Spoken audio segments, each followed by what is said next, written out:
Ladies,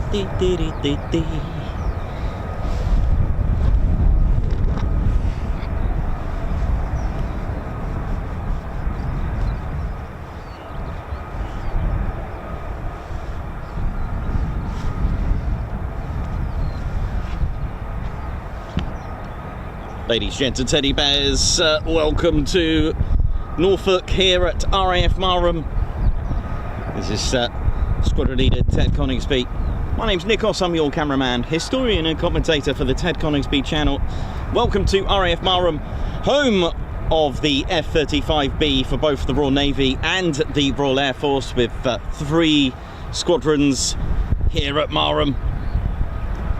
Oh yes, free flying units. 207, the operational conversion unit, which is their markings on the hangar there, just to the right on the top.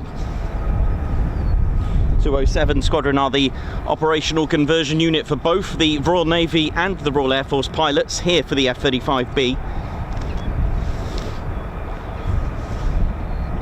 It is proposed for the future that 207 Squadron will also be the operational conversion unit for the F-35A that's been proposed.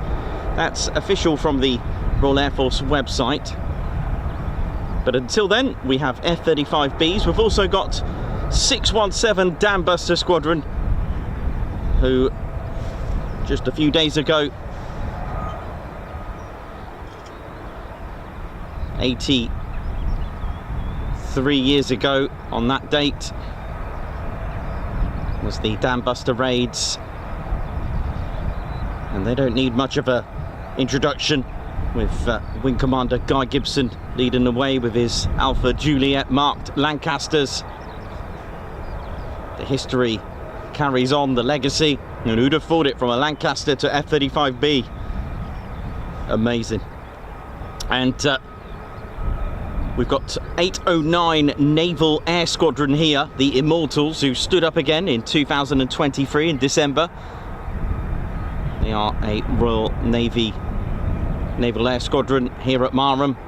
The Immortals, what a great nickname that is.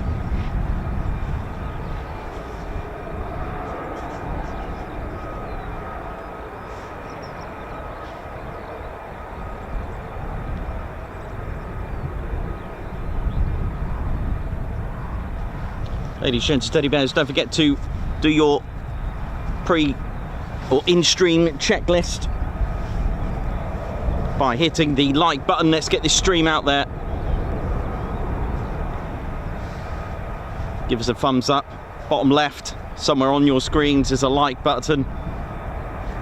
Ted's got the flag of Norfolk here, look. Look at him. This is the Hudson flag, in memory of Mick Hudson, the legend. Quote, you put Marham and you put Norfolk back on the maps. Rest in peace, sir, watching all the way up in the skies.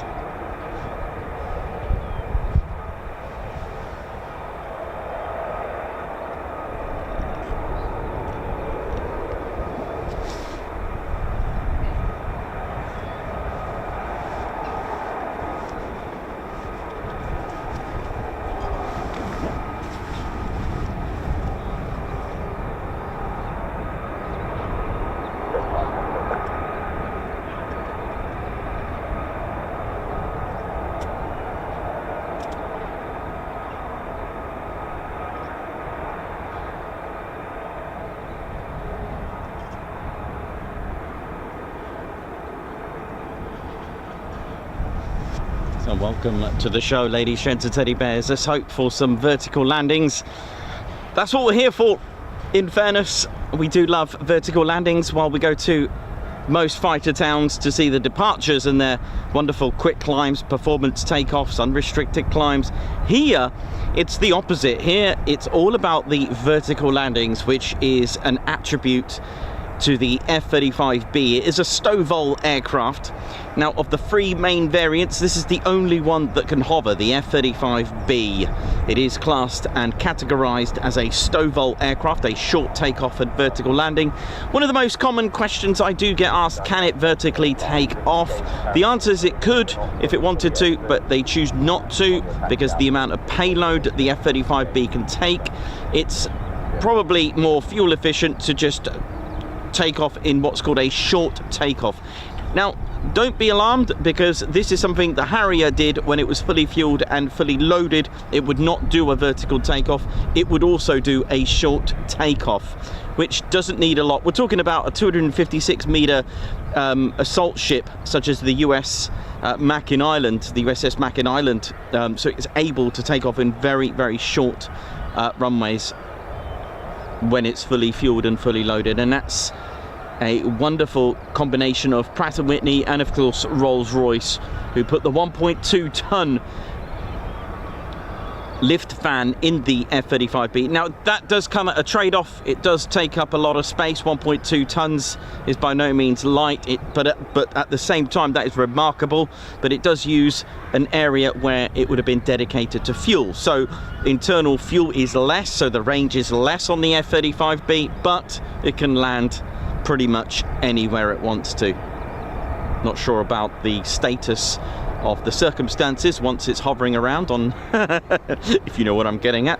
For example, like Asda car park or Argos car park, it'll probably leave a few trolleys in the vicinity of a scrapyard.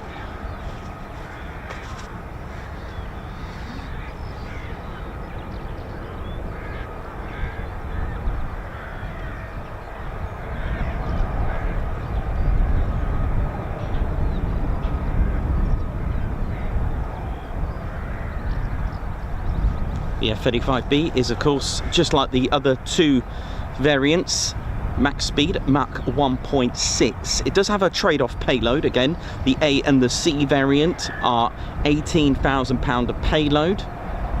The B, 15,000. The range again does come at a cost of a trade-off there. But hey, it can hover, and it ain't no bother to hover. It can do what's called a short takeoff, and it can also do a short, or like a ship-borne vertical landing, like a rolling landing, which is very, very impressive. That can be used, again, I'll give you all the details about the F-35B. I've got my F-35B model. I'll show you how it can hover, what it does, what it can do. How it's not invisible, because again, one of the most common misconceptions is that stealth means invisible. That is not the case, and it will be detected at some point. Stealth really is the delay of being detected. Again, remember, the delay of being detected. And bomber and fighter stealth aircraft have a very different role, whereas the B-2, again, it's a stealth bomber. The way that works is to actually shrink enemy radar to make a corridor of being undetected until it's pretty much too late. Whereas the fighter variants, they get the job done without being detected until, for the enemy, it's too late. Max speed at Mach 1.6. But again, I'll give you all the details. I'll show you around the F-35B. Again, tradition, I'll probably end up breaking it as usual, which I've already done just now.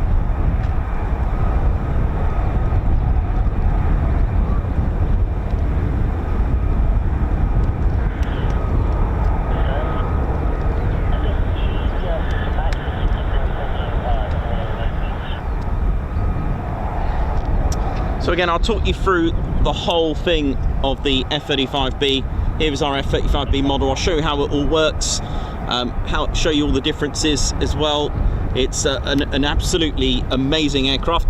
This is a special variant. This is the F-35B, the blue tack variant, where it can actually land on desks. And I don't know why it's raining, but it is. That's standard. Not even meant to be raining today, but I'm not even prepared for rain. That's how bad I am today. But there we go. How awful is this? Brilliant.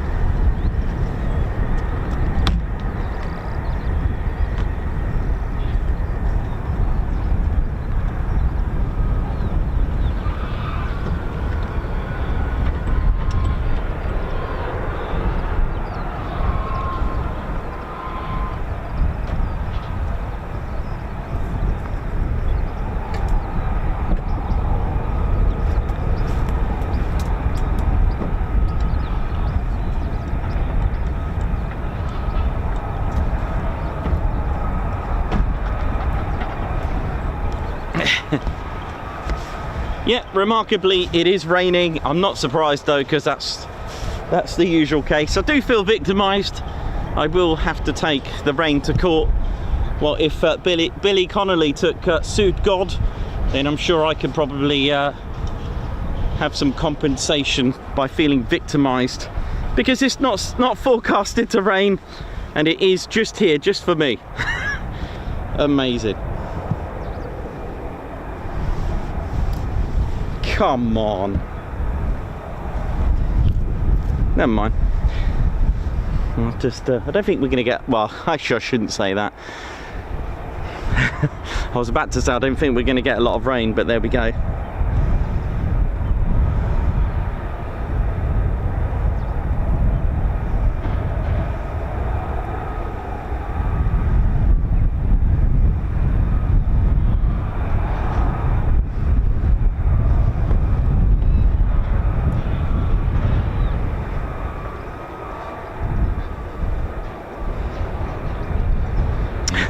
Davey, I like that. The F-35B, I like that. Blue tack variant. Yeah, I like that. That's good. So, welcome to the show. Jojo, Stephen Canning, Margot, Bat Purple, Davey, Alan Burden, Bat Purple. How are we all doing? Hope we're all good and well. Welcome to the show. Wibbs, Alan Q, Alan Burden, Perez, Matman Bush, Margot Baxter. How you all doing? Hope you're all good and well.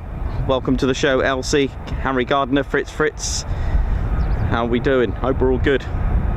Sammy, Mayhem Marshy, what up? Mixed Vids, how's it all going? Hope you're all well. Welcome to the show, our regulars.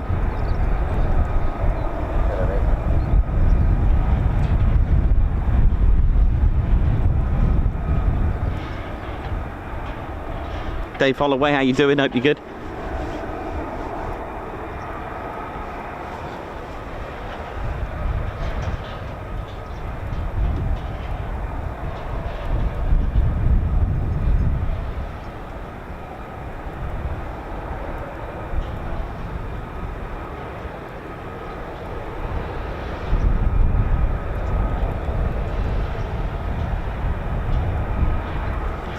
So welcome to the show, ladies, gents, and teddy bears. There will be a brief spell of the wiper blades going off on the camera as it's raining. It's supposed to be a lovely, warm-ish day today, but of course it's doing its thing. I'll tell you what, you can hear some lovely birds in the distance, some birds of prey, kestrels, get some harriers, and also some red kites as well.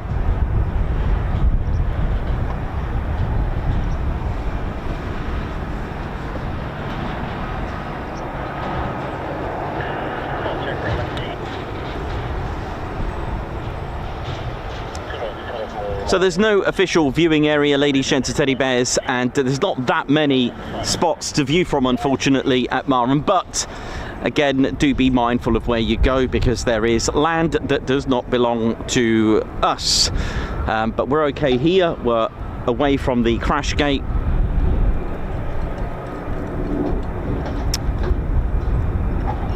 There's only about 3 main sort of spots, I believe, that's quite okay. One along the chalk lane, there's a lay-by here, and one where you go on foot opposite, basically the opposite end of where we are. But that is about it. Just check OS maps for public footpaths, etc.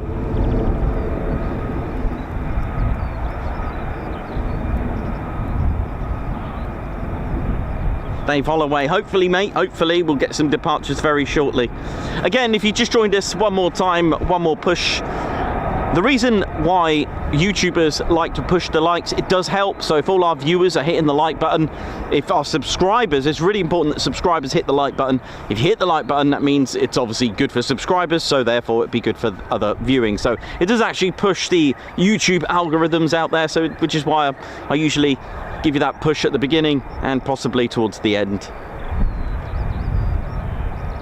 There's about there's probably about 3 flashies down there, the F-35Bs. That's all that's here aircraft wise. There was the Fournier, there's like a private flying club, but I haven't seen them in a long time. I wonder if they've moved. There was a flying club with a couple of Fournier like almost like Piper-sized aircraft, so I'm not sure if they're still here. Like I said, I haven't seen them in a very long time.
Not Captain Weber, how you doing? In regards to yourself and Richard, hope you're both well.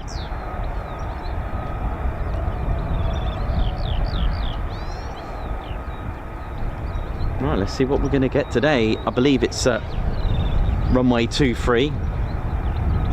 They do have 2 runway strips here, so 4 runways, 01 and 19, which is a shorter runway made of asphalt instead of concrete, and the main runway, runway 05 and 23. Looks like it's just been resurfaced. There are 3 vertical landing pads, pads 1, 2 and 3, 67 by 67 meters with a 30.5 by 30.5. That's right, they're square. I actually thought they were round. I have no idea why I had that imagination, but the actual landing zone within that is 30.5 by 30.5 meters.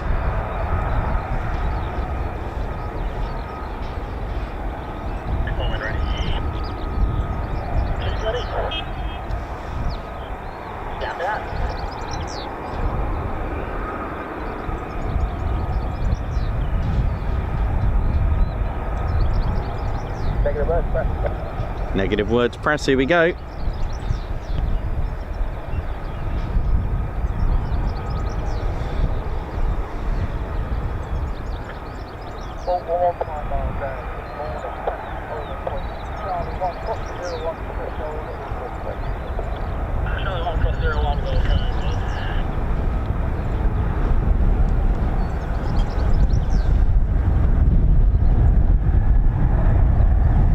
Thanks a lot, John Doe. Yeah, I guess you've seen me wearing a Eurofighter Typhoon pilot suit. It is on our YouTube channel.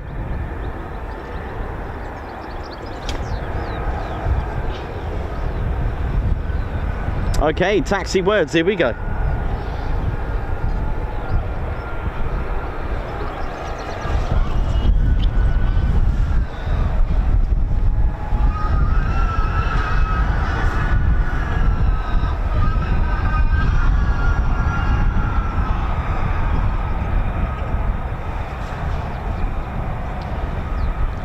There is a pig farm just behind me, of course.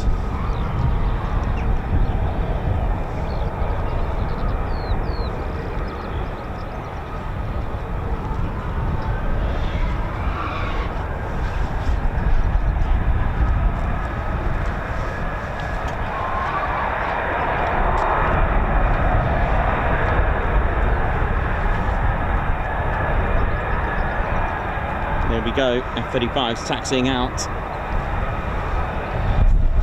May have to put, unfortunately, the rain cover on, which is really annoying. It is really bad at the moment.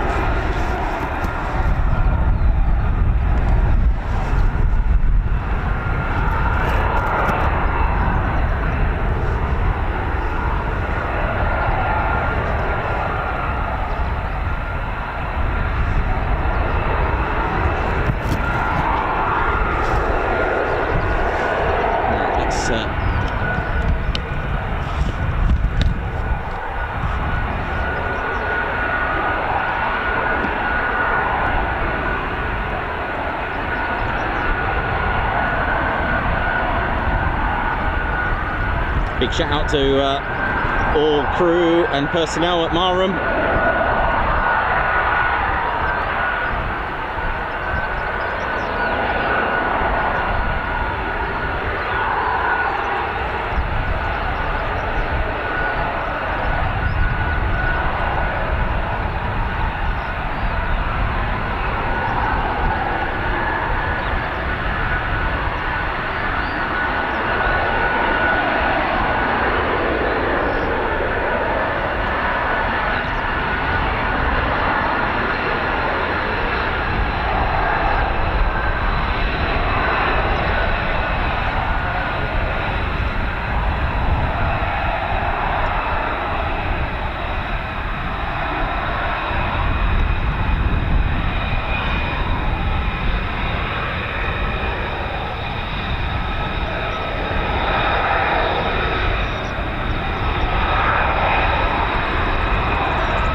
Every detail has been addressed to keep a low radar cross section.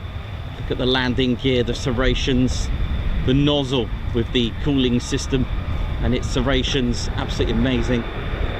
Everything about it has been looked into to keep a very low radar cross section. You're looking at about the size of a bumblebee, which would probably register as a bit of background noise on enemy radar, which is absolutely quite remarkable, really.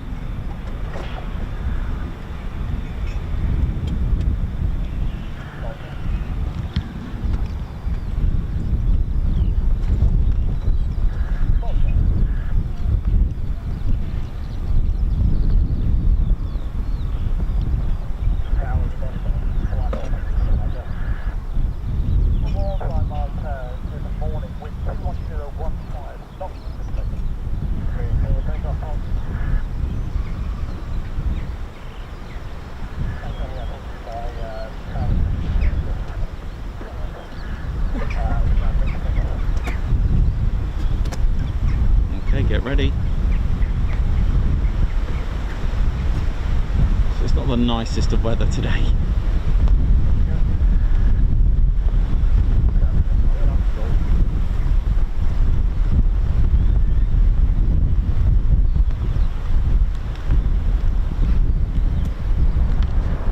Here we go.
first two to start the morning show.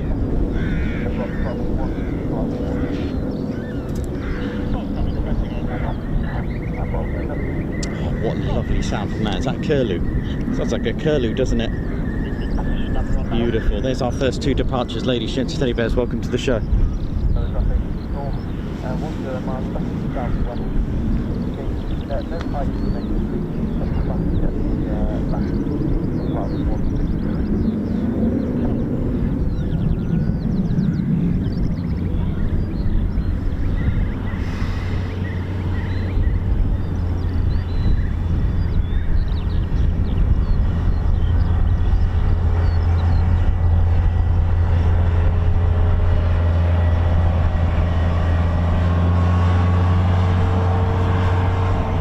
Welcome to the Ted Coningsby channel live here at Marham, the 8-0 Bother to Hover town. And if you're a big fan of the F-35B, don't forget you can get yourself the 8-0 Bother to Hover Marham inspired t-shirts from our online store. Visit tedconingsby.co.uk for official Ted Coningsby merchandise.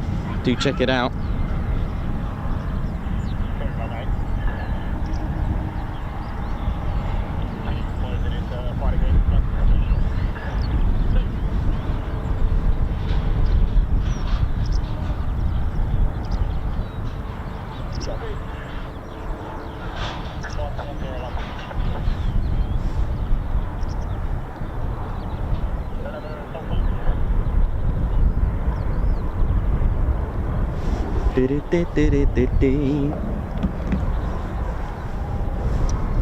Right, let's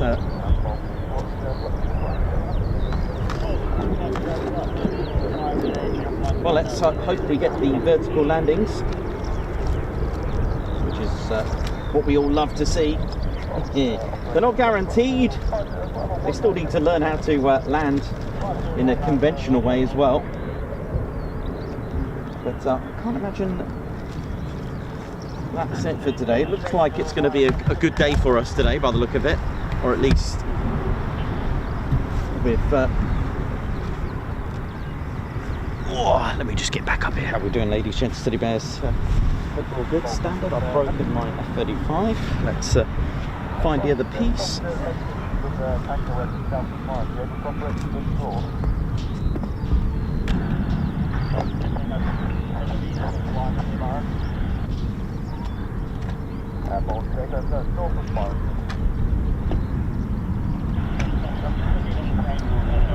She lost a piece of F-35. Oh no. Might have to go and buy another one.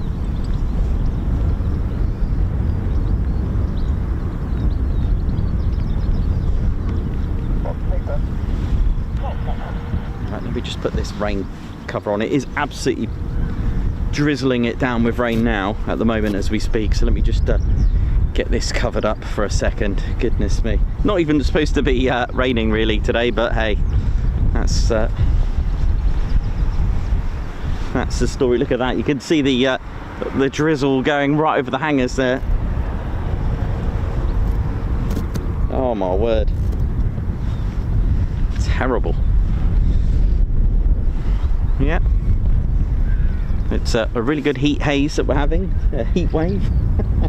Right, no worries. Right, let's let me try and find. I've actually lost a piece of my F-35. Again, it's the piece that keeps coming off, but I'll wait for this rain to depart.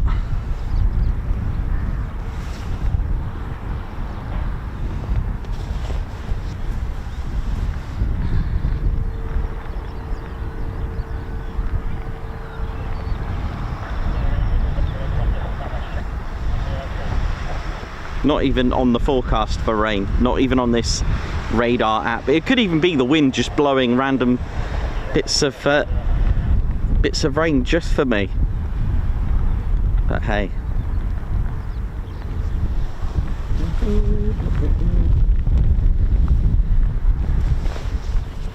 Right, let's put this little cover on. Just give me 1 second.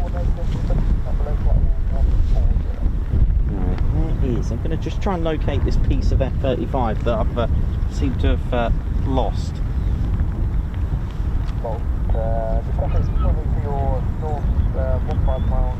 Inbound to Norwich, approximately 5 miles.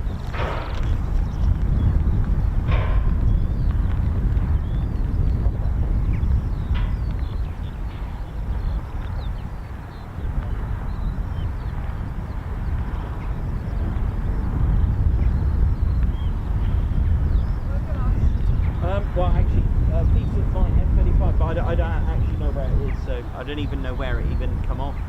It might even still be on the top.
Obviously not working very well. It's just, yeah, I'll have to order a new one, unfortunately. Looks like that's broken.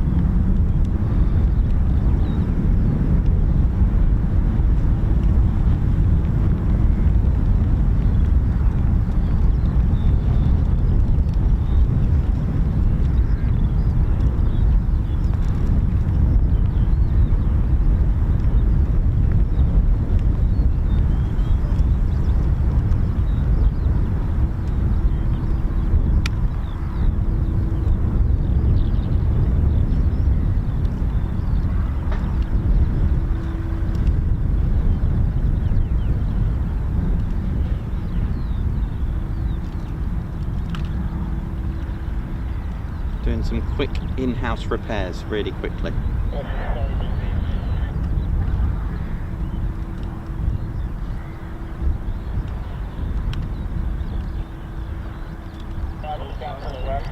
Huh?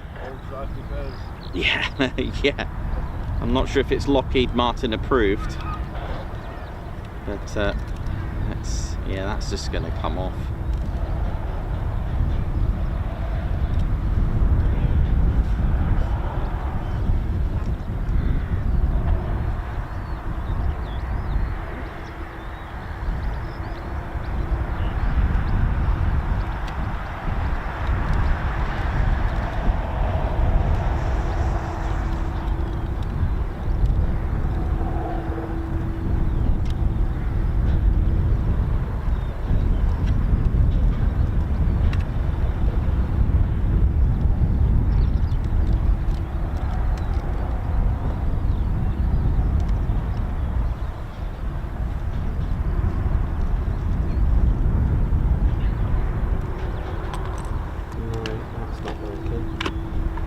I'm still here, I'm just trying to fix this.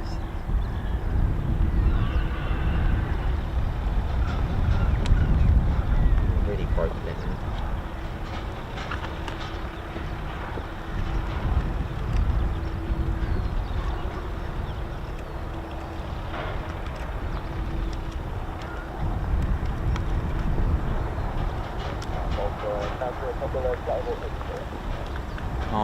side, absolutely pouring it down now.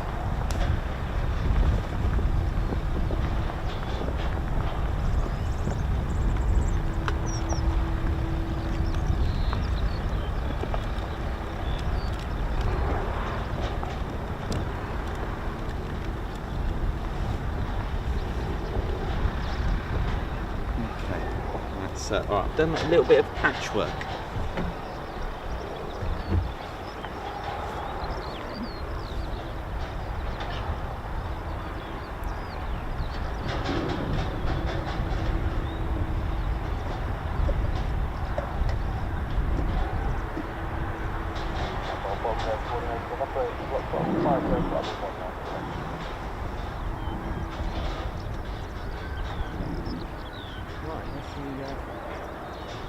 Going on.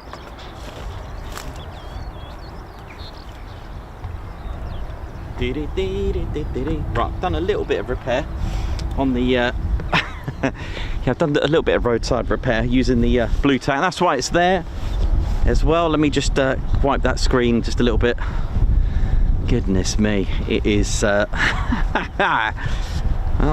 giving it the carrier effect with the sea spray here, right?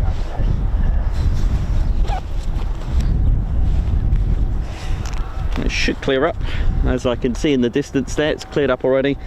The good thing about the vastness and the vicinity of the area that we usually are when we're plane spotting, is the fact that there's such a vast area. You can actually see, especially at Lakenheath and Mildenhall, places like that, and Coningsby as well. In fact, literally all the stations that we go to, you can actually see what's coming. You can actually look ahead, literally. So the best app is your eyes.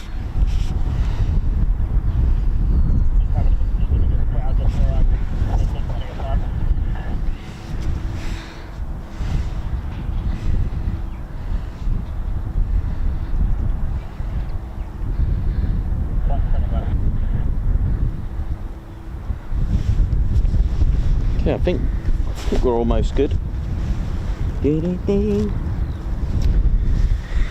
I'll just wait for the rain to stop, and then I'll give you a F-35B talk for those that don't know how it works. Well, we're going to concentrate on the Stovall system itself.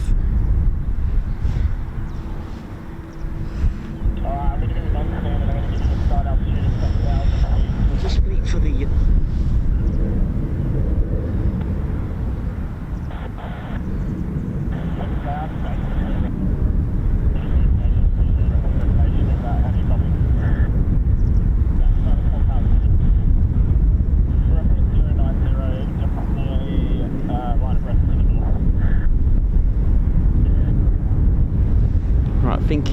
right, I think we might have a dry spell now, for now anyway, until the next lot of rain. There is some rain sort of dotted about that I can see in the distance. There's a few scattered rain clouds, but we'll see how long that's gonna last. But welcome, ladies, gents, teddy bears, to the wonderful home of the F-35B. This is the only station in the UK that operates the F-35B.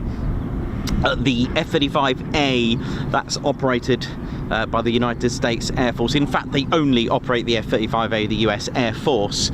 And you can see that at RAF Lakenheath. That's where it's stationed, with 2 combat-ready fighter squadrons as well.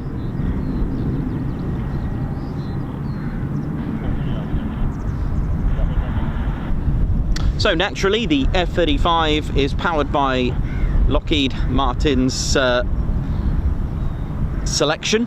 I say selection because it nearly was a GE Rolls-Royce F136 turbofan afterburning engine, nearly at £43,000, but being new in its sort of maturity and quite young, it was decided to install Pratt & Whitney's F135 engine. Now, there are a few variants of that engine which are applied to the different variants. Now, the one on the F-35A, that's the Pratt & Whitney's F135 PW100. On the F-35B, they have what's called a PW600. A little bit different, just to give you the tech specs between the two. So the A variant has the PW100. Now the length of that is 5.59 meters. Now just to put that into perspective, the PW600 is a whopping 9.3 meters. Nearly, probably about what, 80% larger, 90% larger, would you say? Definitely, absolutely amazing. So nearly double the size, but there we go. Slightly different on the bypass on the actual airframes. The bypass is naturally 28:1 on the A and the B, although it goes to 29.1 for the F-35B in STOVL mode to utilize that so that it can roll, which I'll explain in just a moment. Compression ratio, that's my bad. The compression ratio on the A and the B, so just to reiterate, it's 28:1 compression ratio. So what that means, the air is compressed 28 times its atmospheric pressure, so squeezes that air, but goes to 29, okay, 29:1 on the F-35B when using in STOVL mode. The bypass is 0.57:1 on the A variant, 0.56, which it goes even lower to 0.51 in STOVL mode, again utilizing the bypass to be used for the roll control. Power output slightly different, so 28,000 dry on the A, 27,000 dry on the B, 43,000 pounds with afterburner on the A, and 40,650 or 41,000 pounds max power output on the B variant. So that's the PW600. So it's 41,000 on the PW600 and 43,000 max on the F-35A variant. Now I'm going to show you a little bit of tech spec of how the F-35B can hover, because not many people know. Let's go and get our trusty model, which I will see if this is going to last today. Let me see, because I've completely destroyed this. But there's our F-35B, and the thing to notice, okay, is that it does have Rolls-Royce put in the lift, okay, and there's a few parts in the Rolls-Royce engine system and powered system, and which I'll explain in just a moment, what delivers that power. It is indeed Pratt & Whitney that actually powers the Rolls-Royce lift fan. There's a few other components of the F-35B's engine that belong to Rolls-Royce. In fact, if you look everywhere on any aircraft, there's so many different manufacturers. For example, Safran make the landing gear on the Typhoon. I don't know who makes the F-35B's landing gear. I'll have to have a little look at that. But for those who don't know, this is the B variant. You can tell it's a B variant because it doesn't have the massive long contour of the cannon, and also when you look at it head to head, which I'll show you the A variant. I've got one here. It looks like it's wearing a hoodie. It's got its hood over it, whereas the A variant, looking head to head, in fact I could just show you it. That would be done with it, isn't it? So A on the left, B on the right. So just have a look at the cannon there, just right here, like that long cannon. That 22 GAU 22A, it's a 25mm cannon. But if you look at the front of an F-35A, look at it, it looks just like a bubble canopy. Whereas if you look at the B, it's where the lift fan hides. The other thing to notice, again, the F-35A has a arrestor hook. So just here, this bulge here, this bump here, where if you look at the B, it's quite clean, very flat. Let me just have a look at something a minute. Give me 1 second. Someone's something is in the area.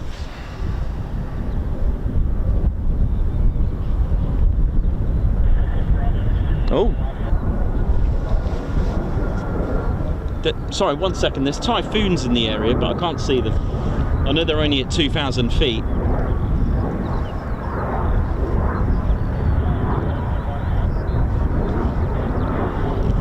Give me 1 second, let me see if I can locate them. Can't actually see them, believe it or not. That's how low the clouds are.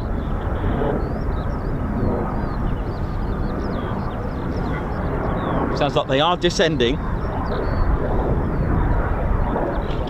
It's the 2 Typhoons from 41 Squadron.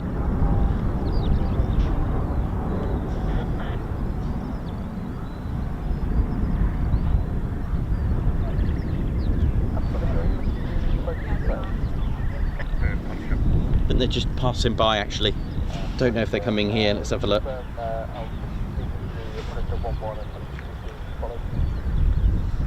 We'll just keep an eye on them just for 1 minute before I continue the F-35 talk. Give me a sec.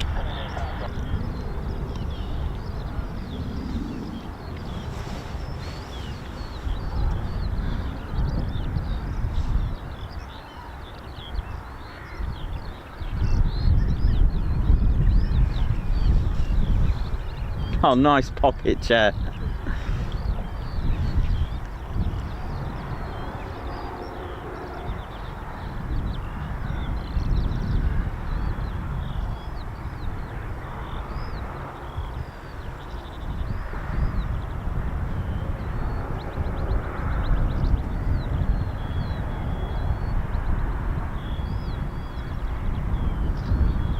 So I'm just keeping an eye on the two Typhoons that just went past. 41 Squadron. I'll see where they're going. Amazing, isn't it? They, when they were just quite close, they were at 2,000 feet or so. Still couldn't see them. That's how low the cloud is at the moment.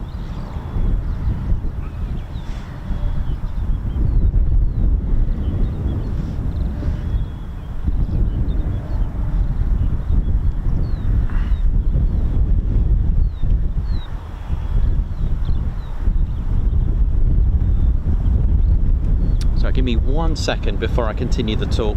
There are also, you know, spec differences as well with fuel consumption, the range, the weight as well. The F-35B again has an additional 1.2 tons, bringing it to, I mean, if you compare the F-35A being at 29,000 pounds, just rounding that off with the F-35B at 32,000 pounds empty. These are the weight, so a big difference there in comparison. I think it's probably safe to say that the Typhoons are not coming here, or are they?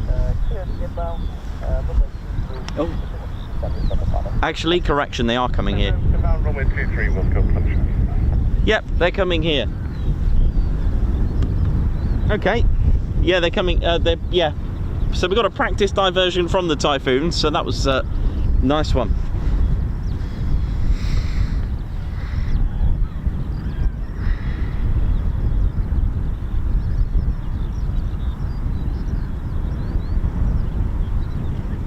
So we've got a PD from XL1, 41 Squadron, Seek and Destroy Typhoons of RAF Coningsby coming here.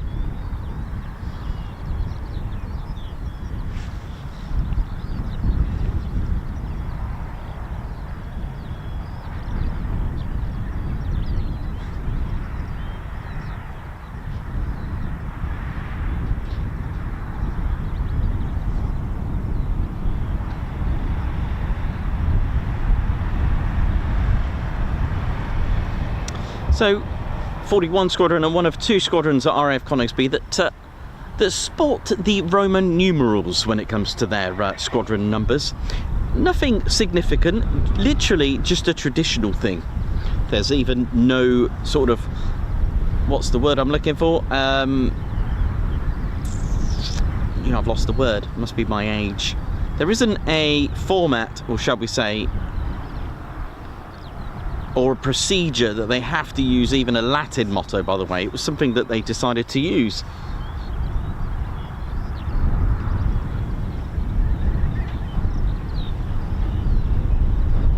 Okay, Typhoons coming in, two of them. Quite nice to get.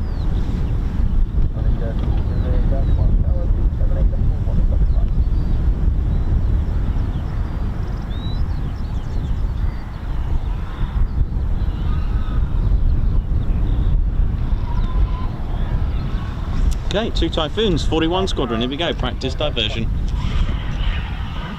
Goodness me, they don't sound happy back there, do they?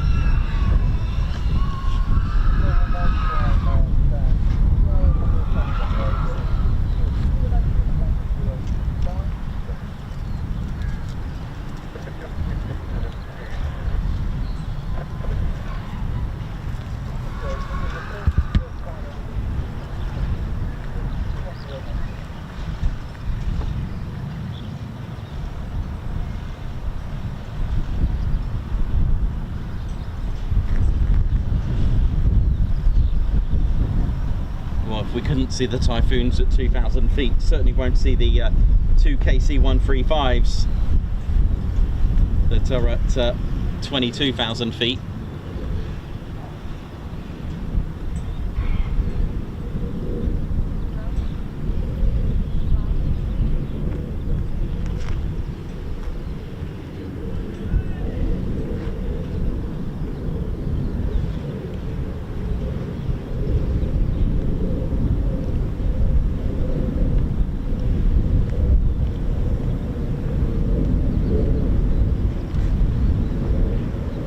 The altitude of these Typhoons, let's have a look, Ted. 725 feet currently descending. They might even land, who knows? I'm only assuming it's a PD.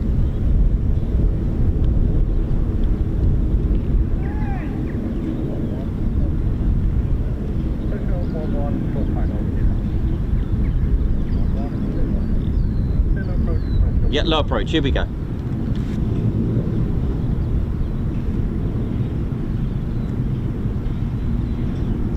Good. You're at 250 feet. Come on.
Practice diversion there from Coningsby, the 41 Squadron.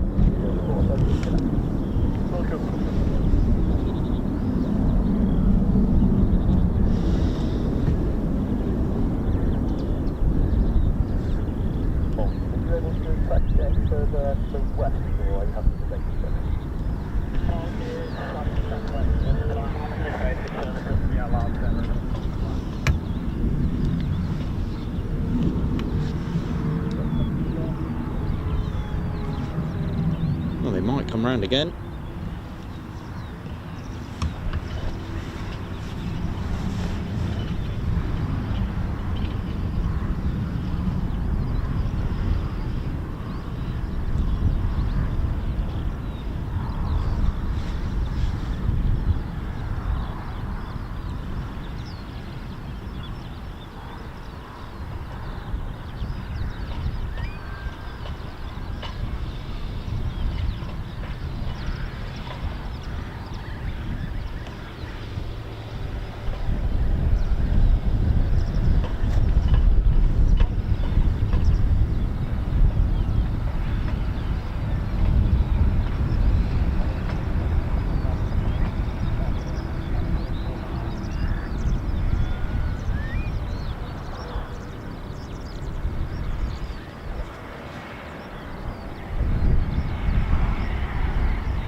Just keeping an eye on the Typhoons. Maybe they might do another approach.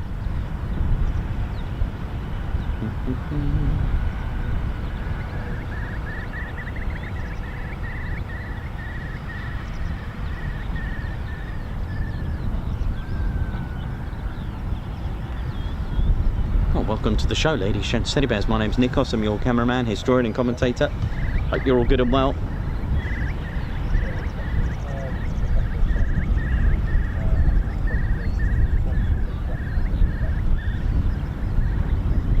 Yeah, they're coming back again.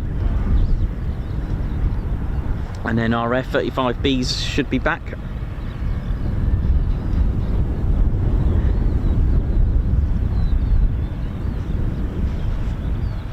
Nice.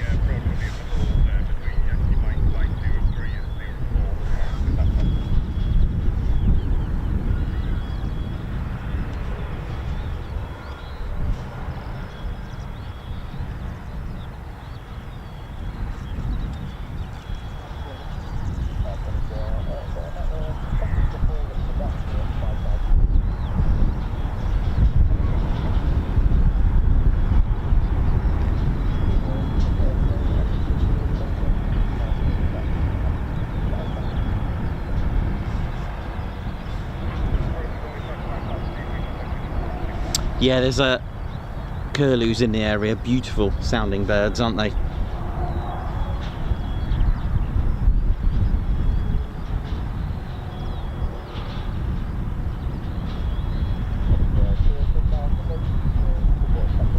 Okay, so Punisher call sign for the 2 Typhoons of 41 Squadron. About to do another approach.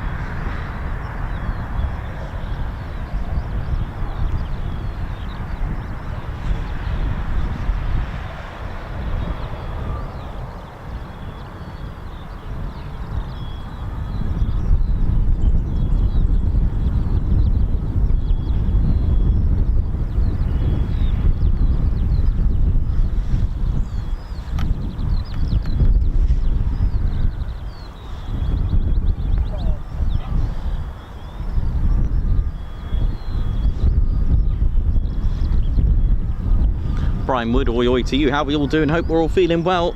Wibs, yeah, beautiful sounding birds there now. Absolutely. And we're going to get 2 different types of birds in just a moment. 2 Typhoons, followed by a 2 ship of F-35Bs, hopefully very soon. Oi oi to you, Brian Wood. Hope you're good.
All right, here we go.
41 Squadron are the test and evaluation squadron of the hello.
Squadron are the test and evaluation squadron.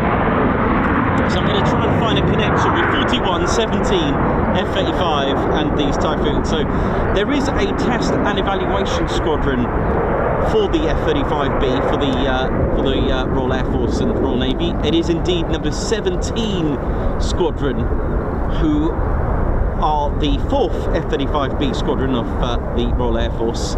They are based at Edwards Air Force Base in America.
Absolutely remarkable. Remarkable. Have you ever seen anything like that before? Apart from the Harrier, of course, but to get 5th gen stealth multi-role fighters do that, it's insane.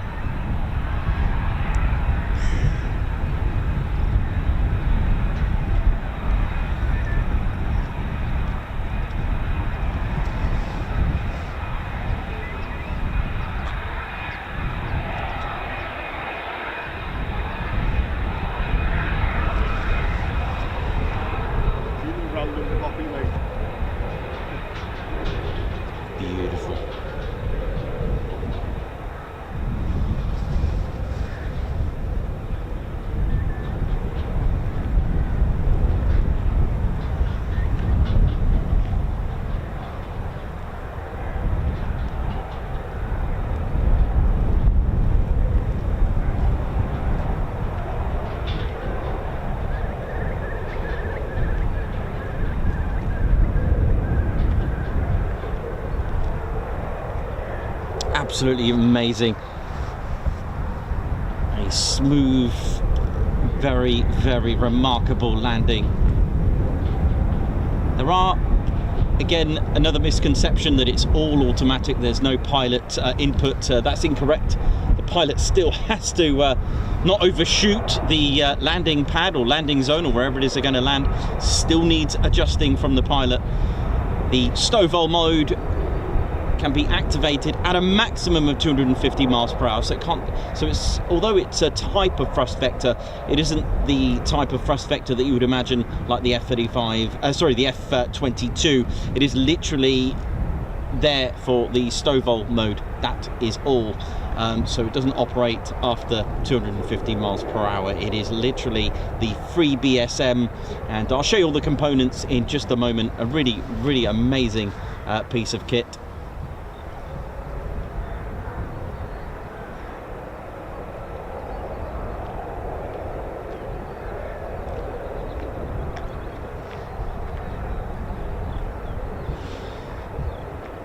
Thanks a lot for those that are tuned in. For those that have smashed that like button, thank you very much. You know it is.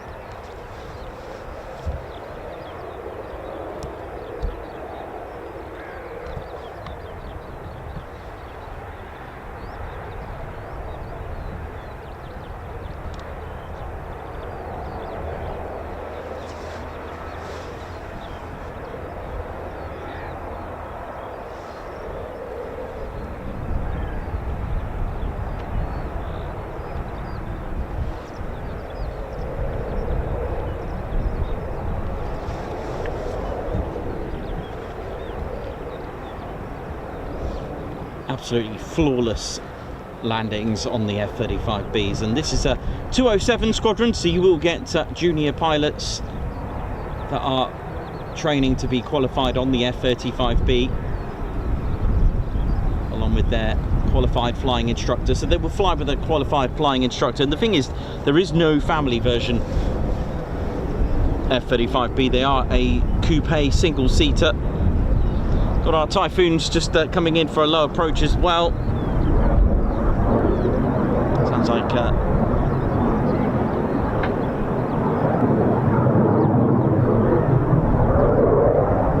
Lakenheath above us.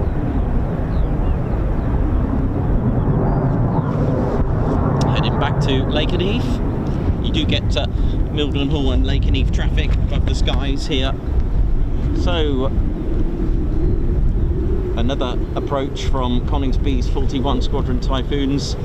So yeah, I didn't quite finish the connection. So 17 Squadron are currently the test and evaluation squadron at Edwards Air Force Base of the Royal Air Force. And the thing is, it was number 17 who on the 19th of May 2005 brought the Typhoon to Coningsby. In fact, they were the first to operate the Typhoon in 2003. So a bit of a connection between the role in which they play, so it's quite interesting.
So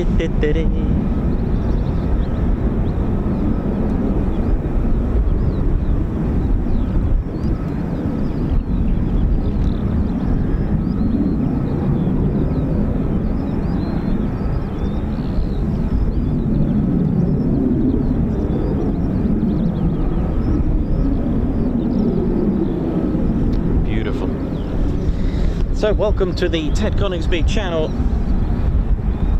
Ladies, gents, teddy bears, if you're new, welcome to a station and an airfield that has been a military airfield since 1916. That's right, it was number 51 Squadron who were the first to operate here with their, of course, with a biplane, indeed. It would have been a FE2B, I believe, was the first biplane, or at least the very first plane to operate here, which was powered by a 6-cylinder Beardmore water-cooled inline piston engine, 160 horsepower, whereas here the F-35B powered by the 41,000 horsepower, it's about 41,000 pounds of thrust, which is around just over 150 horsepower, 150,000 horsepower. I'm just trying to give you equivalents because, of course, we don't really use horsepower when it comes to thrust, but there we go.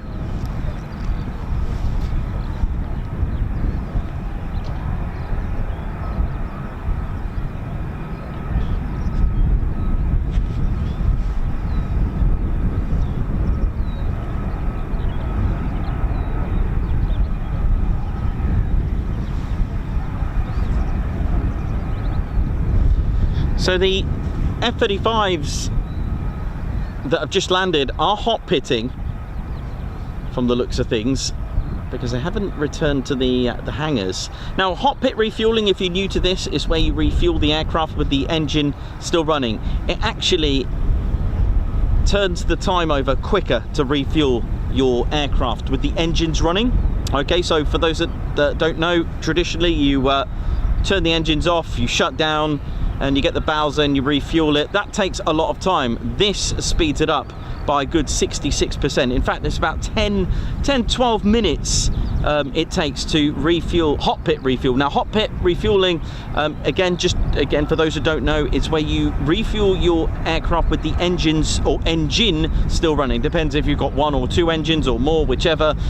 There are instances, for example, the F-15E Strike Eagle shuts down 1 engine. Not always, because we see them with both engines running. It's quicker because it's running, and that's literally it. You're not going to shut down and then restart it, all the configuration to do all the checks again. The aircraft already has done its pre-flight checks. It's already running. When you shut down an aircraft, when you start it up again, you've got to do all those checks again. So it eliminates that, and the pumps are still running. Okay, so it allows that flow of fuel to fill the aircraft more happier and quicker. So there we go. So that's why there's benefits of hot pit refueling. It is important on the battlefield. It becomes part of integral combat turn.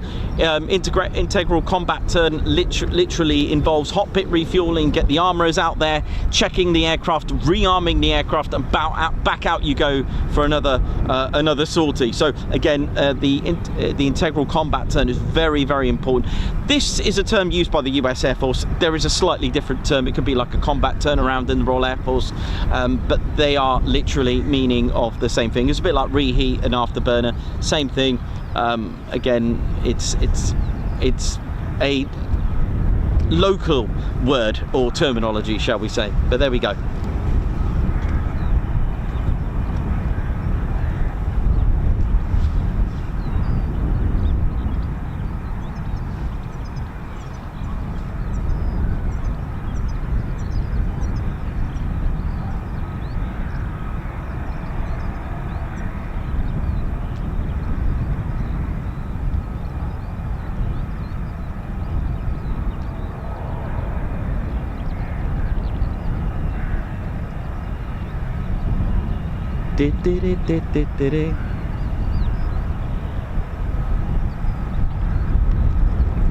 So we saw, actually it's been quite busy really, isn't it, as far as movements are concerned. So 6 low approaches from the Typhoons. 2 departures from the F-35Bs and 2 vertical landings from the 2 F-35Bs. So hopefully they may go out again. They don't always go out again because, of course, they've got to learn how to hot pit, refuel their aircraft.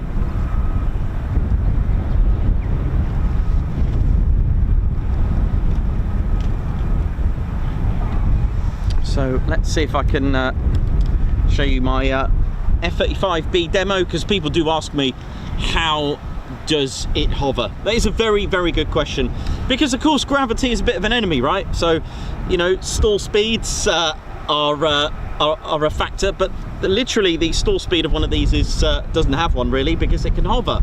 But again, you need air and fuel. You combine it, you combust it, you got thrust, right? But the thing is, that comes at a cost, because gravity and weight, you know, it's going to just push your aircraft down, and you're not getting air either. The other thing, the other factor is that if you were able to just hover around, you now need air to actually, you know, get inside that engine and mix it up in the compressor stages, in the combustion chamber, etc. You need air to form that thrust with the mixture. So what do we do here then? So it's actually Rolls-Royce, okay, that actually give the lift in the F-35B.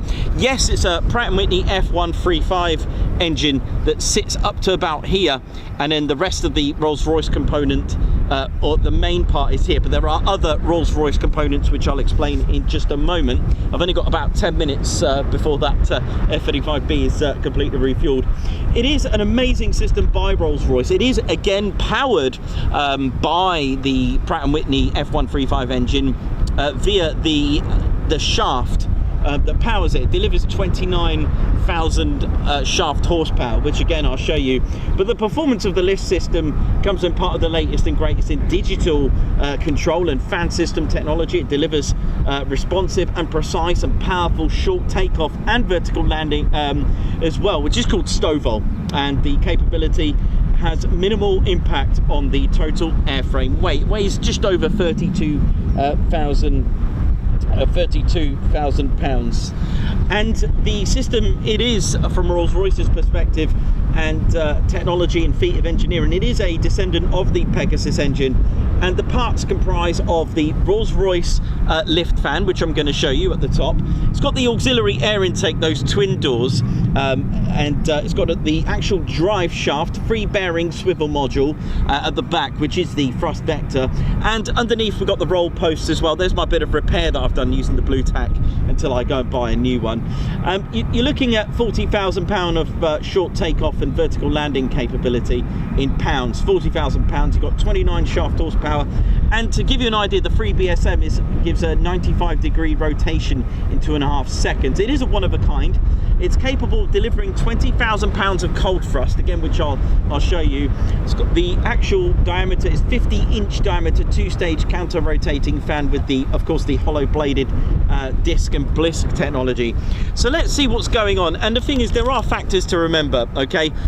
You know, you've got 18,000 pound of payload, and you've got a lot of you've also got the fuel to think about in the F-35B, because at the end of the day you have now just put 1.2 tons of lift system in there, and you've just taken up the fuel space, which, you know, the internal fuel of an F-35A is 18,250.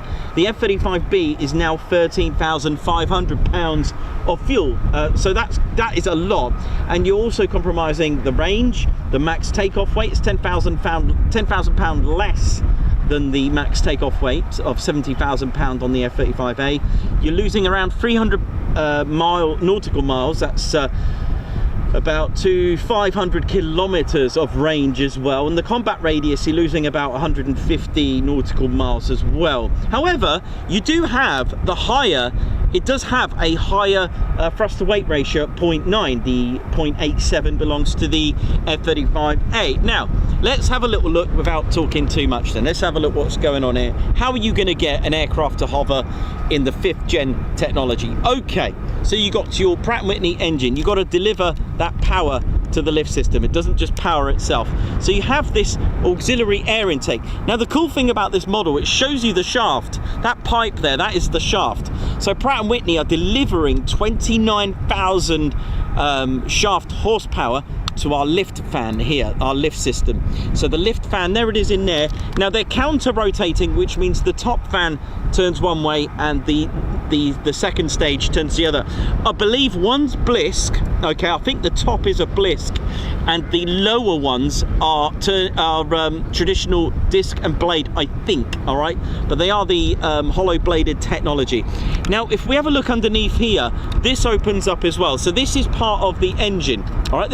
Imagine that's the back end, the nozzle of a traditional engine, right? So there's our turbo fan, shall we say, just for argument's sake. And that's the bottom. So it's almost like vertically aligning the engine, whereas it's normally horizontal, right, like this, but this flips. So it's like having a helicopter inside, all right? But that's not enough to make it hover just yet. So you got 20,000 pounds of cold thrust coming down here, all right? Now the air that's sucked in through the auxiliary air intake, now remember I said about the bypass is a little bit different. It's 0.56 and 0.51, because what you need to do, you need to be able to control the roll. You need to be able to control roll, but I'll show you that in a moment. So first of all, you've got thrust here being pushed down. These guide vanes here, these slats, they do move forward and back, but I'll explain about that. But this is not enough to make it hover. What you have at the back, now I'll try not to break it, I've just done a bit of repair. This opens up for the free BSM. I might need to just take that off. This is the free BSM, free bearing swivel module. Why is it called that? Because it's in 3 components that turn and swivel, all right? Now, it can also sway from left to right to control the, in case there's any turbulence or anything like that. And now you've got 40,000 pounds of cold thrust been, that's able to shoot down. I've seen videos of Afterburner down here. So what it does, it configures into a 45 degree for a short takeoff, which is absolutely impressive, or straight down up to 95 degree for the vertical. So you've got 40,000 pounds here, you've got 20,000 pound here.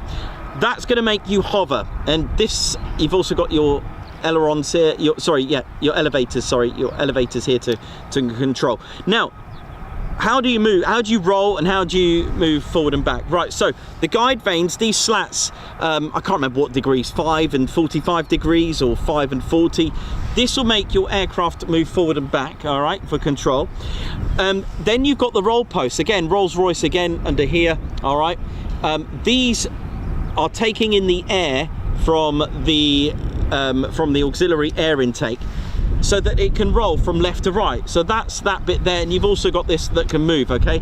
Now there's a couple of things that I'm going to tell you, all right? There's a couple of things. First of all, on the prototype, you'll notice that this is a double door. In fact, they even did another prototype with the doors opening here for the actual fan, all right? But they found that with stealth, all right, can you see there's serrations everywhere, because this helps with lowering the radar cross section. They found that having this actually affected the airflow, so they decided against not to have serrations on the actual lift fan hood, all right? So we're talking about the hood here. So they've actually done a few different designs. They actually had, you'll notice on the prototype, 2 doors here and another set here, all right? But the airflow was affected, so they actually smoothed it out a little bit, all right? So there's another takeaway for you there.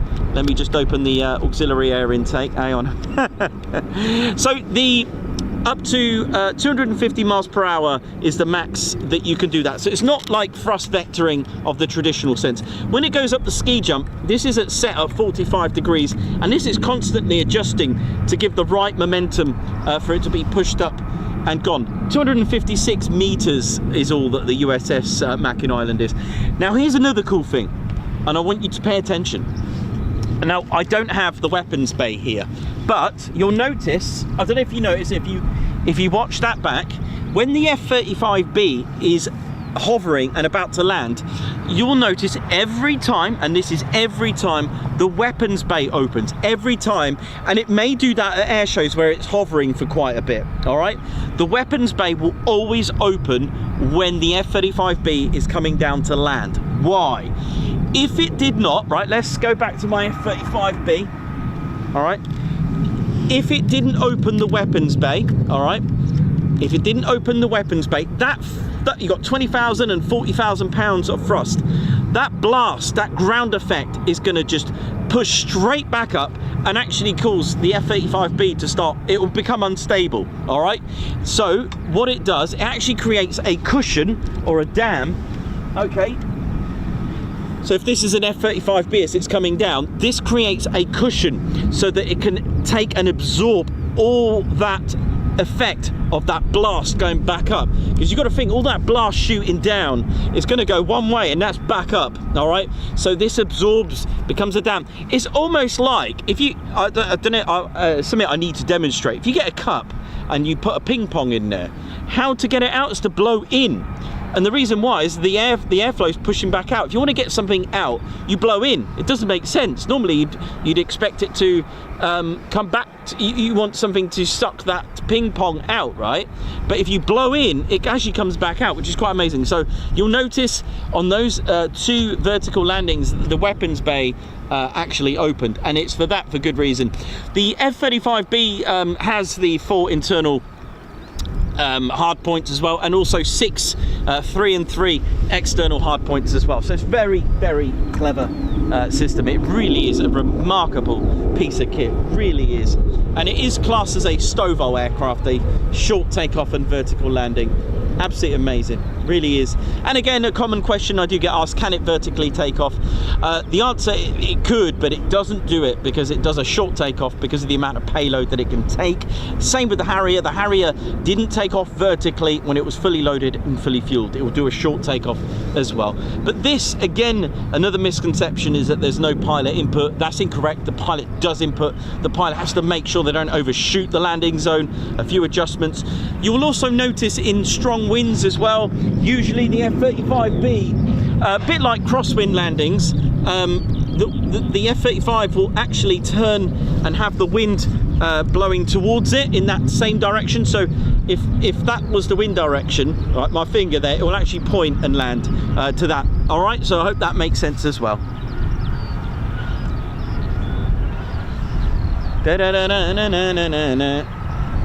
Max speed Mach 1.6. Again, combat aerial combat perimeters are Mach 0.8 to Mach 1.2, so there's no need. It's been designed also for loiter time as well, which is remarkable in the F-35.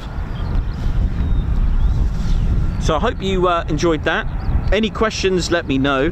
The max G rating on the F-35B is +7. The F-35C is a 7.5. The A variant is a Mach +9. Now the A variant can do close air support, by the way, because of the cannon as well. So it's the F-35B doesn't have that additional role.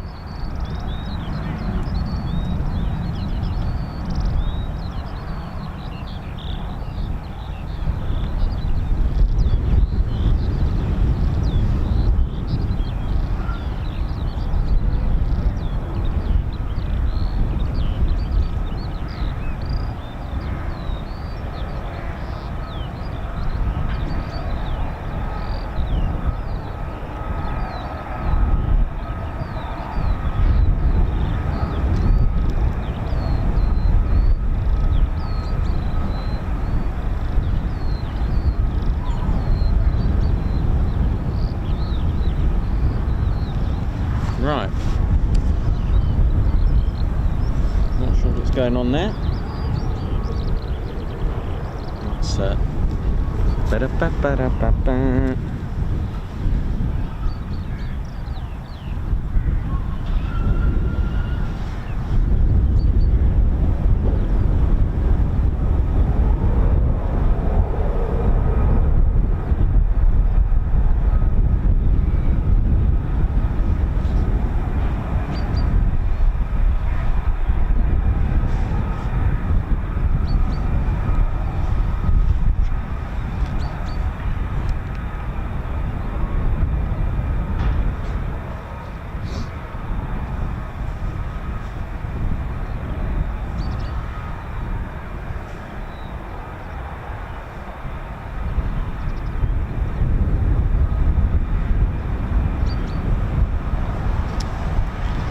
So the F-35B doesn't have, or the C doesn't have an internal cannon like the F-35A. This is the F-35A. Again, that's one of the differences to look out for. This cannon here, the F-35B and the C doesn't have one. However, you can actually get at your local Lockheed Martin dealership an external mounted belly cannon, the same, the GAU-22, which is amazing. Muzzle velocity on one of these is 1,085 meters per second rate. I do actually have a cartridge from one of these, from an actual F-35A, but again, you can actually mount a external one. So I guess in some ways you could do close air support. It's got about 500 rounds and it sounds amazing. If you've not heard my video of an F-35A firing its cannon, I suggest you do. Look out for it. But after the show, put in F-35A cannon on my channel and you will be amazed. Yes, there is a delay. There's nothing wrong with the audio. There's about a 6-7 second delay because we're a good mile and a half away. It takes time. In fact, there is a phenomenon where you actually hear the impact. This is not just for the F-35A. This is for even an A-10, an F-16, F-15 and Typhoon, anything. It's to do with the phenomenon of speed, of sound, etc. You will usually, you know, when you hear that that real aggressive sound and then that zip sound, okay, you're hearing the impact sound first before the cannon burst. I know, because of the rate it fires is a lot quicker than the sound that it takes to get to you. It's really weird. Yes, of course, if you were stood right next to the F-35A, you're going to hear that first, right?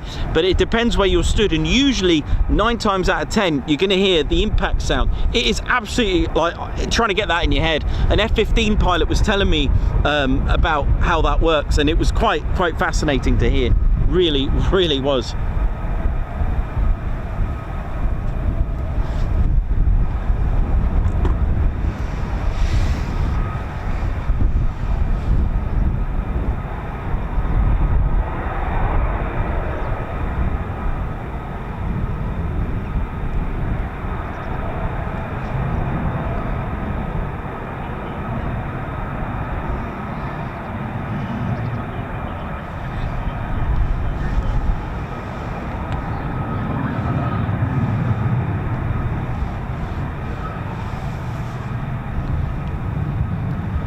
So welcome to the Ted Coningsby channel, live here at Marham. How we doing?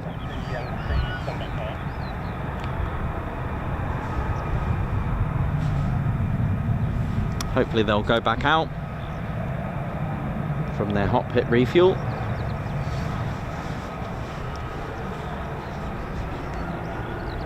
Sounds good.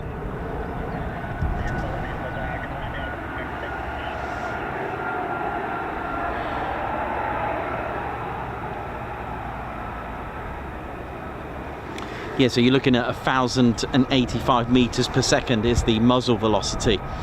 So they are indeed supersonic. They're way quicker than the actual sound of the way that the sound travels from the target. It is really the. It sounds like a diagram. Maybe I'll show you a diagram.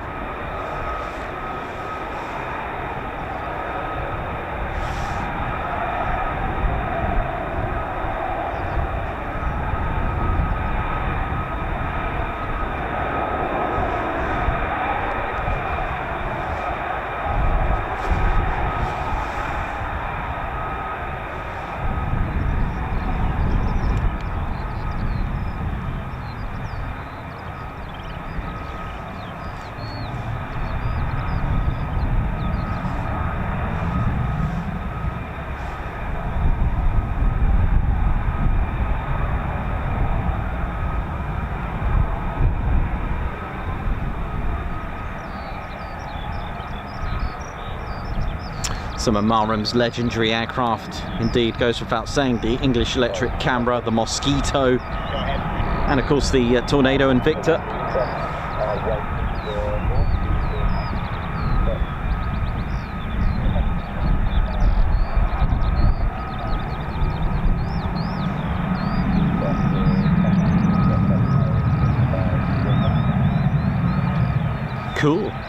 They do call it ICT here, Integral Combat Turn. Nice. Sorry, just checked.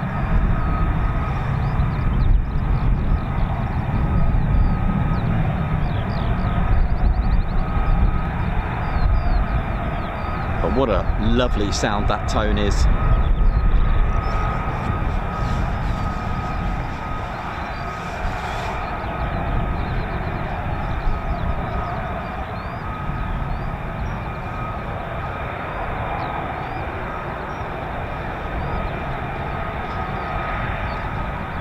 So integrated combat turn.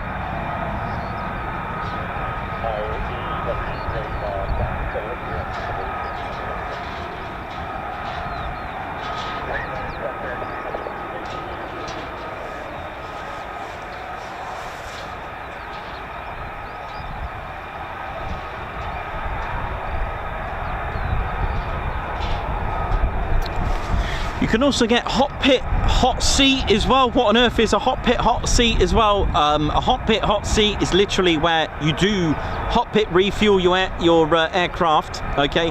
But then you, the pilot gets out and another aviator takes over. All right, so you can have a hot pit, hot seat. I know, hot pit, hot seat. So again, just to confirm, the pilot will taxi back to hot pit refuel, we'll get out, and then another pilot will get in and take over the show. How cool is that?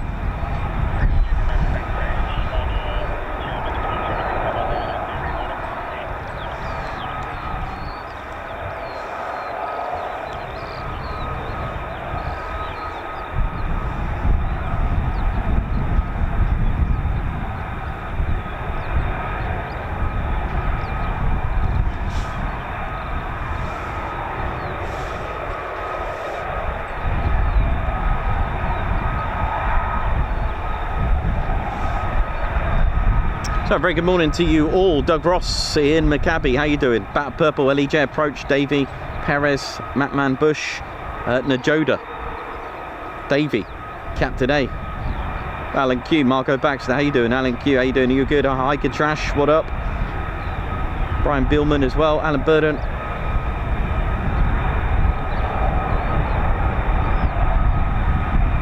Alex Raven, Damon Ed. Lots of you getting the Teds out, brilliant. Oh, I feel obliged as well. Here we go, Tedzu. There you go, fill in the chat room with Teds. There you go, look. Hey, Derek A, F-15. Lots of you, Captain A, what up, man?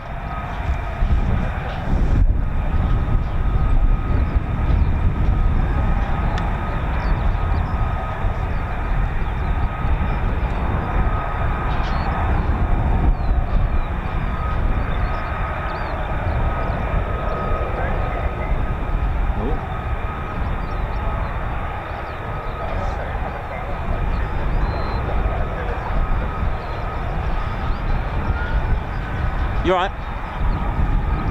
Yeah, Havoc.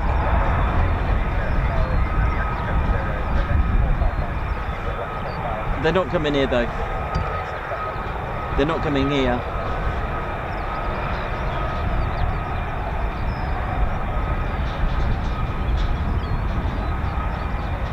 Yeah, they'll be in the area for 45.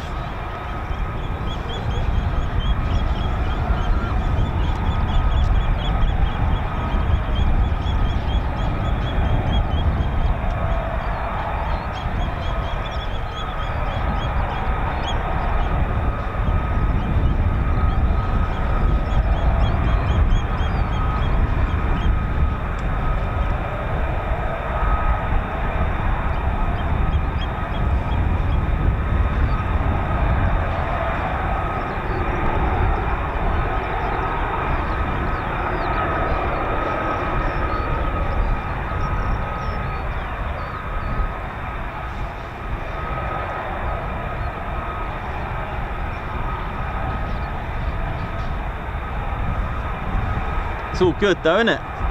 They're going back out again. Yeah.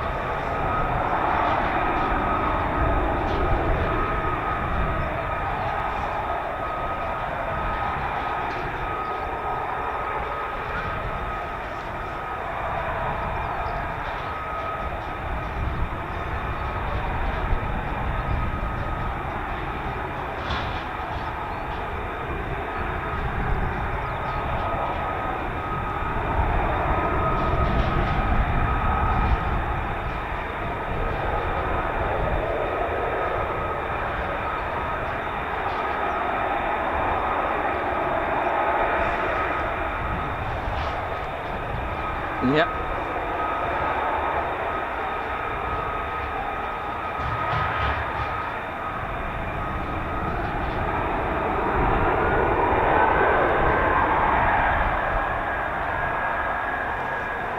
Well, here we go.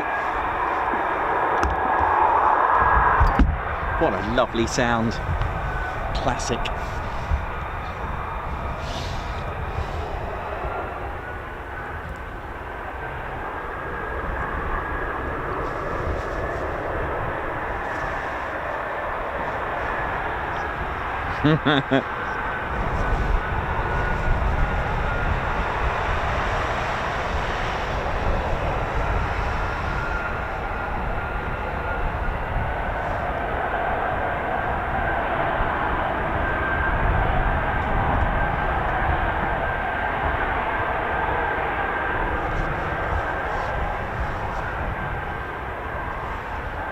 So, ICT complete, integrated combat turn complete. It's time to go back out again. Here we go.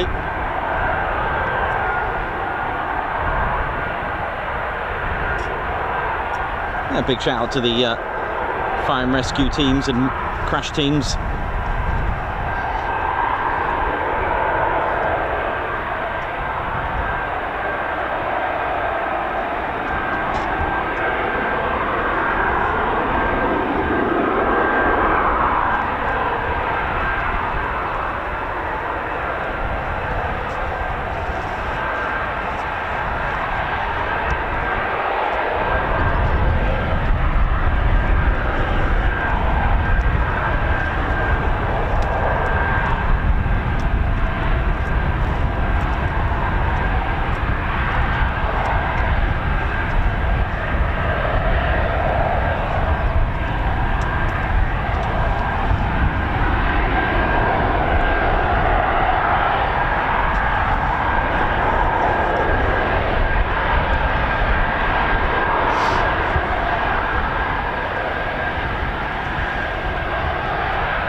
Amazing. Every time we come here, that car that you can see there is on it's in different positions, sometimes upside down, sometimes on its side. It's quite a special vehicle, that. Of course used for trading.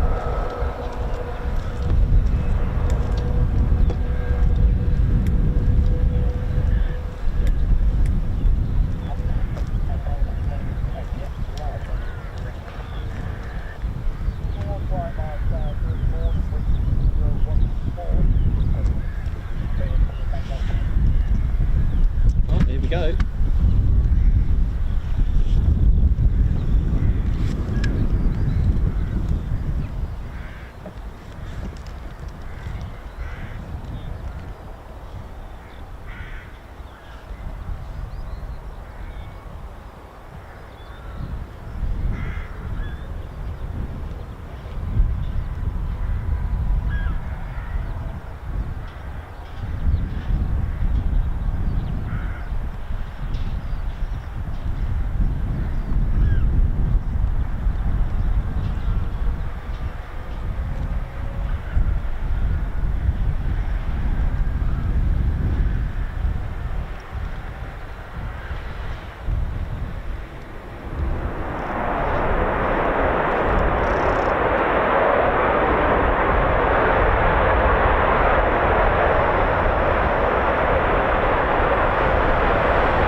I think it's time for a cup of tea. I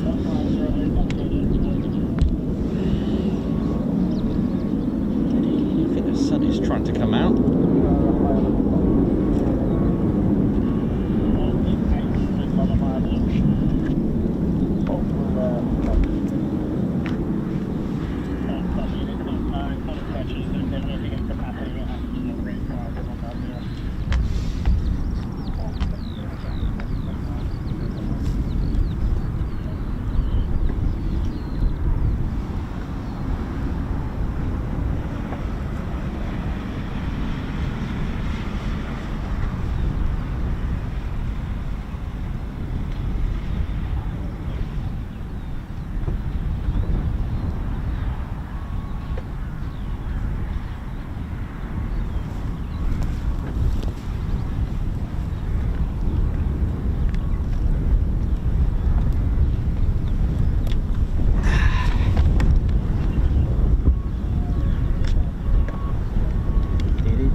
Swap the mags over and see what else we're going to get.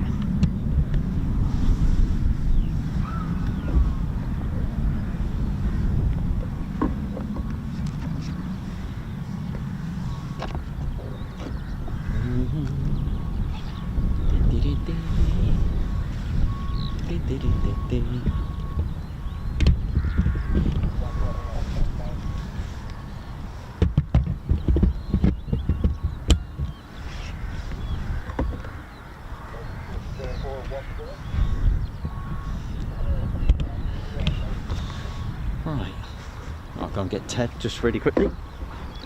See how Ted's doing before we have a quick cup of tea break. Oh, that's been good.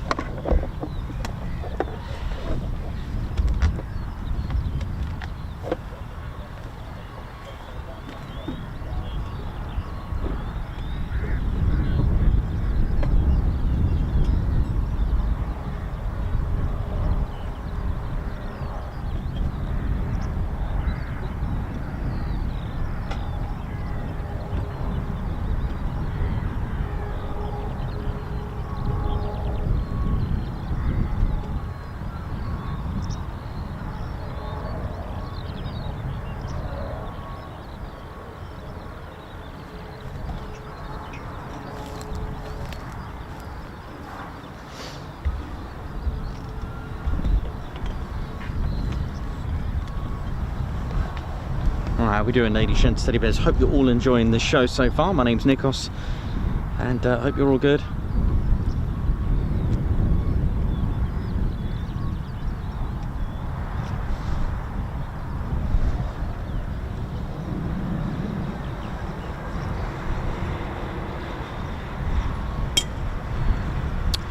Robert Massey, the C version, yeah, it's the only one with wing flaps. Yes, that is correct. I think they officially call them wing flaps.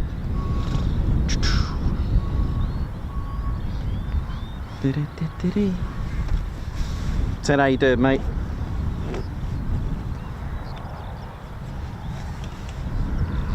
Ted's just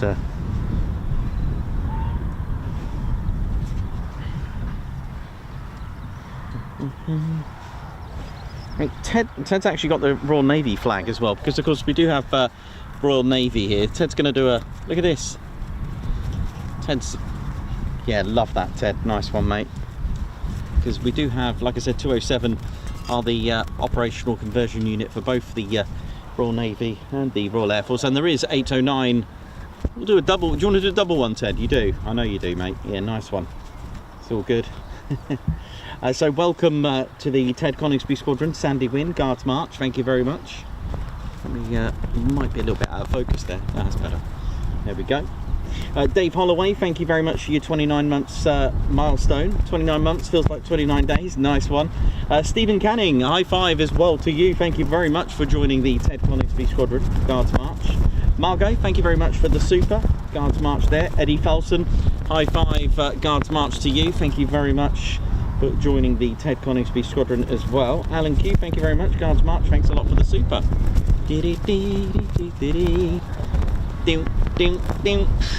Off he goes to wherever Ted goes. He's probably going to go and snack on a bit of tasty salmon there. Snack on. I'm going to go and get a cup of tea, I think. But let me just pop that there for a sec. Of course, if you see canopies opening up, that's always a good sign as well for us.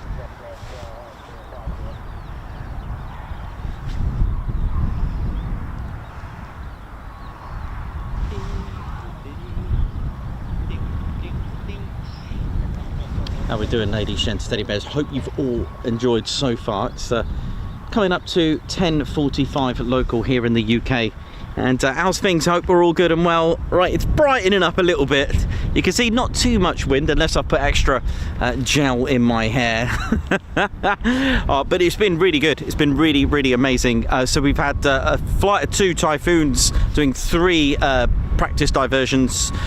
So 3 lots of low approaches, both flights there.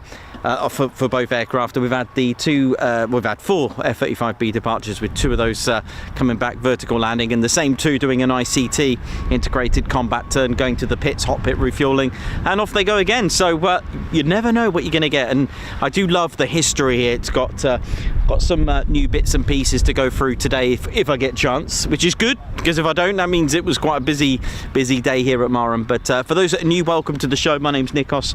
I'm your cameraman, a little bit of a historian and commentator for the show. So I hope you're all enjoying the scenery here in Norfolk at Marham. There is a pig farm here, as you can see. There you go.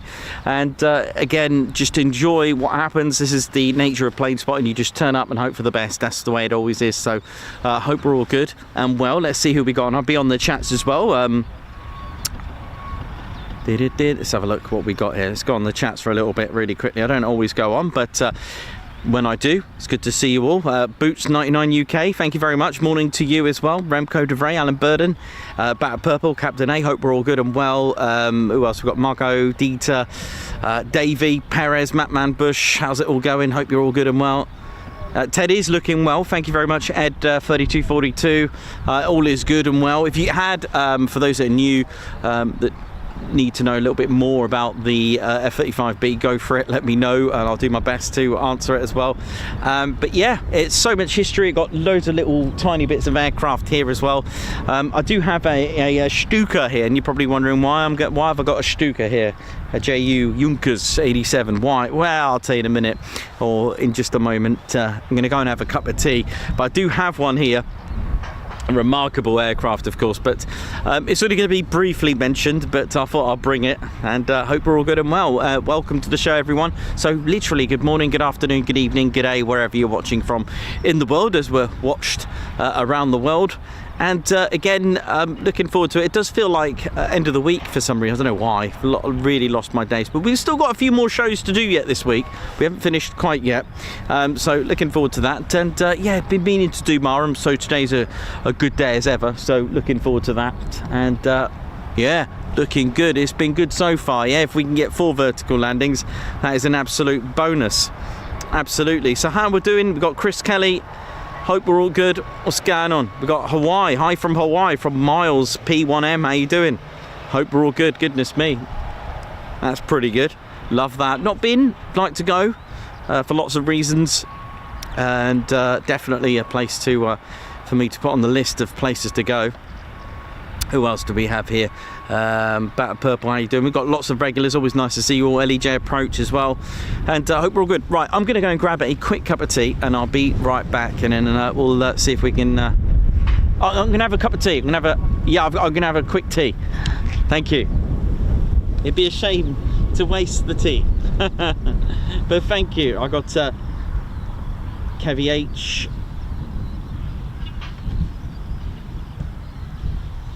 with his amazing coffee there. He's got a very traditional coffee machine over there, I think. Look at that. I'll be right back.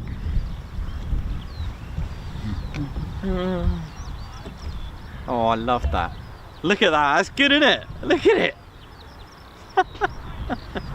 Full on camping adventures.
Delicious.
Wind's picked up a little bit, but nothing that we can't handle at the moment.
Well, that was a lovely cup of tea. Hope we're all good, ladies, gents, and teddy bears. All right, let's well,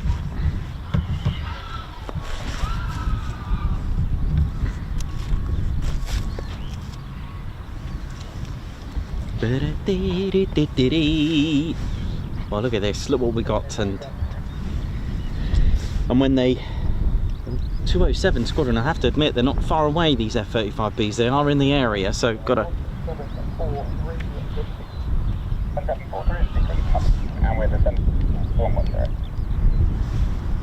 no, not too far.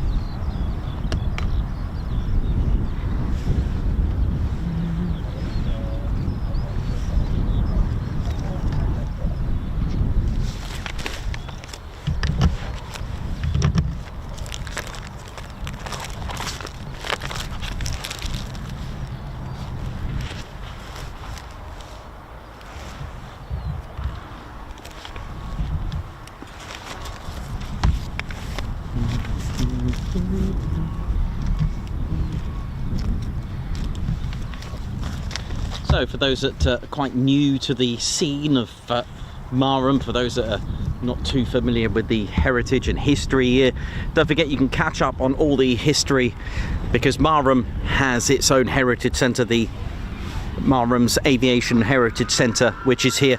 Believe it's open a couple of days a week. There is an exception of I think it's the last Saturday of every month as well. They have an opening day too. So do come, make sure you do visit. Go on the website. They also got social media, the Marham Aviation Heritage Centre, where you'll be able to sort of step back in time. There's no aircraft, as in full aircraft there, but they have memorabilia. They have sections and parts of aircraft, and they are veterans. They are ex-servicemen and servicewomen that are there, and they all specialise in a particular era, shall we say. You got Tornado, you got Victor, crew. You've got a lot of the volunteers there specialise in certain things, and to go on to that, so to make a parallel with that, it's important to understand there's so much history. You'll go in there and you'll see biplanes, because the airfield was one of many airfields that were a dedicated RFC, Royal Flying Corps airfield. You got Bexwell, I think Barton Bendish as well with that. You got Narborough as well. So these are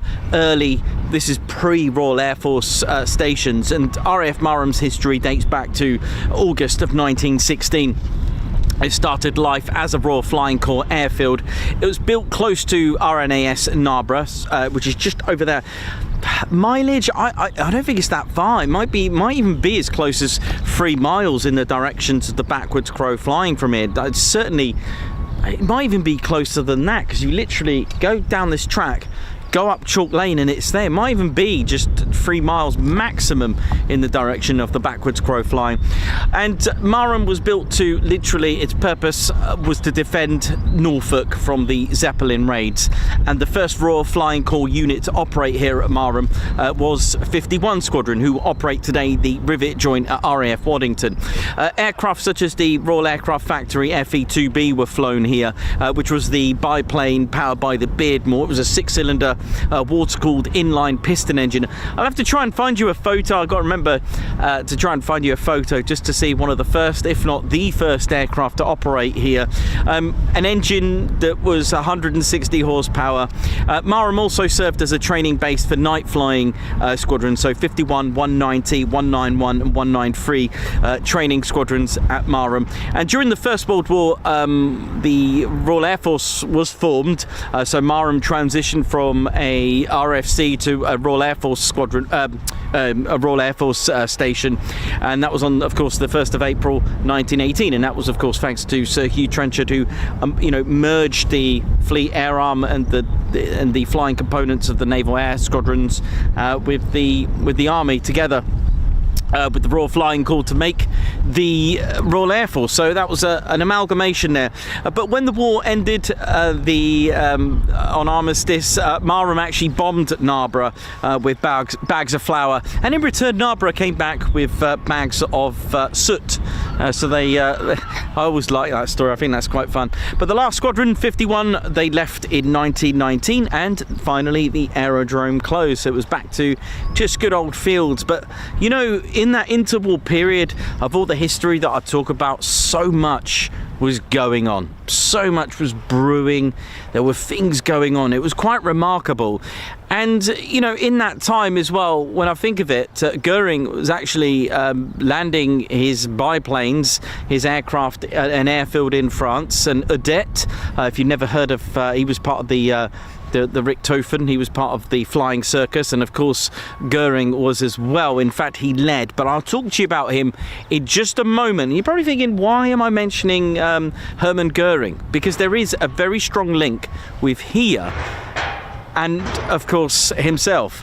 And there's quite a lot of connection here with this, but there was so much brewing. You know, the air show started to return, you know, and it was a good thing, because if it wasn't for the air shows, there wouldn't be all this experience. But Adet went on to actually get inspiration to create the Stuka. But I'll talk to you about that in just a moment. But after the First World War, the UK, just to give you an idea of what we had here, 300 military aerodromes, and by 1924 it shrunk to just 27, because of course there was no need, really, if you think about it. It was the first ever aerial combat. If you look at aerial combat, it's actually quite new. If you think of naval battles, battles on the ground, thousands of years old. I mean, thousands and thousands of years old. Let's put it into reality. There would have been battles even in you know, to the cavemen. You know, very, very, what's the word I'm looking for? Territorial. So you're looking at, I mean, if you think about that, if you think about evolution of combat, a stone, you sharpen it, flint, you make a spearhead, yeah, so on and so on. You can look at it in that sense. Then naval battles, you know, all these battles that you can think of, all these naval battles, the Spanish Armada and all that kind of stuff. It's amazing. And even if you go into the Roman period, even if you go to the Battle of Marathon, even if you go to the you know, classical and you know, ancient Greeks, they've recorded, even in poetry, mythology, there's all these battles. But then, you know, 1903, Wright brothers probably didn't think about they were going to use that. But aerial combat in some ways was kind of used even before flight itself, using balloons, using to drop bombs, or you know, arming the balloons and kites and things. So the idea was there, but it's quite an interesting, you know, format. And if you think of biplanes, they weren't armed. The very first biplanes weren't armed, and in fact the very first Wright Flyer, the Curtiss aircraft, the Jennies, they weren't armed. They were for they were really for reconnaissance and observing. And if you think about it in that logic, how useful would that have been in the Battle of Little Bighorn? I'm sure Colonel Custer probably would have been alive, or used a better tactic if he had an aircraft to observe.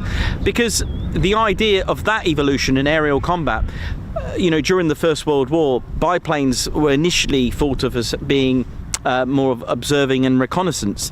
And the story goes, and this is a great book by Frank Murphy, who served can't remember what, the 418th Bomb Squadron of the 100th Bomb Group. His book is brilliant, Luck of the Draw.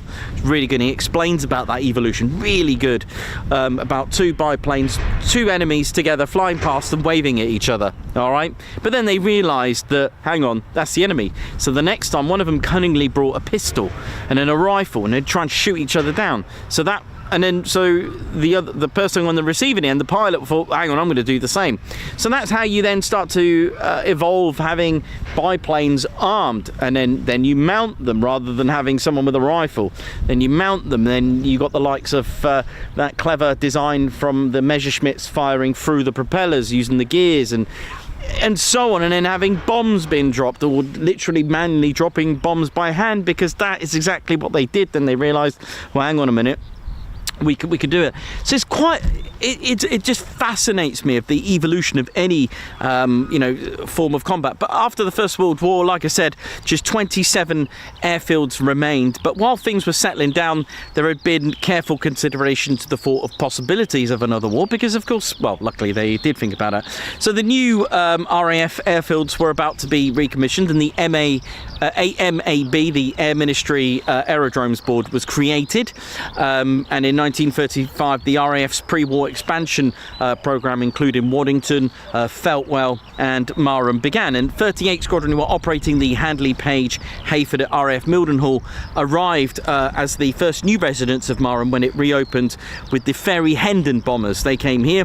The B Flight of 38 reformed and became 115 Squadron with the Handley Page Harriers. Now 115 Squadron, they operate today, they operate the Grob Shooter RAF Wittering, so still going on that legacy even today. And by April of 1939, both squadrons received the world's fastest assembled bomber, the Vickers Wellington bomber. Let's have a little quick look at our Vickers Wellington bomber. Let me put this into, let me turn this around so you can have a little look here now. There we go. And even during that time period of 1938 and of course 39, when Marham received the Vickers Wellington bomber. These markings here, markings of the squadrons, they were actually, so 115, was it, Kilo Oscar, they actually had the squadron numbers written on them. And again, that changed. In 1939, they scrapped that and said, hang on, a security issue, just writing down the squadron number. Yes, 115, I've got photos of this, having 115 written on here. I know, and 38, having 38. Amazing, right? So they scrapped that and created this cryptic 2-letter system, and in some cases a number and letter as well. Wasn't always like 3W and so on and so on. So the B flight became 115, and they were, by 1939, April to be exact, they were operating the Vickers Wellington bomber, which had a really good reputation, a twin engine medium bomber, with the eventually having the Bristol Pegasus, started with the Bristol Pegasus and eventually moving on to the more powerful 1500 horsepower Bristol Hercules engines. Payload of 4,500 pounds. It did come out with the same specification of, to the Handley Page Hampden. Both of those aircraft actually were created with those specifications of B932. That was the Air Ministry specifications, and it was quite, you know, it wasn't that common, but not uncommon at the same time, to have a company actually been chosen and selected to create under an Air Ministry specification. So that's quite good. Let me just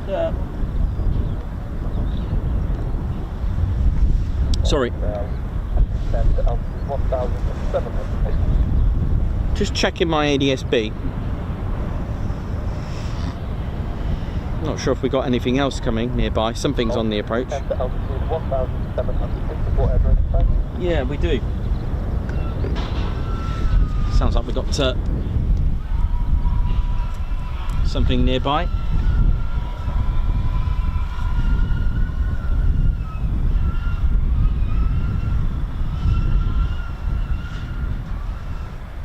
Radio 2-1, traffic to northwest, 4 miles maneuvering.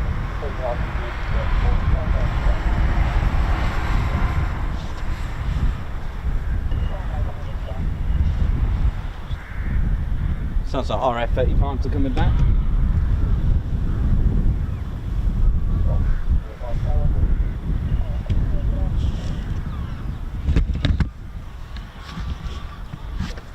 So the Wellington bomber was the most produced bomber of the Royal Air Force. 11,461 or so were made in 16 different variants as well.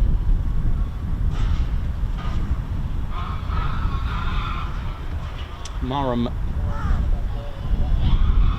was extremely busy during the Second World War. 105 Squadron arrived as well with the Merlin powered wooden legend, the flying tree, of course the Marham Mosquito, and also Marham became a Pathfinder station as well, and they also tested out the Oboe precision bombing aid.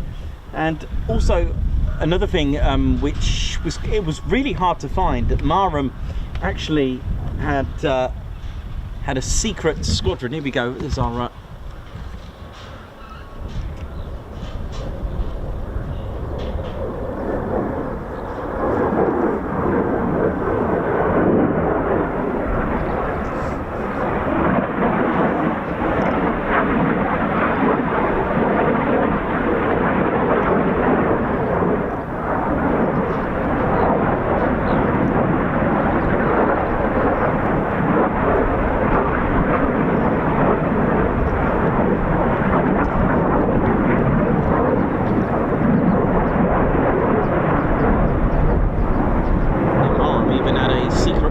Squadron 1655.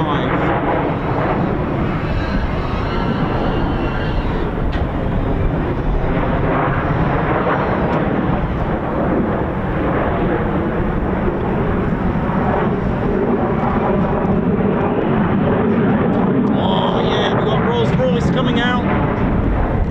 Yeah, we got Rolls-Royce.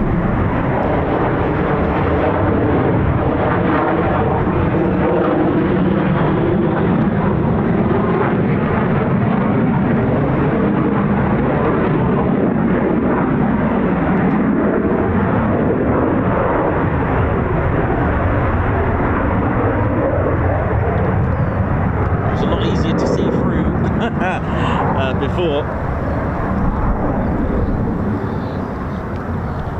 Sorry, 1418 flight was the Secret Bombing Development Unit. 1655 were the Mosquito Training Unit. I do apologise for that. I do take that back. So 1655 Mosquito Training Unit. That was between 42 and 43. So they had like an OTU here for that.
Hope you noticed the weapons bay open on landing,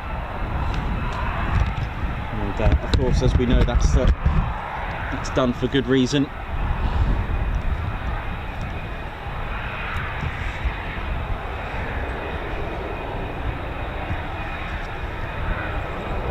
So 4 vertical landings today already.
Well, that was absolutely remarkable.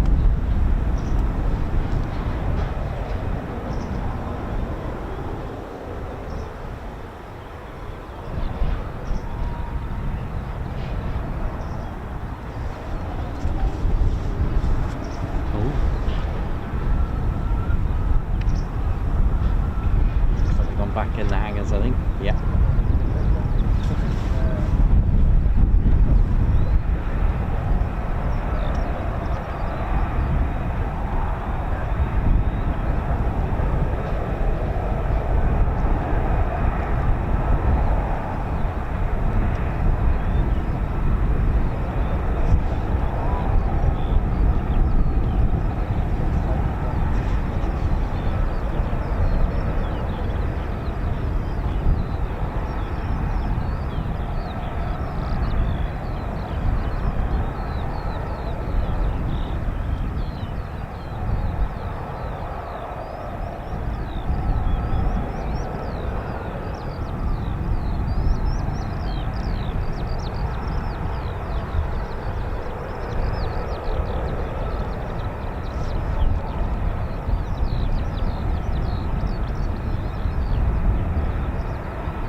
Well, it's almost time for a spot of tiffin.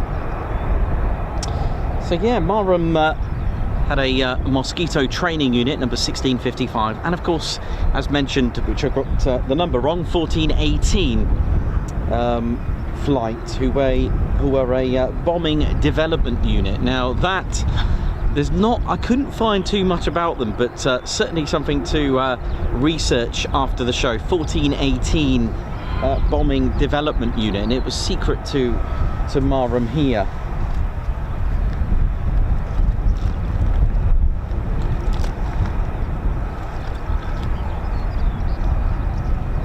And 1943 as well, that time period, Marham also had 139 Jamaica Squadron and 105 Squadron as well. I may have a little picture actually of actually it's on the front cover. This book, classic book by David Mundy. There you go, GB, that's the reason why I'm showing you the Mosquito. Had the flame dampeners on there, so it could be used for nighttime flying as well. Some night attacks on there. Beautiful, isn't it? Let's have a look if I've got anything else I can show you on here. Yeah, there you go. The Naval Air Mosquito there. That was the markings of 105 Squadron. Great book if you ever get hold of it.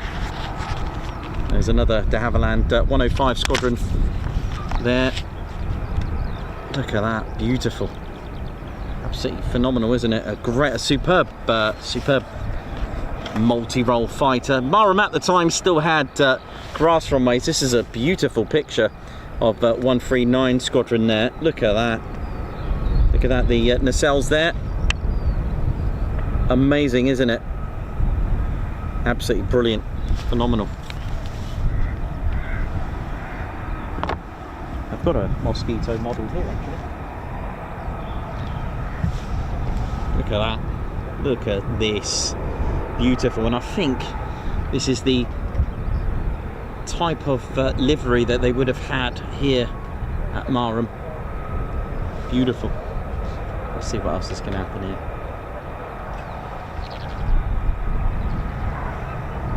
Just trying to keep a lookout of the Embraer Phenom as well. There is one floating around, Cranwell 36, not too far away.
So for those asking about the difference to spot from a distance, the A and the B, well, let's have a quick look.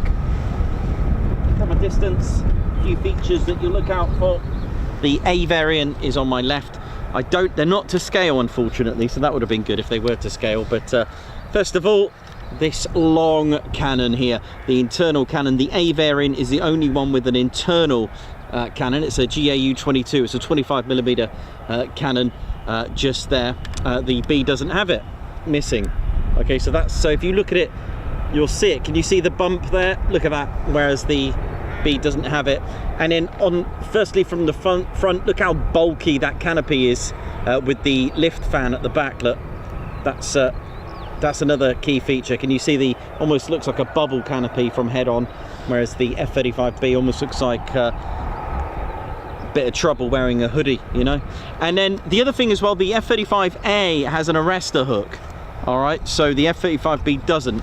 So there's the arrestor hook. This is a very, very distinctive look about the F-35, especially from the back as well. You can see, it's not the best example there, but you can see that the B doesn't have it. So let me just also, if it starts looking like a transformer, that's a B variant. Okay, but you'll notice, look at the bottom, without breaking it again. Yeah, it's broken again. But there, look, the A, look, and you see the bottom, look, very flat at the back, different on the A variant. So those are just sort of quick distinctive features. Where on earth is that bit of Lockheed Martin? No, it's over there. I'll leave that. There's a bit of repair done with Lockheed Martin Blue Tack that's available at your local Lockheed Martin stores.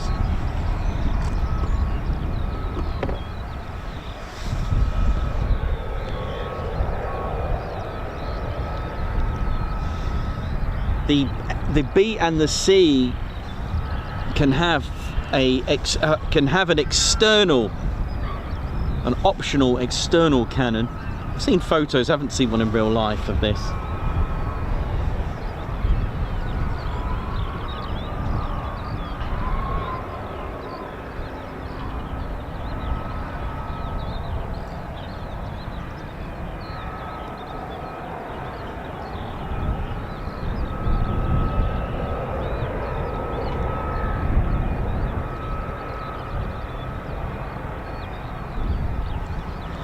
The other thing that you'll notice on the A and the B as well, let me just get that you might notice another difference. The nozzles, if you catch them, the nozzles are different. There's a lot more revealed on the F-35A. The B is quite shorter. The other thing as well, the F-35A is refueled via the boom. Okay, so that's how you refuel it. The B variant and the C variant actually has a drogue. This compartment here, so it's quite distinctive. You may be able to see that. All right with that. So that's the other thing as well. There's a little a ridge on the back of the F-35A as well that dips down. I don't know if you can see that.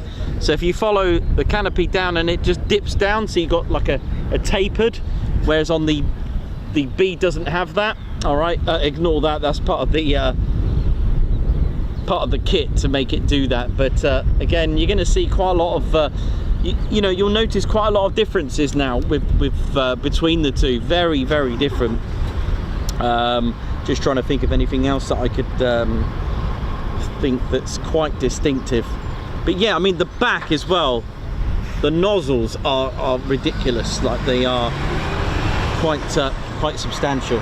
But of course they do have specification differences, like the the G rating on them, the payload, the fuel, and the weight as well, that kind of thing as well. So, and the, you know, the range, max takeoff weight, you know, it's quite a bit of a trade-off, because of course they've just gone and stuck 1.2 tons of Rolls-Royce in there. And you know, at the end of the day, you've got to think about this. They've done that just so that it can hover, so that it can have the STOVL capabilities, which again, like I said, it's a trade-off.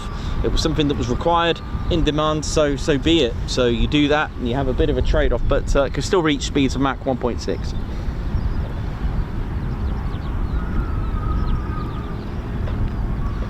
So according to the Royal Air Force website, they are purchasing F-35As, and this is according to official Royal Air Force sources. 207 Squadron are, again, this is from the Royal Air Force website, that the plans are to have them with 207 Squadron.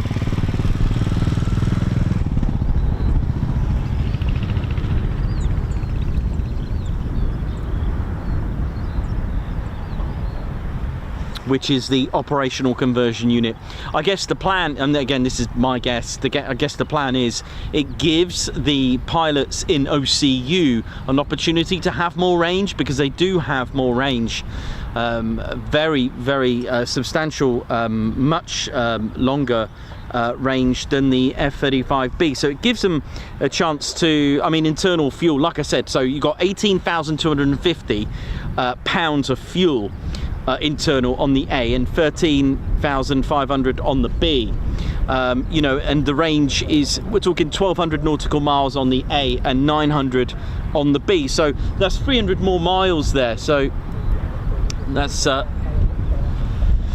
you know, that's quite substantial. So 45 Squadron are now on approach with their Embraer Phenom, a multi-engine stream for pilots to train to go on to. So multi-engine, this is from RAF Marham. So what that would mean is that they are taking there are 4 phases that you can choose from if you're interested in becoming a pilot with the Royal Air Force or Royal Navy even as well.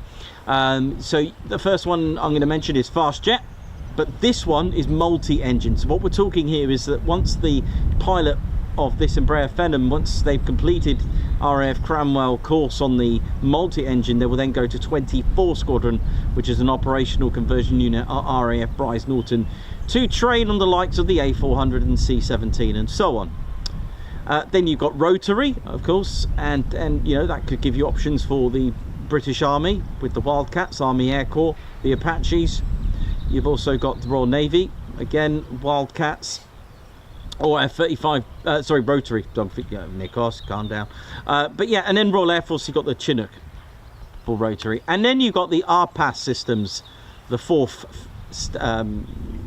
category, which is remote piloted air system.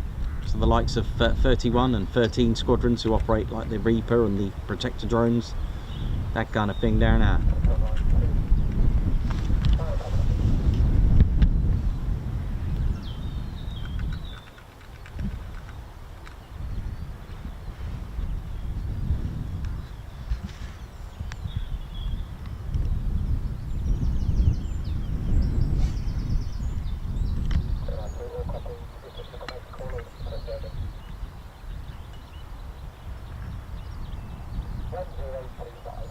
No rest for the wicked here today, eh? It's all good.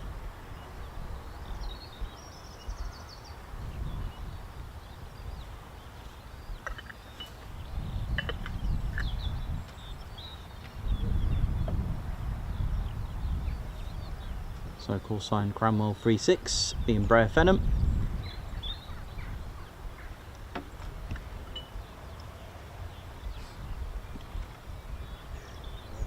Should be in sight very shortly, unless I've missed it.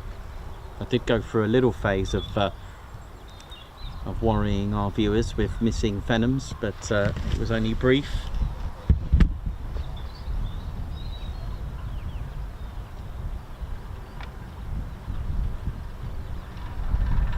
But in my defence, we do have this sort of copse here of trees.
So we'll probably do a few circuits, I would imagine. We'll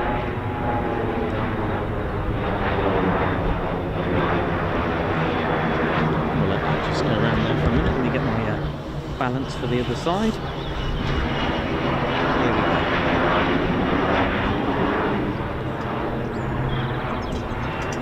go.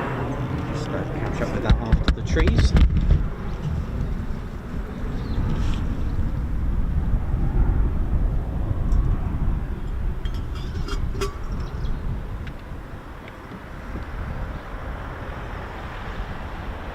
So it's a Phenom T1, T for trainer.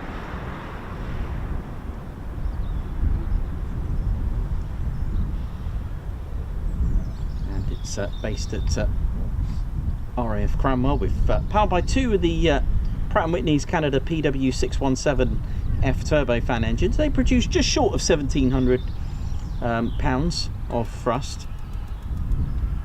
And the Phenoms are the multi-engine training needs under the military flying training system, the MFTS, as we mentioned, with 45 Squadron.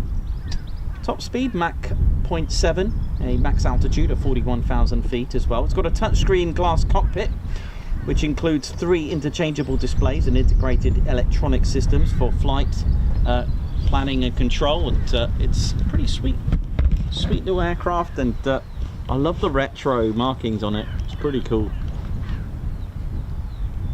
Reminds me of the Dominique a little bit.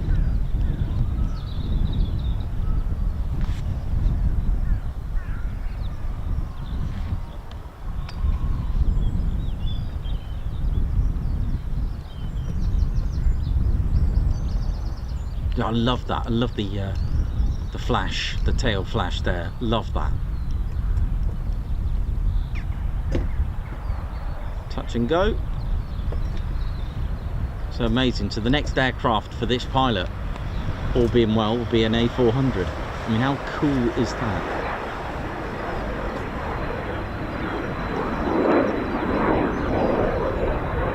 Or a C-17.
Chris White, thank you very much for your super chat.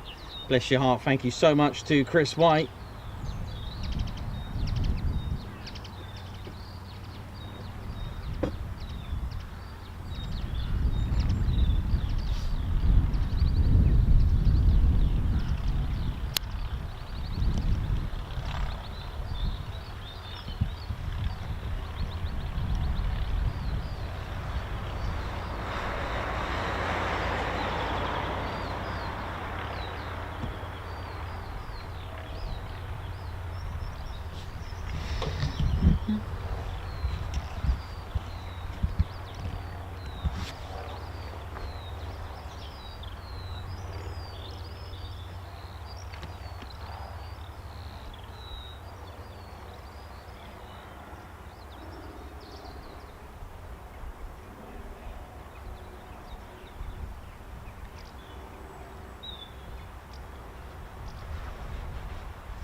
See what I mean? I missed it.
A400 that's floating about.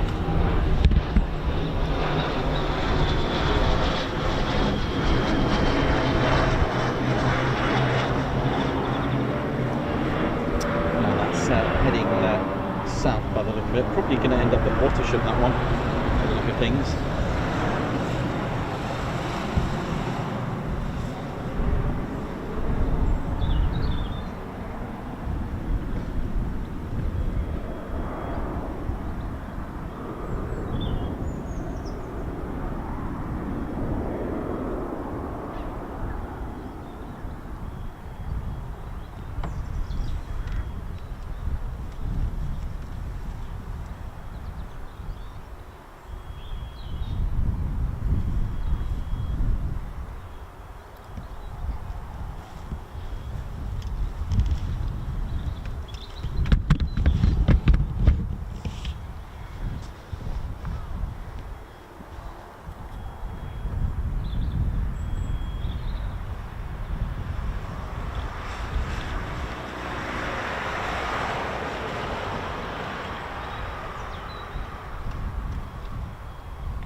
Right, let's see if I can miss this again.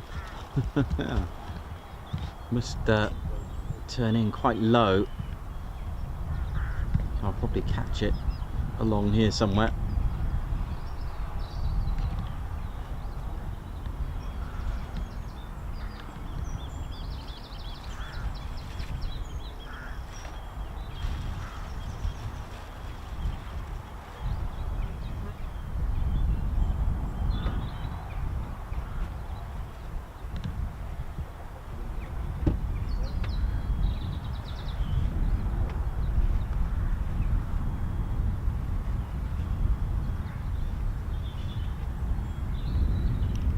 Nice, right across the tower there.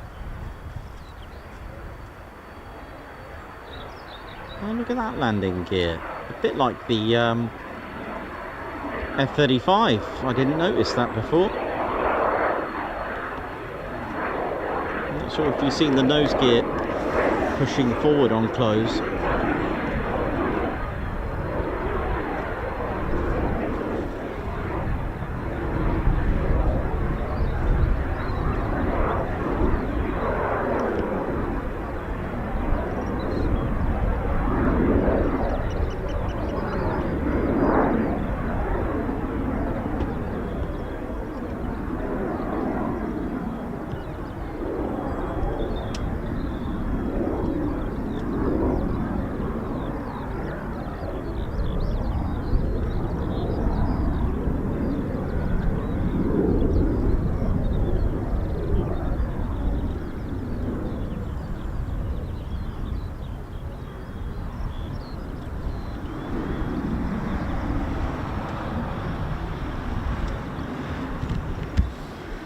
time for me and Ted to go and have a spot of lunch. It's pretty much coming up to lunchtime for us.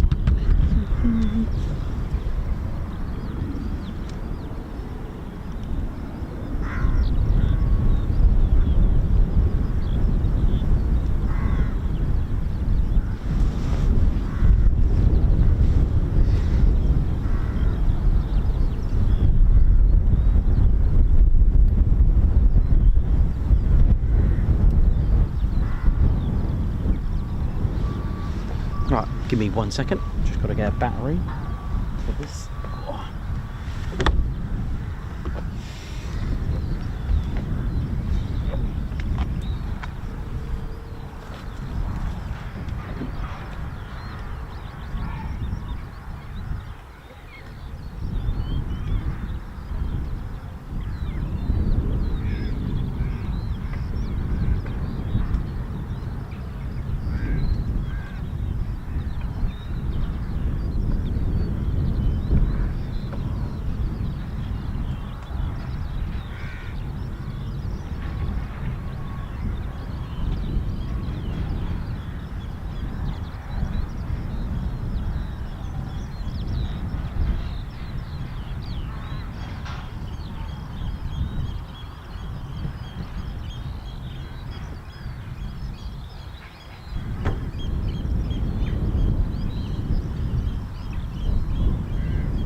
Yeah, looks like the Embraer's coming back for another go.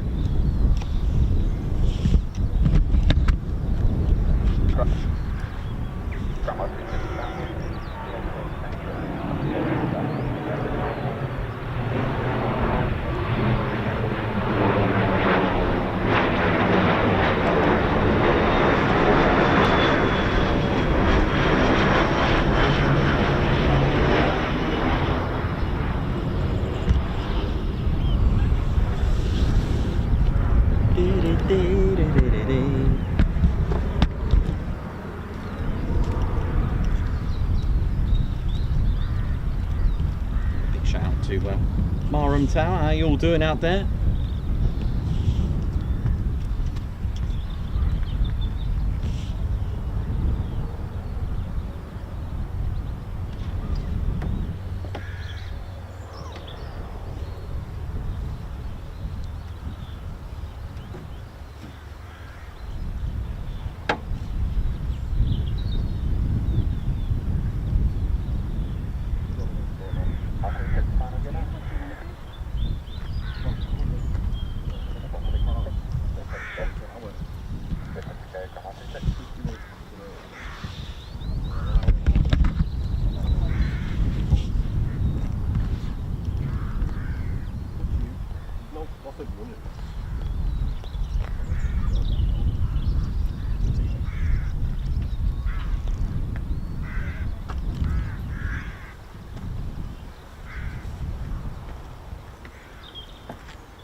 It's getting lower and lower, isn't it? Look at this. Oh, that's nice. Yeah, look at the nose gear.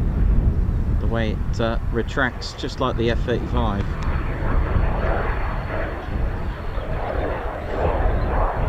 cool. I never noticed that before.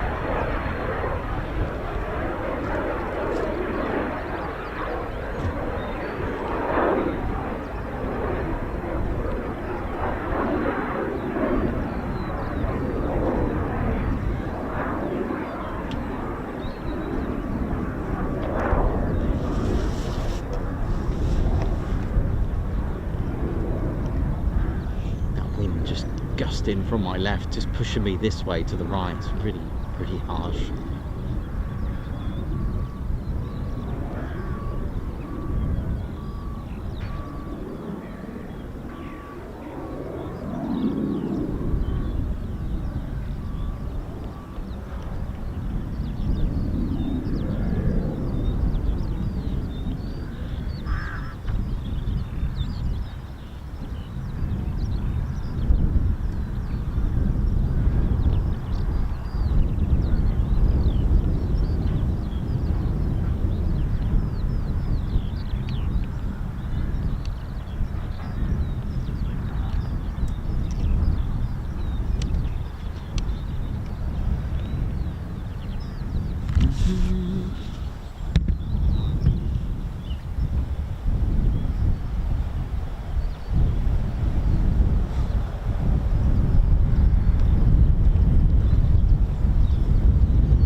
Okay, mate, yeah. Yeah, alright, buddy. Yeah, I'll see you tomorrow, yeah? Alright, man. Nice one, I'll see you tomorrow, yeah? Yeah, hopefully get that sorted. Yeah, I'll get the parcel, I'll fix it after. Yeah? I'll see you tomorrow, thanks for the tip. Let me know if you get anything changed. Alright, man. Yeah, we'll do. Yeah. I think that's what I'll do, I'll definitely, man. Yeah.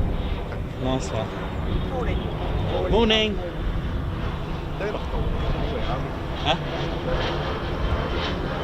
Not for a while. You read that? Not that one, not that version of the 8. There you go. Ready, morning. That's for me, is it? Yeah. Oh, thank you very much. It's got dates, time, you name it. Everything that you like. Oh, yes. That's awesome, thank you very much. It's quite harrowing, actually. But it's about top, especially the guy on the bottom turret, thank you very much. The bull turret, Yeah, that's pretty. Oh, how bizarre, I've just opened it on that bull turret right there. Goodness me, that fetal position is... Well, you want to read some of that, it's horrific. Yeah, I bet. The decisions the pilot has to make because there's no wheels. Yes, I can imagine. Yeah, well, that's enough said about Yeah, that. enough said. My goodness me, thank you very much for Oh, that. you're welcome, I've read it. Wow. I know you I recognise that guy, Snuffy. The 8. He was part of the Eagle Squadron. Snuffy. There's dates, everything in there. Wow. So, help I've yourself. covered that one. Bull turret gunner Maynard Snuffy. Cool, thank you very much. Not very exciting here today. Yeah. Oh, I it's don't know been, what happened this morning because been pretty good. the local press said that there'd be more flying over here to tell the residents around here, because I presume there's some sort of something exercise. Yeah. Because yesterday we had 4 Hercules come over, and I looked on flight radar, nothing. Don't know where they came from or where they were going. And then this morning you must have seen the Typhoon. Yeah, You yeah, did. yeah. They Well, went just round. at the same time, did you see it? I think it was a rivet with 2 jets with Couldn't it. see it because of the Well, it had two jets alongside it. Oh, yeah, I bet That they was did. about Yeah. the same time because I was out walking the dog. Yeah, sadly the cloud's a bit too low. Yeah. Oh. We haven't even gone off this morning. 4. I saw 2 when I went out the dog. Yeah, so 2 went out, they came back, refueled, and went back out again. Yeah. So, Right, okay. And then we've got the Phenom doing lots of Training, is it? Yeah, no, thanks for the book. It's No, really you're good. welcome. Wow. I meant to bring it to you last year. Oh, bless you. Thanks very much. Yeah, it's all right actually. So I'll just put you out of the suspense. Kind gentleman is just donated a book to the Ted Coningsby channel. Look at this. Look at that. What a cracking book this is by Donald L. Miller. Wow, amazing. This is just up my street. This is a cracking book. I can't wait to read that. Yeah, nice one. Thank you very much. That is amazing.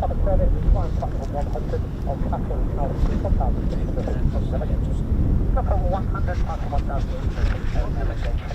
We will take general handling block, either with yourself or Cromwell Factor or 90 to 120 for 5 minutes, DH 5 for RTB. Copy, then what area will that be in? Probably not far, as much as your I'll maintain your distance. Right.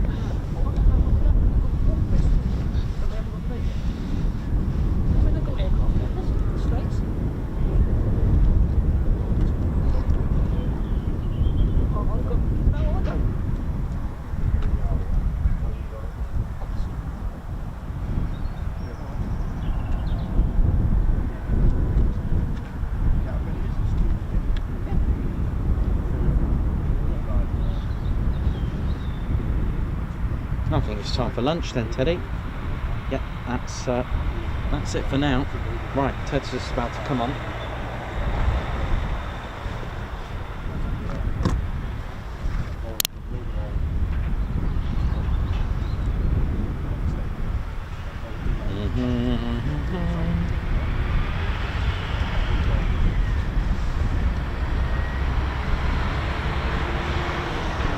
What the Bowser crew, how you doing? Ted gets excited about that sort of thing. Ted wants a ride in one of those Bowsers. You're quite obsessed with that, aren't you? I know, he just keeps telling me he wants a little drive around in one of them. I don't blame him, to be honest. It must be pretty cool to drive one of those and refuel the aircraft when they come back. Absolutely amazing. Dieter, thank you very much for the super Guards March. Thank you very much to you. And oh, Chris White, thank you very much. A high five and a paw pump with a salute there for that amazing super chat. Thank you very much. Oi oi, all TCS. Today's my 21st month membership. Thank you so much, very generous, thank you. Remco De Vrij with 22 months as well. Oi oi, new TCS graffitis coming up. Nice. KJN68I, congratulations on your first year membership, Guards March. Boots 99 UK, thank you very much as well for the super. Morning Nikos, thanks Ian. Thanks a lot Ian. Alright, so it might get a little bit quiet now for a little bit. Jay Borton, how you doing? Ali Leyland, oi oi. Vina. How are we all doing? Hope we're well. Nope, he's off. Right, Ted and I are probably going to go for a little bite to eat.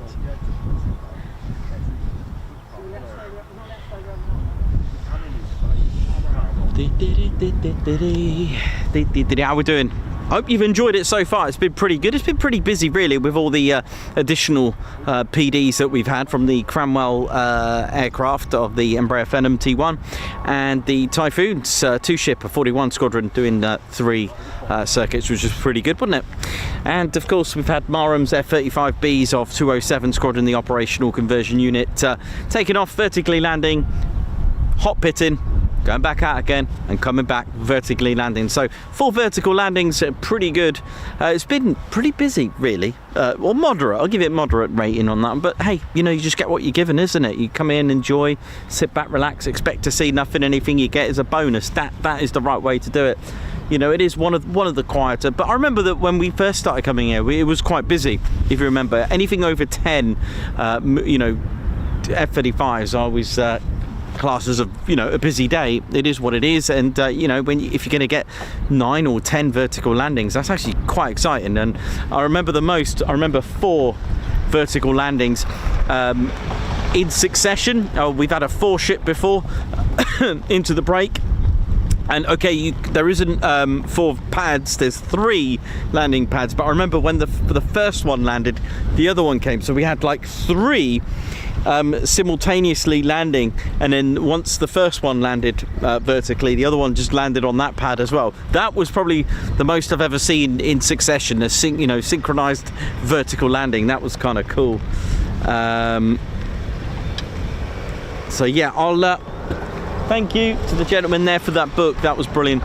So I'm just going to have a little bite to eat. I'm going to use my What we got? Salmon. I'm going to use my trusty military issue, I guess. So it looks military, doesn't it? Military issue knife and fork. Maybe those in the British Army, maybe you can relate, or regiment, whichever. Maybe you've got one of these. It's great. It's got a spoon, fork. You just pull it open like that and pop that in there, and away you go. Pretty cool. Yeah, I've got one of these. It's pretty useful, actually. I don't even know where I got it from, but hey, it does the job. So yeah, it's a pretty cool little kit. That it's got everything you need. Even got a you know, to open wine bottles as well. That's right, a wine corker. Oh, nice one. Right, cool. I'll a corkscrew. Right, I'll be back in a bit. We're gonna go and have some salmon. See you in a bit. Take care, man. Love the polo shirt. Love it. Oh yes, it's your birthday, 21 again. Let me go and get Kevy H is also here. Let's do a little birthday guards march to Kev H and himself and Amanda on adventures plane spotting. So a birthday guards march to Kev H. Happy birthday to you. He's here. Thank you, man. Take care, man. Have fun, enjoy a bed and breakfast. Yay! Oh, wicked. So Kevy H on adventures with Amanda. That's awesome, from Liverpool. And yes, off we go. Right, we're going to go and have some salmon. I think. I'm not sure. Let me just check that Embraer Phenom.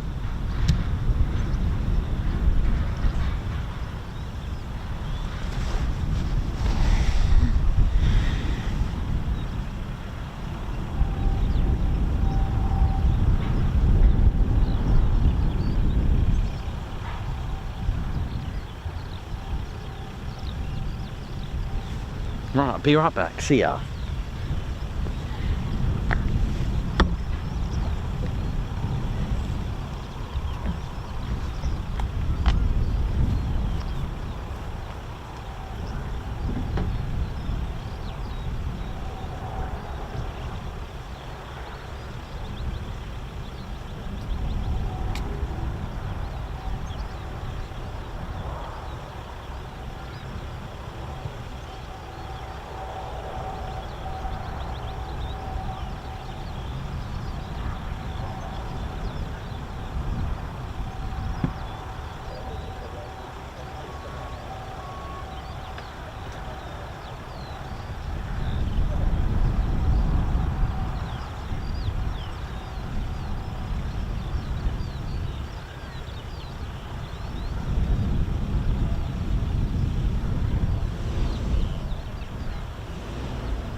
of tea and then I'll be on.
Hey man, how you been? All right? Been up and down, but I haven't seen you for a while. no, I haven't seen you for about 12 months. I saw you on this morning. Yeah, you good? I was going to say, yeah, I learned a thing or two about the B and the C. Good, good, good. Not the B and the C, the B and the A. Yeah. Well, we need to C now. It's both of them together sort of thing, We right? ain't got any C's, have we? No, we haven't got any C's. They're the trap and cat ones. Yeah. We've got some stuff. Oh right, okay, cool.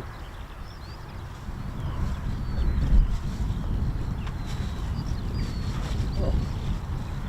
How you been then? All right. Been keeping okay? I haven't seen you for a while, man. I've got this thing called atrial fibrillation. You may have heard of it.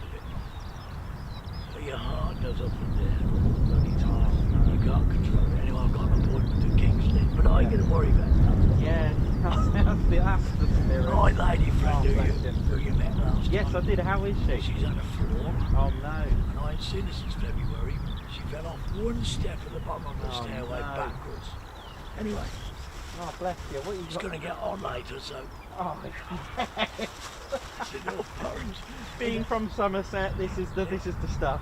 You're not from Somerset. I am. I don't have the accent, but I am. That's where I came from before I lived up here. Oh, I was in Western Superman, where I was born. No, I lived on Exmouth. Oh, Yeah, what a place. Exmoor National Park. You got Oh, this is great. books. I don't. You've probably got books in I love this book.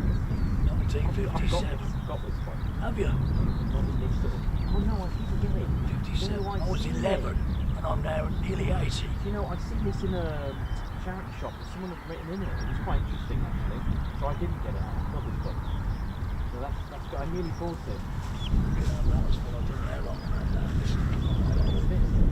The world's worst air. Oh! I love that. We saw that The film when I was a world's kid. worst aircraft. I saw that film. Did you?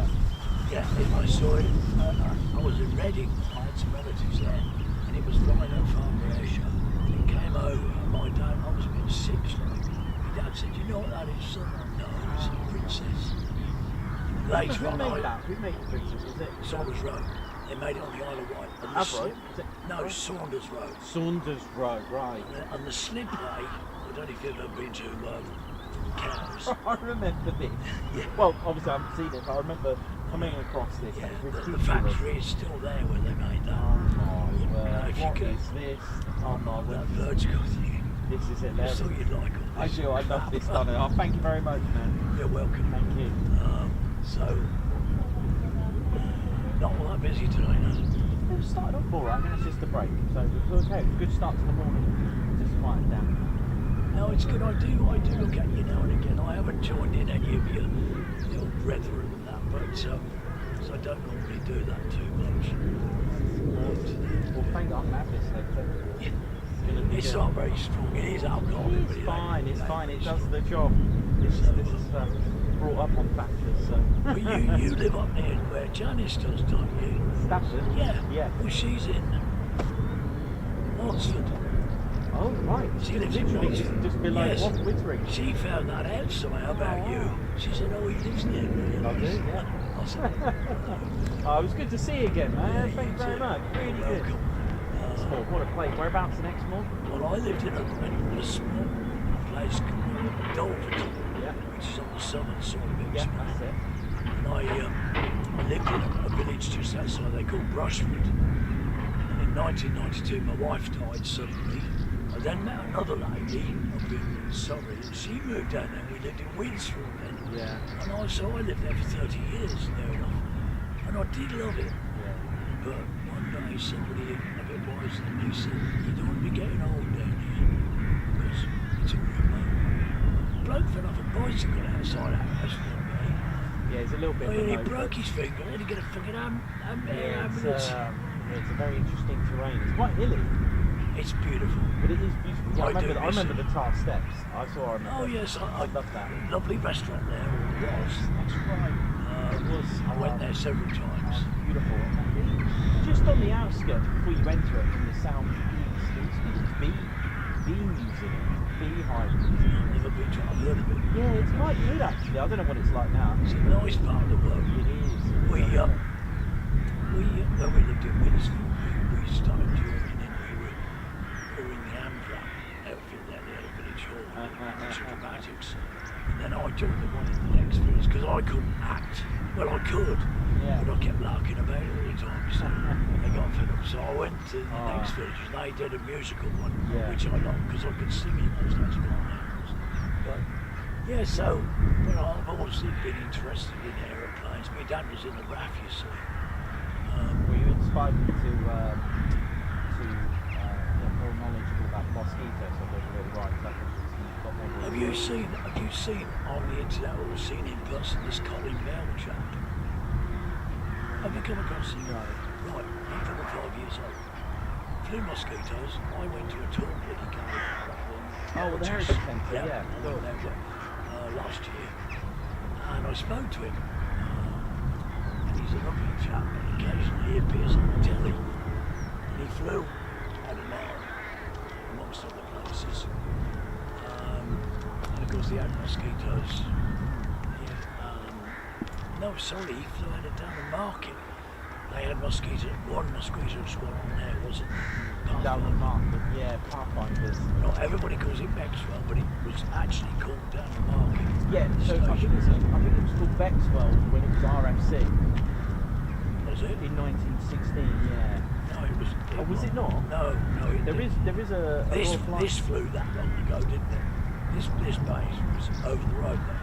Was Narborough, yeah, Narborough. This was that old, but no, that was built during the war because it was built by Frenchies, the construction company. Right.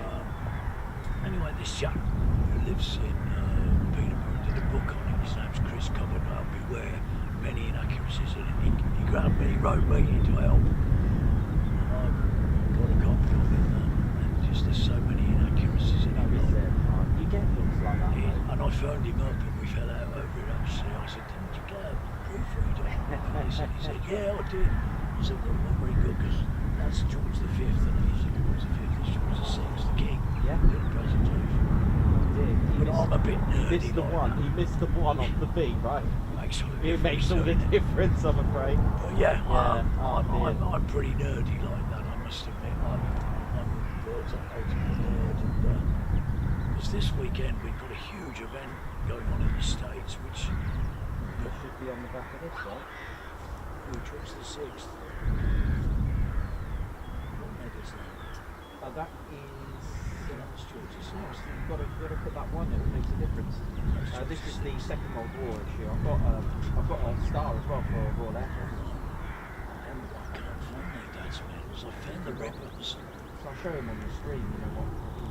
And these lads in the heritage place, they knew what all the ribbons were. Yeah, I've taken them all my dad's stuff for a second. Just pop this in. I've got, because I collect a lot of stuff like this at home. Should have, hopefully, fallen out. I mean, did you have that on there last time? Yeah. Oh yeah. You did that for me. Is that a yes it is. Yeah, I've got the Royal Air Force star as well from King George VI. This is quite... Oh yeah, that's your dad's probably got this, right? Your dad's one of got those somewhere at home. Yeah, your dad's probably got that one. They were. I took some stuff up there for the oldest thing I have here in my possession. But the older one is at home, so I can't dare bring it here. But one I've got a World War I medal. I've never seen one of those. Check this out, Royal Flying Corps, genuine cap badge. That's nice. Royal Flying Corps, and I've got a sweetheart from Royal Flying Corps, but I can't leave it here. It's good, it's at home. But yeah, it's just to show on. Where'd you find So I go to collect. No, I go to collectors, like actual. I don't want to go. You don't want to go on eBay. I tell people don't go on eBay. No. No, you will be down by eBay quite a bit lately. Genuine US Army Air Force as well. Jesus. Yeah, so I go to actual dealers that deal with this. I thought about you because I took an American cigarette tin over there. Oh wow! And those oval top shaped ones. I also took a clock from a Messerschmitt 109. Oh, did you? And I said, because I said you can sell this if you want, because they've got my Batman Britain commemorative watch as well, which they can sell as gold. Yeah. Anyway, he said, "Oh no, we're not going to sell that. We'll keep have it in the museum." So they've kept the clock, which is in a travelling case. The Messerschmitt. Yeah. Yeah. It's edible. I had it in a car for years, in a racing car. Oh wow! And then somebody said the bloody clock's worth more than your racing car. So, nice. Oh. Anyway, the next thing, the last time I took them something was I had a whip, a leather whip hanging in my kitchen. Did you? And I had no fella said that it had come from Belsen, you see, the concentration camp. It was a female guardsman. It was a multi-farm thing, you see. Anyway, I took it up there and somebody went on the internet and somebody else made a phone call. And sure enough, it was a female guardsman. I didn't know, and I'll bet you don't know. Did you know there's a Holocaust museum in this country? Yes, in Nottinghamshire. Windermere. Oh, there's one in Windermere as well, I I believe. didn't know that. It's near Newark, the one I didn't know about. I think there's one at Windermere. Oh, is there? Yeah, Well, I didn't know this. pretty sure they've got one at Windermere. Oh, well, there's definitely one at I Newark. don't know why there's one at Windermere, but there is. It's an official one, the one at...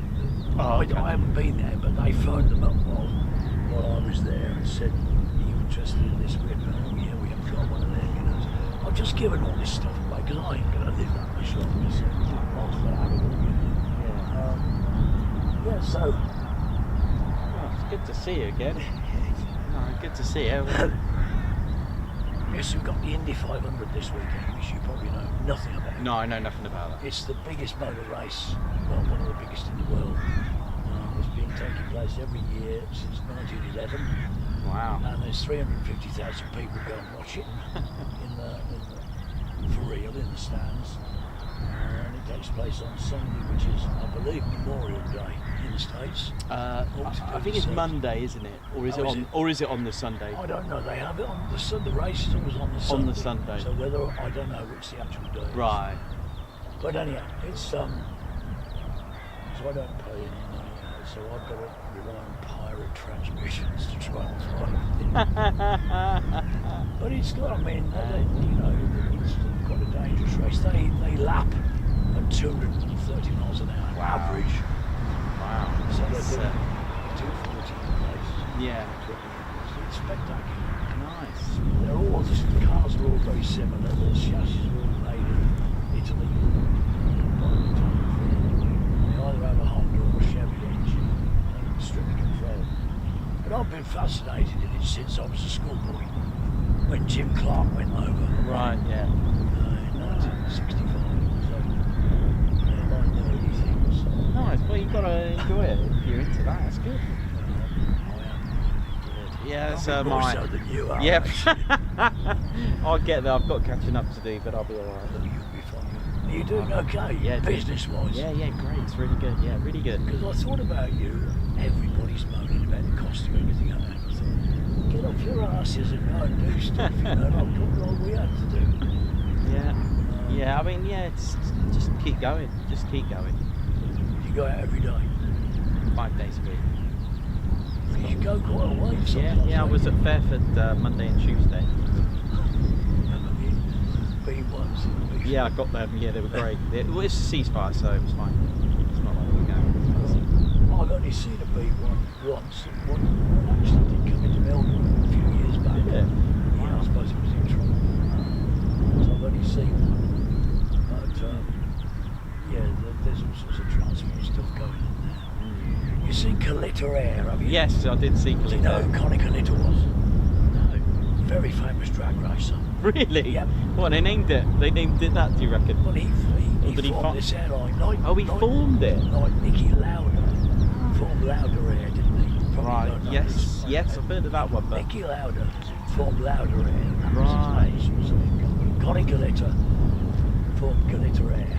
And he was a very famous drag racer way back in the 60s, I suppose.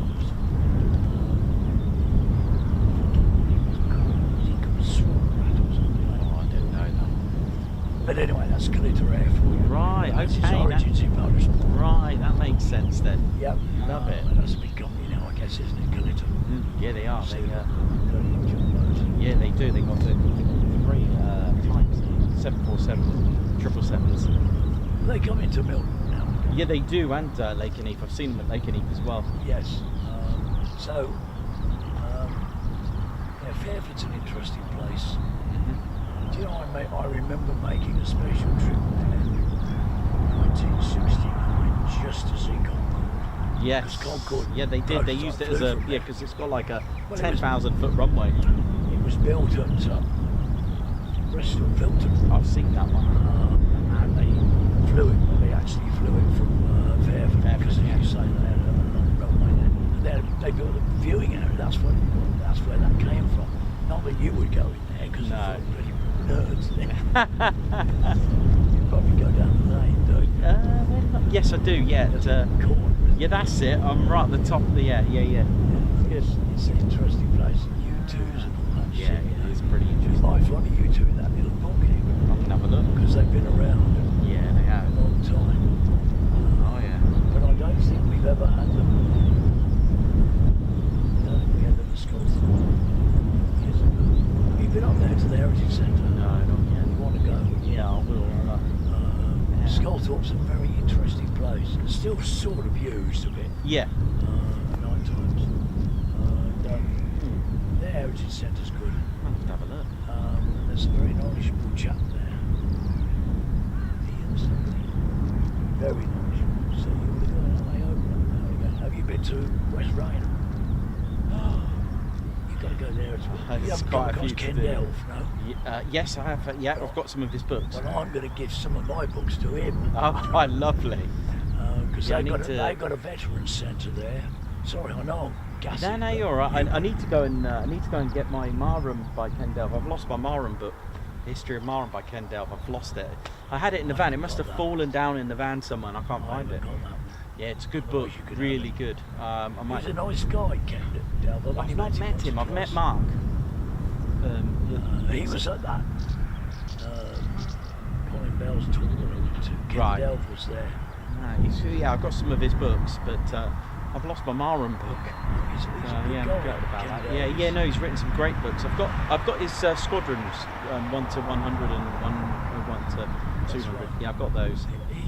He gave a talk on. Now it's called not 100. It's called 100 Group. Oh right, yeah, the electronic warfare. That's it. That's it. The 100 origins of electronic warfare. I mean, they were in this area. They were. Ely They were. and Cambridgeshire. They were, and he gave a talk on that, which was quite interesting. Yeah, I love that. Has it got a snake Yes, I think he has. on there? I think on Is the it crest. or maybe it's a Medusa? Is it Medusa? Maybe it is. Yes, the old snake. Yeah. I just remember snakes of 100 group. See, that's nerdy, isn't it? Knowing stuff. You can turn into somebody like that. Yeah, I can't wait. I need to do that. No, it's crazy. Isn't Oh, brilliant. Yeah, I love it. Just it? things Never that get stay bored, with you. You see. Yeah. There's so much going on. There is. There's loads to talk about. Brilliant. There's so much going on in the world, and And I'm going to go and talk about the nuisance raid they did here over Berlin from here in 1943 to annoy Goering and Goebbels. Now, was that Mosquitoes? Yes, Was that where Goebbels gave the speech? and Goering, and they had to turn they it came off. over or something. Yeah, that's it. I've read about Their that. nuisance raid. So it was 105 and 139. It was quite an interesting raid. They were so precise. Fantastic right on aircraft, that. isn't it? Beautiful, yeah. I've actually joined this one. They're trying to get one in the area. Yeah, I Because heard. we haven't got any in this No. country, not flying. No, I think there's a one in New America. Zealand. In New Zealand, that's There's it, one yeah. in New Zealand. New Zealand, yeah. It's a shame we haven't got one. But anyway, there's an outfit started up, and I've joined in with it. Yeah, you gave me a tag, the Mosquito, People's Mosquitoes. That's it. That's what it's called. It's interesting because the Mosquito was literally built by people. If you were a piano maker, funeral, like coffee Yeah. maker. I've got loads of emails from them. Oh, all the how time. cool is that? Hey? How good is that? That's Well, really yeah, good. I joined in while I was at Where this. is it? Where is my, yes, I'm just Colin. literally about to talk about it here. Yeah, they love it. Do you know I haven't been to the museum? Have you? No. It's Need brilliant to go, Hatfield, right? Is it the one It's, at, yeah, near London, Hatfield. London Coney, yeah. Yeah, It's in the house, believe it or not. I need to go and have a look at that. It's in the house that was owned by Sir Nigel Gresley. Do you know who he was? Designed locomotives for the great. He was the chief that- designer for the great. English Electric. No, the East, North London and North Eastern. You probably heard of Mallard, which is Yeah. a steam loco Mhm. that got the world record and still holds it 126 miles an hour. He designed that class of loco. The Right, A4 okay. Pacifics, and he lived there in that house. Salisbury Hall, it's called. Salisbury. Yes. Like, Yeah. Salisbury Hall. That's where they were making them secretly, right? Yes. I remember I this. believe, Yeah, I've been told they made this prototype there, didn't they? yeah, they did. Just a few Yeah, blokes. that's where they built it, and they had the people were like, "Why is farmers going?" They dressed it up like a barn and a Yep. farm, and I still don't understand how they're built, although I've seen pictures. They're like an airfix kit, aren't they are. Yeah, wood. Do Too you remember hard. the old kits with the wood, and you had to slice them in together? It was like that. They Yeah. must have got the idea from there. Certainly they got all the furniture maybe. Amazing. Because de Havilland were well into wood. Yeah, because of the Comet. I mean, that one, the Mildenhall to Melbourne. Have you race. seen that plane? Yes, at Shuttleworth. Shuttleworth. I love that. Looks great. Still today. Do you know they're still trying to restore another one up near Derby at Burnston? Right. There was another one, there were 4 built, I think. Anyway, there's the remains of another one called Black Magic, and they're trying to rebuild it up near Burnston. Did that come second in the race? Was that the Maybe, yeah, I'd have to read that it up. rings a bell, that one. It's a Comet, right? Yes, Black Magic. I'm sure that either comes second or fourth. It was definitely in that list. Yes, it would have done. And a couple That's, of them out in Spain, which you got them. They're lovely planes, aren't they? Yeah. I've only ever seen them. It just looks like a classic racer. Yeah. You know, it's just great. My father was based somewhere during the war, around the time of the battle, but he was a cook in the RAF. And he said, on this, I think he was at Kenley, which is still an airfield to this day. And he said, in one of the sheds there was that Comet race. It's called Grosvenor House. Yeah, that's it. Grosvenor House, yeah. And he said, that was in one of the sheds there, but because we just an old plane to us, we didn't take any notice of it. Oh, it's a... Oh, someone sent me photos. They must have heard this is probably Black Magic. Let's have a look. Oh, no. No, it's the... What's this?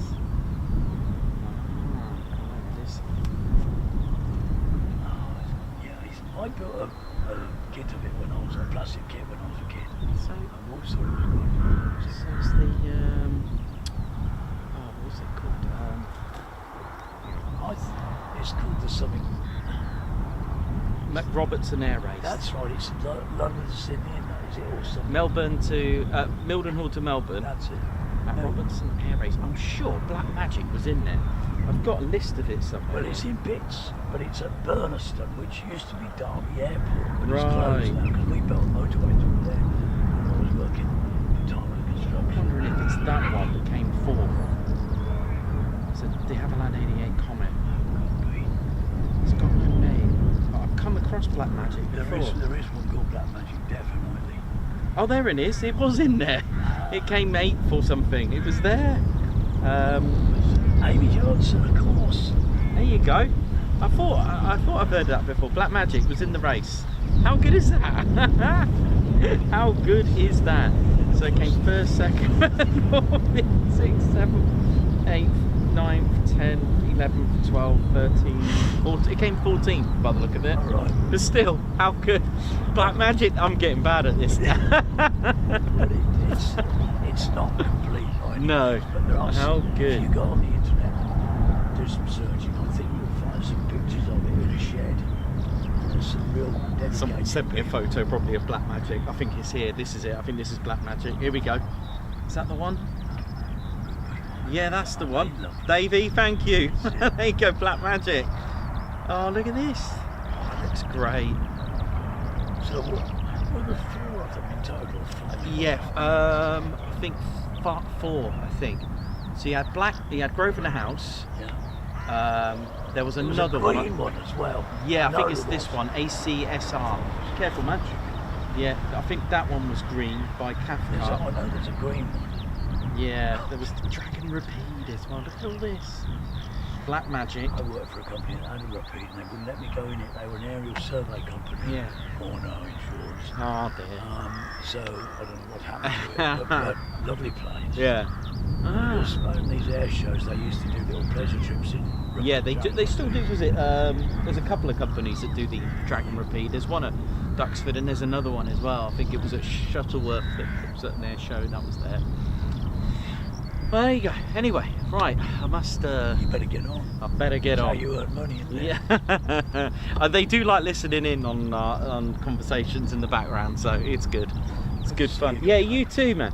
Good to see you. Keep well, and Well, I'm hoping I've got to go to the hospital again. June 10th, if you're around then. oh, I better show these books off on there. I've got to show them that. Obviously, yeah, be careful. These. No, it's me. I've gone over a few times. It's me. It's quiet here, isn't it? Yeah, they'll be up again. I would have thought. They'll be up. Take care. Good to see you, man. You too. Take care. All right. The old trusty Skoda. How are we doing, ladies and teddy bears? That was lovely to see you there, Pete there. And check this out, man. Look at this. I nearly got this the other day. It's from the 1950s. Or was it 60s? Let's have a look. 1957 edition. Look at this. And I'm going to show you this other book in a minute. This is remarkable. Dassault Etendard. Look at that. It's, I came across this the other day. Oh, didn't we see this at RIAT? Did we see one of these at RIAT with the Frecce Tricolore? Did we? Was it not a G91 or something similar to that? I'm sure it was, right? And it had a number 10 on it. Just literally randomly picking Super Sabre, kill Lockheed Neptune. Look at this. Hang on, let's give it a bit more love than that. Let's look at all these. An Aero 2. Take care, man. An Antonov AN4. This is fantastic. A Beach. Cessna T-37. So there's going to be a few people that, oh, super. Now, these are interesting because haven't they got these at that electronic warfare at Spadeham, right? Have they not got these there, just sort of mocking a sort of like a Soviet Union airfield, right? Oh, goodness me, Dornier 27, very Gannet, classic. That was electronic countermeasure aircraft, right? The Gannet, did that not, or at least did that not play that role as well as the anti-submarine role? Did they not make like a there's going to be a few nostalgic comments in a minute. Oh my word. Let's have another go. Handley Page Herald, Hawker Hunter. There's going to be a few heads turning here. The Hunting Percival, Lockheed T2 Sea Star. Looks like one of the shooting stars, doesn't it? Neptune.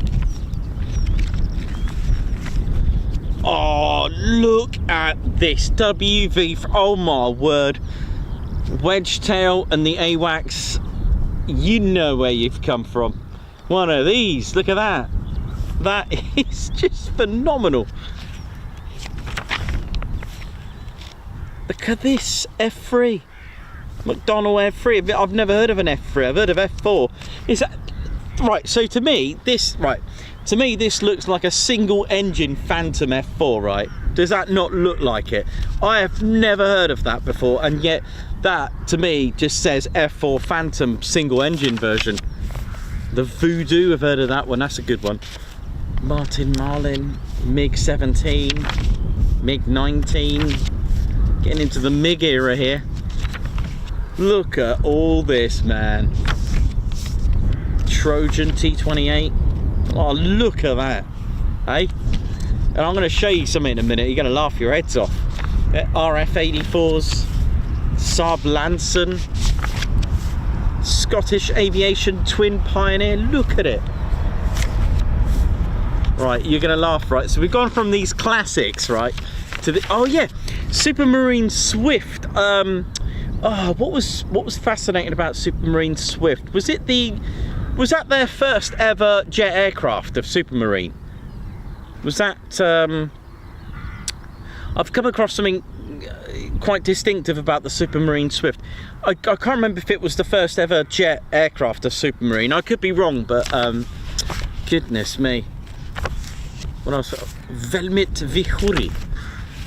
Look at, oh my god, the Vought F8. Oh, the Yak 18. Yak 25. Oh my word.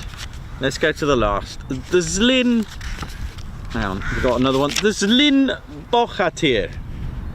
Czechoslovakia. Oh my word. I mean, that is a book and a half, isn't it? Right, now then, should we have a... even looks... Right, let's have a look. You're going to love this. Right, let me just get your reactions. Let's just get your reactions on these. Did anyone recognise any of those? Is anyone quite familiar or like never heard of these ones before? That was quite spectacular. Let's have a little look here now. That is a classic. And let me just go on. Right, so those were classics, right? Now we always talk about big up aircraft and the technology. This, however, there are some aircraft that are just ridiculous, right? And I love the quirky side of things, right? No offense, but of course you got to make something, you can get it wrong, but then you learn on it. I have a book here that's just been donated, right? And this is going to go from one end of the spectrum where things that are good and they've got it right. We're going to go to somewhere where, yeah, that's ridiculous. Watch this, ladies, gents and teddy bears. We have with us, ladies, gents and teddy bears, the world's worst aircraft. Right? Now, you've all heard of a vertical takeoff. Look. Look, I know I'm laughing and I shouldn't laugh. I mean, I can build. I mean, what? It's even got wheels, so you can pull it out in your, you know, your Walmart or Asda car. You know, if you want to go shopping with this. Look at that. You can just trolley it along. Goodness, we should have a little laugh about this. Oh, oh my gosh, it's taken off. It's actually taken off. It's actually airborne. Oh, this though, this is pretty nuts as well. Goodness me, honestly, what is going on? This is quite bizarre. I mean, what's wrong with this? What is wrong with this aircraft? I'll tell you what though, have a look at this thing here. Look at that. I mean, how many wings do you want? I mean, some of these I don't really know what's up with it.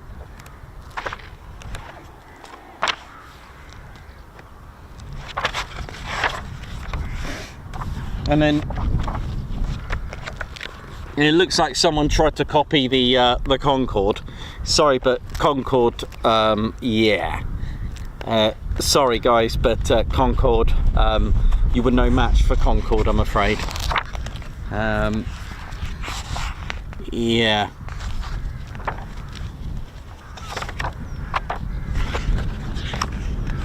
I mean, some of these all look all right, man. Oh, I've come across this beast. Look at this beast here. Look at the state of that. Is this like a Caproni or something? What? I mean, I look pretty proud of that, but goodness me, that is just ridiculous. That's just. I mean, I thought the Handley Page Hayford was bad. Well, it wasn't that bad, to be honest. It did its, you know, it was actually quite good, to be honest. But I thought, wow, that's quite remarkable. It's probably the right way. I mean, what's going on here? I mean, what's wrong with this one? What happened to this? I've got to read what was wrong with it. I mean, what was wrong with this? It looks all right. Looks all right. What was wrong with the Bell 39?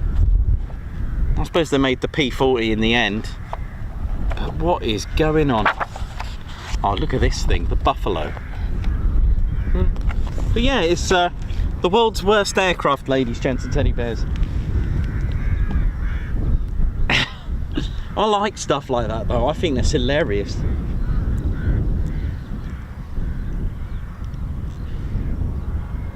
Well, where are you taking that one? Hey, don't be taking away the F-35s. We need them. We need them for the show, man.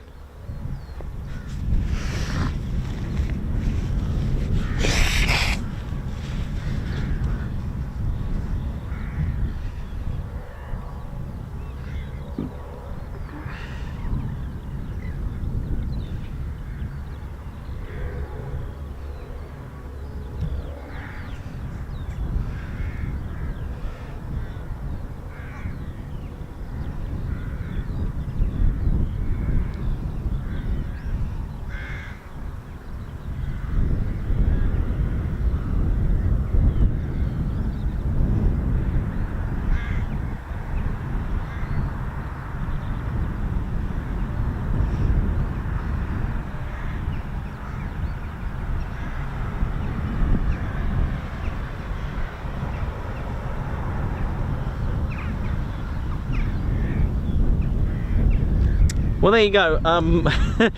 Yeah, I love books like that. I've got another one at home, really, with something similar to that, but not that one. Oh, that's that is hilarious. I love that book. I love both of them. They're pretty cool. I'm gonna have a good read tonight of that. But yeah.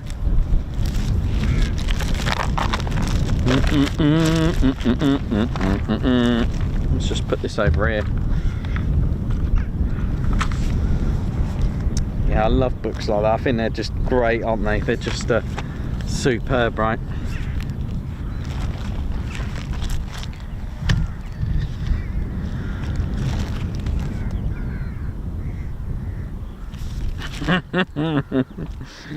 Oh dear, Davey's loving that. That was a good one. Right, let's we'll do a little bit more history. So where did we get to? We got to 1943 at Marham. So by then Marham had Mosquitoes.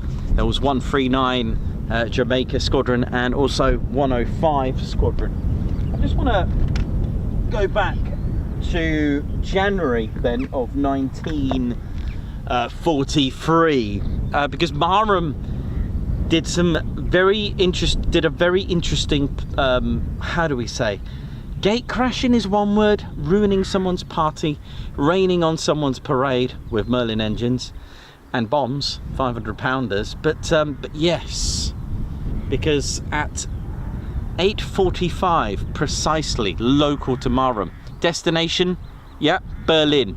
Night or day? Daytime, in the morning, 11 in the morning, so 2 hours 15 minutes precisely to ruin a party. But I want to talk a little bit about we're going to do a little bit of history geeky stuff now. We're going to go back a little bit. We're going to go back all the way to 1893 first of all. Let me zoom out. Yeah, there we go. We're going to go a little bit back in history.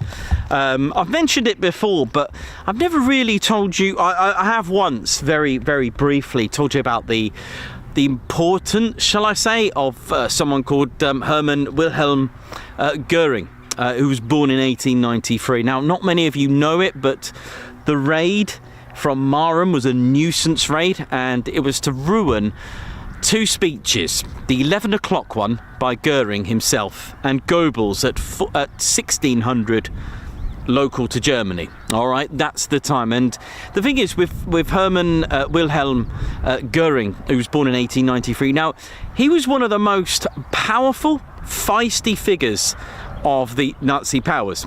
But a little bit of background about him, because he was involved throughout the whole of pretty much the Second World War. But it was actually goes back further than that. His background involves castles, Jewish godfather, so on and so on. He took up hunting and also joined the Imperial German Air Corps as well. But he was an ace as well of World War I. He was also a leader of the famous Richthofen, the flying circus, the commander of the Luftwaffe in the Second World War. And he also met Hitler by a chance encounter in some ways, but was kind of introduced to the love of his life. Now, Goering finished with 22 aerial victories during the First World War. And, you know, he was a bit of a legend in the eyes of Germany. He became a real strong public figure. But another legend by the name of Manfred von Richthofen, a.k.a. the Red Baron. Now, when he was shot down and killed, in fact, let's have a look. Let's have an actual look at some of the aircraft flown by the flying circus, indeed. I mean, look at this. Look at this, absolutely. The flying circus were called the flying circus because they had very pungently coloured planes, from yellow to green to, of course, the famous Red Baron, the Fokker D1. Absolutely, I mean, we're talking, you know, he was a legend, and sadly for him, he was shot down and killed. There's a lot of stories behind the actual shooting down. There's a bit of a controversy in the stories, but was killed. And the obvious choice, because obviously he was the leader, he was the commander of his Richthofen, but it seemed the most obvious choice was to choose his brother, to take on the role of leading the squadron. But it was in fact given to Goering, who was then chosen, the Jagerschwader number 1, the Flying Circus. And of course, as we know with history, that war finished with the defeat. And that was 11/11 of 1918, armistice. But after the war, of course, after the end of that, Goering was ordered to lead his squadron to a French airfield and surrender his aircraft. That was it. You know, they lost the war. It was time to, you know, you got weapons in a form of biplanes, so he had to fly to France and actually surrender his aircraft. But his Flying Circus, he told his men, quote, that he said, yeah, and this is quite a famous quote from Goering, "Our time will come again." Now, during his time with the Flying Circus, he was shot down, but that was the only time he had ever been shot down and survived. With the collapse then of the Imperial German Air Corps, another second to that of Richthofen, of the Red Baron, second in as far as aerial victories, was Ernst Udet, one of the pilots of the Imperial German Air Service, and he was an ace with 62 aerial victories, so second to the Red Baron. But he went to the USA, right? And check this out. This is really, you know, I love interlinking and weaving stories together, because Ernst Udet, one of the second 62 aerial victories, went to the USA. And in 1933, as we do, even today, we go to air shows.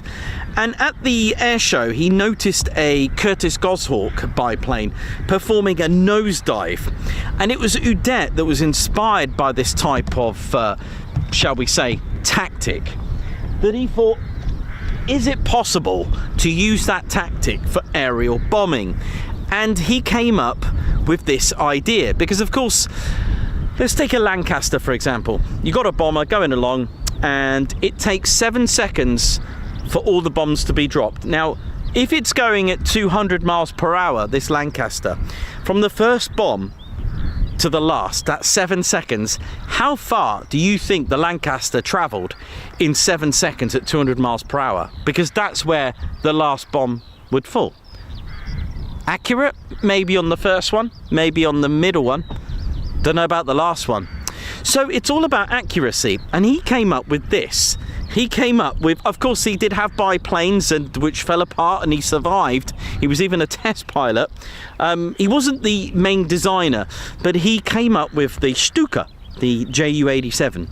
And for those wondering what's going on, I am missing a landing gear. I'm missing that. They did actually put those sirens on there deliberately as a propaganda. There was a lot of propaganda. I mean, they didn't have social media in World War II, but certainly they had propaganda that they could use. So they had these sirens to scare people. And the technique was literally an almost 180-degree dive down, or would that be 90 degrees? Sorry, 90 degree, 90? 180. Should we call that? Yeah, I guess. A straight vertical dive. So he thought, if you are going to nosedive straight to your target and release the bomb, how accurate would that be? Let me just move that a little bit. So that's where that came from. So from the Flying Circus, we had the legend that is Manfred von Richthofen. You've got Goering, and then you've got Udet as well, who ended up making, well, kind of leading to the development of the Stuka, the legendary bomber that scared the life out of people in more ways than none. So how amazing is that? And yet, when it gets even more, what's the word, weaved in and soaked up in history, you know, we're talking about Goering went off to do his own thing. Now, he was highly decorated. He couldn't walk down the road with someone noticing him because he was that famous and decorated. Now, he went on to become a display pilot. He went on to become a very highly decorated pilot. Everyone loved him. He was performing lots of aerobatics. Can't remember what aircraft he used, but I know it was, I know he was flying some form of biplane. But, you know, During that time, though, Germany was pretty much forbidden to rearm at that time. So I want you to remember that. That was at the Treaty of Versailles. But they did, they did produce. They started to produce, and especially Lufthansa, the main, airline company, the main aviation company of Germany, Lufthansa. They kind of did something on the little, how do I say, covert, shall we say, undercover, under wraps. They did produce aircraft, not military, or were they?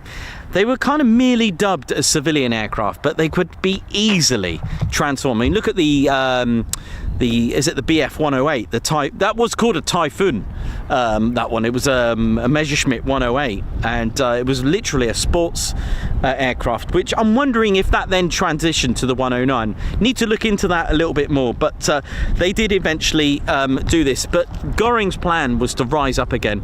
Now Göring went on to, he left the air show world, and he became a civilian airliner pilot in the end, and that was quite important because he went from being this amazing display pilot to going to civilian, which actually a lot of them do in some ways, right? A lot of pilots do this, but this was quite an important change because this is where he met the love of his life. It was Countess Karin von Foch. She was already married with a child, but they were kind of they were obsessed with each other, fell in love, and she started a new life with Göring. They ran off together, and they started. That was in I think by 1922 they ran away to Munich, where they met Adolf Hitler. That's how he met Hitler and became friends, and that's where the friendship began. It was all to do with him moving to the civilian side of things. By 1923 there was talks of starting an alliance together it was the Hitler and Göring alliance, and they had a plan to overthrow the government. But the police, trying to stop the marches, started to open fire on this uprising because, of course, the police were loyal to their current government, right?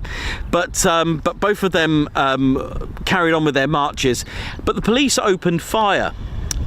So Hitler was caught, put to prison, okay, and Göring took a shot in the thigh. Now this again is another turning point for Göring because this became infected, and this began the addiction to morphine, because of course he was given morphine because of the amount of pain. He even suffered with really bad toothache in his life as well later on, which again they started to give him lots of other prescribed opiates and morphine, etc., and he became addicted to it, which I think that really changed him. That changed his psyche. It changed his. I mean, psychologically, he was completely. How do I say? There was a lot of side effects taking that much amount of morphine. So that's what happened. And anyway, Hitler was released in the end. I can't remember how long it took, but he was released in the end. But anyway, just to get back to the Marham raid. So when in 1934, when Hitler did get into power, Hitler naturally chose Göring to be his commander-in-chief of this air force called the Luftwaffe. This was the biggest air force the world had ever seen, because if we go back to Lufthansa and manufacturing all these wonderful aircraft, they were ready to actually turn them into military aircraft. They were dubbed, they looked like they could become bombers, and they were. They had thousands of them. Thousands every year. They'd have thousands more. And by 1934, Göring was the commander of the Luftwaffe. That's how important he was. And he even said a couple of quotes that he could, along with Hitler, that they could literally just destroy the Royal Air Force, because they were taking out, they completely annihilated the Polish Air Force. They started, they took out Spain with a raid, an aerial raid. And he quoted that, no aircraft, enemy aircraft, could ever reach Germany. All right, that was his quote. The thing is, with 10 years of power in 1944. All right, everyone was given this little radio called the Volkswagen, and it was the serial was V301. Now the 30 was 30, one was January. And it was on the 30th of January that this all began in 1934. 10 years later, to celebrate that, it was time for a 10-year anniversary speech. However, I often wondered that, and I dug deeper like I normally do. Why wasn't Hitler there? Well, thing is, 1943 and just earlier that year, literally the beginning of January, they completely had to take defeat of Stalingrad, and that's why Hitler wasn't there, because of that. I mean, why would he want to, you know, make a speech and to be heard in, you know, of what, 80 million Germany had? 80, like, this is the whole country, 80 million had this radio set, and he had to take defeat, and that's why he didn't want to make a speech. So Goebbels, I believe, took his place with that. So on January 30th, 1943, they were celebrating with this, with rallies. It was a 10-year anniversary, and it was indeed Goering that was supposed to deliver the first ever speech. Now, this was going to be broadcasted. Everyone had their little V301s. What is that noise? Hang on. Sounds like an F-35A. Can't see it though. Well, just enjoy the noise. Actually, this reminds me of what I'm about to tell you. Clouds are a bit low. But I want you to just think about what's just happened here. Wow. How interesting and creepy is that we just had a free ship and just caught an eyesight of them. And it was indeed 3.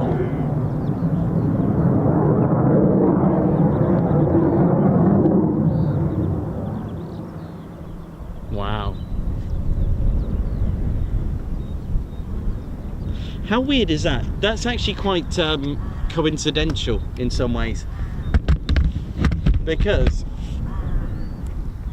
the broadcast, the first ever broadcast, was going to be by Goering at precisely 11 o'clock local, and it was going to be done from the Air Ministry building, and it was going to be broadcasted to all of Germany.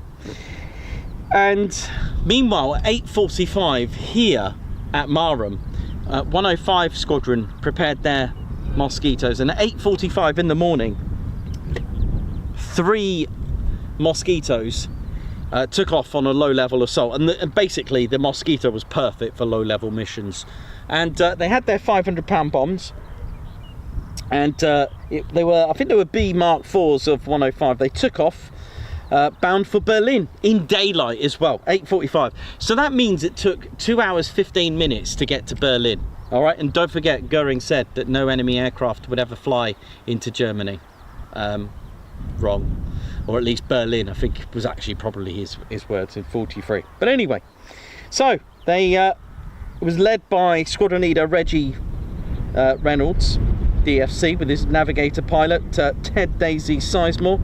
Anyway, the 3 Mosquitoes went off and took off, and it was quite bad, the weather here. Here was really bad, but when they got close to Berlin, again undetected, okay, they managed to find a break in the clouds, and they flew down and started to release their bombs. Now, just as Goering was about to, you know, step up in front of all these people, and what would you imagine, thousands of people outside their Air Ministry, thousands of people, sirens started playing, the sound of Merlin engines could be heard, 6 of them in total, right, 6 Merlin engines, and then bombs were dropped. The bombs were released and all hell broke loose. And the thing is, the radio station did not know what to do. What do they do here? Do they keep going?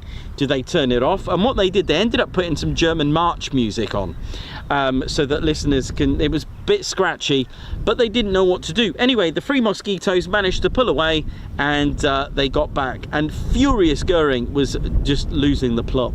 But the 3 Mosquitoes landed back safely. Yay! So that's all good. So Marham completely ruined the plan. But at 1600 in Germany, local, it was turned for Goebbels to it was time for Goebbels to make his speech at the Sportspalast, which was a big, huge sports stadium. So the idea then was Marham to have another flight of 3. So 3 more Mosquitoes, they took off, okay, and just before 105 crew returned, Marham with 139 Jamaica Squadron took off and set off again. Now these 3 Mosquitoes were crewed by Squadron Leader Donald Darling DFC with his navigator flying officer Bill Wright. Now that was Mosquito DZ367. Ladies, gents, teddy bears, they did the same thing, but this time, the thing is though, and it's quite obvious to understand that, you know, I'm not being funny, but they were about to, over there in Germany, they were ready for them. But they did release the bombs, and Goebbels, did the same thing while Goebbels was about to start his speech. This time though, the radio broadcasting company kept it going this time, so he did his speech. Bombs blowing up everywhere and anti-aircraft fire, sirens going off, and bombs, and Mosquitoes, Merlin engines. As they all got out, as they all pulled through, sadly, DZ367, flown by Squadron Leader Squadron Leader Donald Darling with his navigator flight officer Wright. Sadly, they were hit and the aircraft was destroyed. They are buried over there. They lay side by side. Now the 2 Mosquitoes that got away from 139 Squadron, they were met with 109 FW190s actually, but the speed of one of these over 400 miles per hour. Don't forget, they've released their bombs. They went in a real steep dive and was completely outpaced the 190s, and they got back safely. So sadly, one Mosquito was lost, and they were all awarded steak, and they were all decorated and all were treated to steak and chips. And one of the crew said that it was worth flying to Berlin for. So there you go. That's Marham's famous nuisance story. I love that story. I think it's great. Which was quite funny, because while I was trying to talk to you about history, we had 3 of Lakenheath's aircraft just fly over, which was quite amusing. That was quite cool.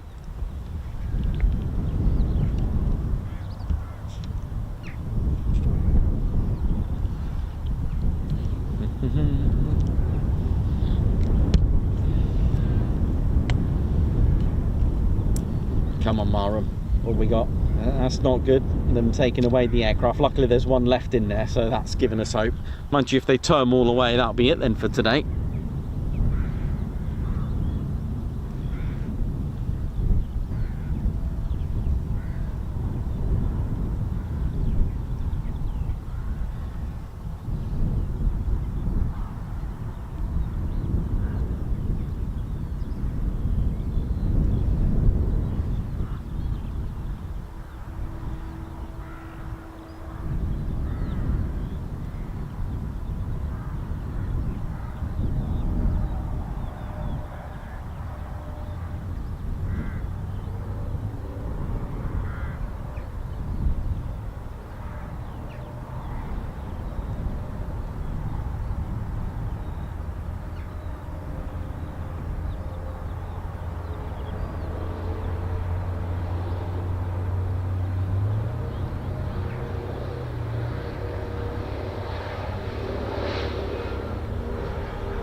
Just going to go and grab a quick cup of tea. I hope you enjoyed that.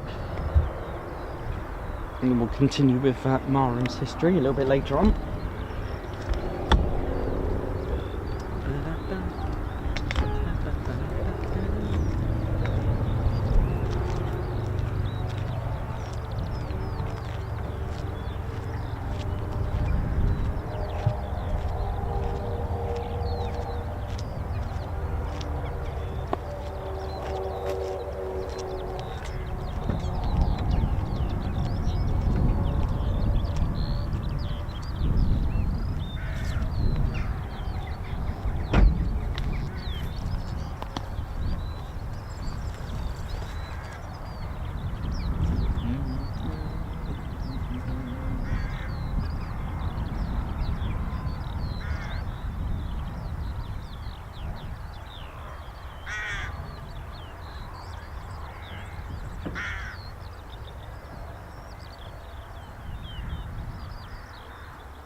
see what else we're going to get before we finish up.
Okay,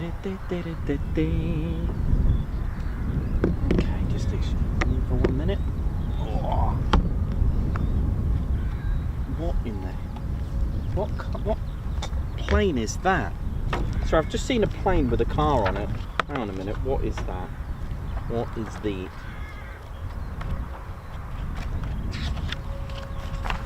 Hang on a minute.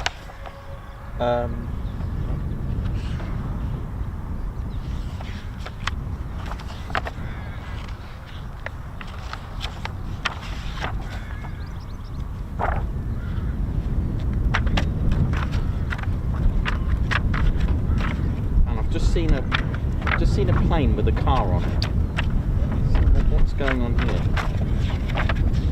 Why is there a plane with a car on it? Hang on.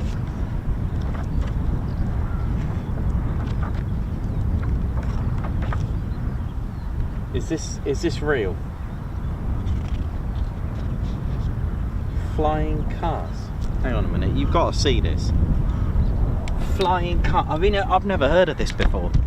Actually, didn't they do this? Didn't they do something like this on Top Gear? I think it was a boat. Did they not convert a boat into like a car? But look at the, yeah, something like that. Look at this. I've never. I mean, hang on a minute. I mean, what is this? Look. I mean, what? Who was? You ready for? I mean, come on. What is going on here? It's like a plane crash landed on a car and thought, yeah, this is a good idea. I mean, what if, I mean, imagine taking that through the drive-through for one thing, but say you forget that you were actually in the air. I know, just go with me. I mean, if you can create this, and you might actually think that you've just, I mean, I get it, and don't see anything wrong with it, but, I mean, you're going to have quite a powerful engine, because I can see it working. You're going to have thrust. That engine has got to be really good, I guess, but then they've stuck a propeller on there. It is just it's a Convair Model 118 Convair air car, 1947. But I'm just worried that if you forget, hang on darling, left my wallet at home, and 30,000 feet later, you are brown bread, innit? Do you know what I mean? What else you got? I mean, the Saunders Row Princess. Look at that. Yeah, it's a great book if you are interested. The World's Worst Aircraft. Really good book. That is, that's great. Well. Right, we've just got to hang in there for a minute. See what else we might get. Looks like they're finishing for the weekend by the look of it.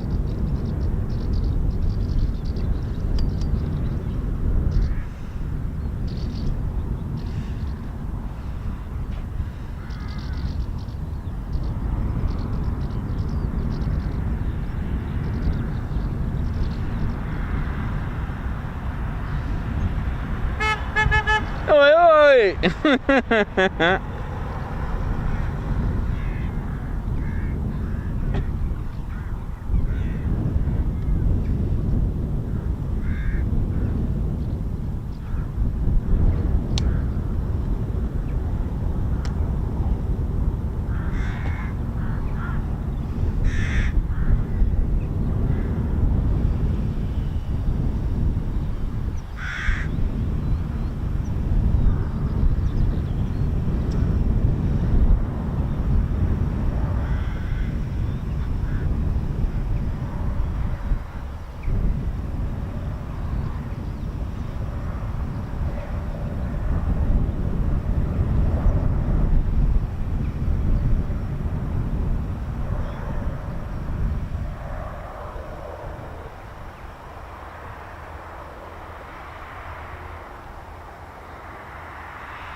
Amazing.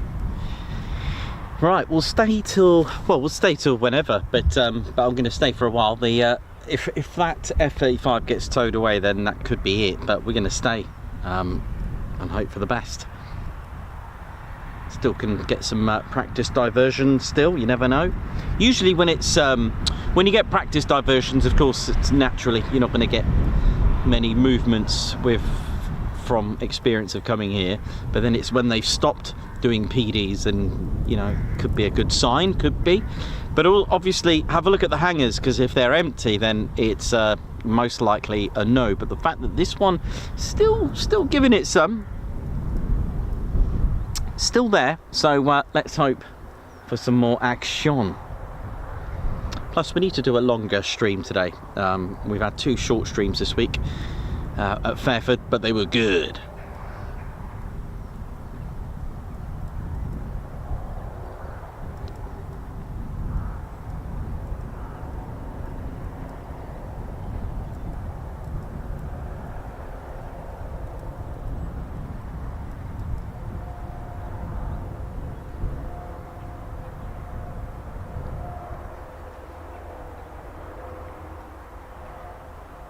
Thanks to those that have hit the like button and also subscribe to the channel.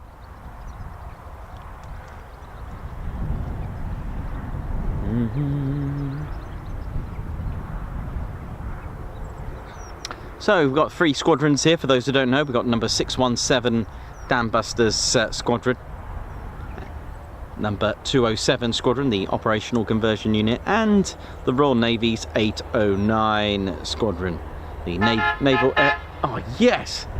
Oh my God. Am I just getting beat down by the fire crew? Yes, I am indeed.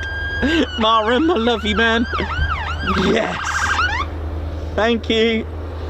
Oh, yeah, they're waving. Love that. Big shout out to the fire. Yes!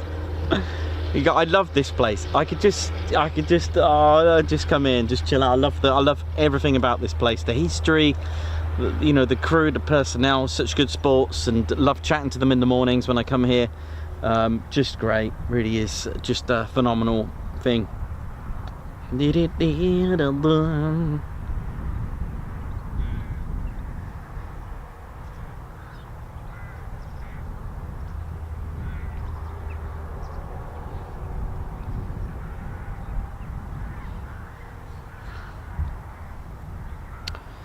Also, let's not forget the thousands of service personnel here as well, and the civil servants and contractors that work here at Marham, so a big shout out to them. You know, very important. There's so many roles here, and of course it is home to the F-35B Lightning. And what I love about 207 Squadron, their entrance has in big classic letters, 5th Gen starts here. I love that. It always gets me all the time, and I just love it. So just rolling back some of the history, we got 617 Squadron, the Dambusters, the famous Dams raid, which had their 83rd anniversary just literally about 5 days ago. They've flown the Avro Lancaster. That was their first ever aircraft, and what's interesting is that, you know, imagine telling, if you had a time machine, to tell the crew that, yeah, you'll be flying the likes of this. It's quite phenomenal. They've also flown the Avro Lincoln, the Avro Vulcan, English Electric Canberra, and of course the Panavir Tornado.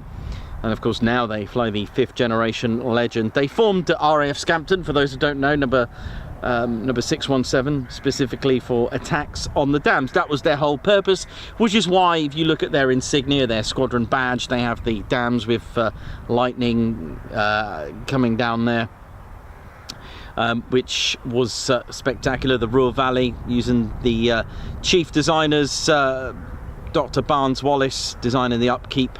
That's the name, by the way. A lot of people ask me, what's Upkeep? Upkeep is the official name for the bouncing bomb. It was called the Upkeep. And of course, that raid was flown on the night of the 16th into the 17th of May. And they destroyed the Edda and the Mon dams. And the unit returned to combat in July 1944. They were operating from Woodhall Spa. They swapped with 619 Squadron at Coningsby. So they were at Coningsby in 1943 using Coningsby's first runway, concrete runway. So for those that don't know, 617 Squadron were the first operational squadron to use the new concrete runways at Coningsby. But they swapped with 619, went to Woodhall Spa. They began using the 12,000-pound Tall Boy and later the 22,000-pound Grand Slam bombs. Their squadron code was AJ, Alpha Juliet, but when using the Grand Slam they had Yankee Zulu. And don't forget, the Lancaster of course was made to the Avro Lancaster was made to drop a certain amount of bombs up to about 12,000 pounds. I mean, that's amazing if you think about it.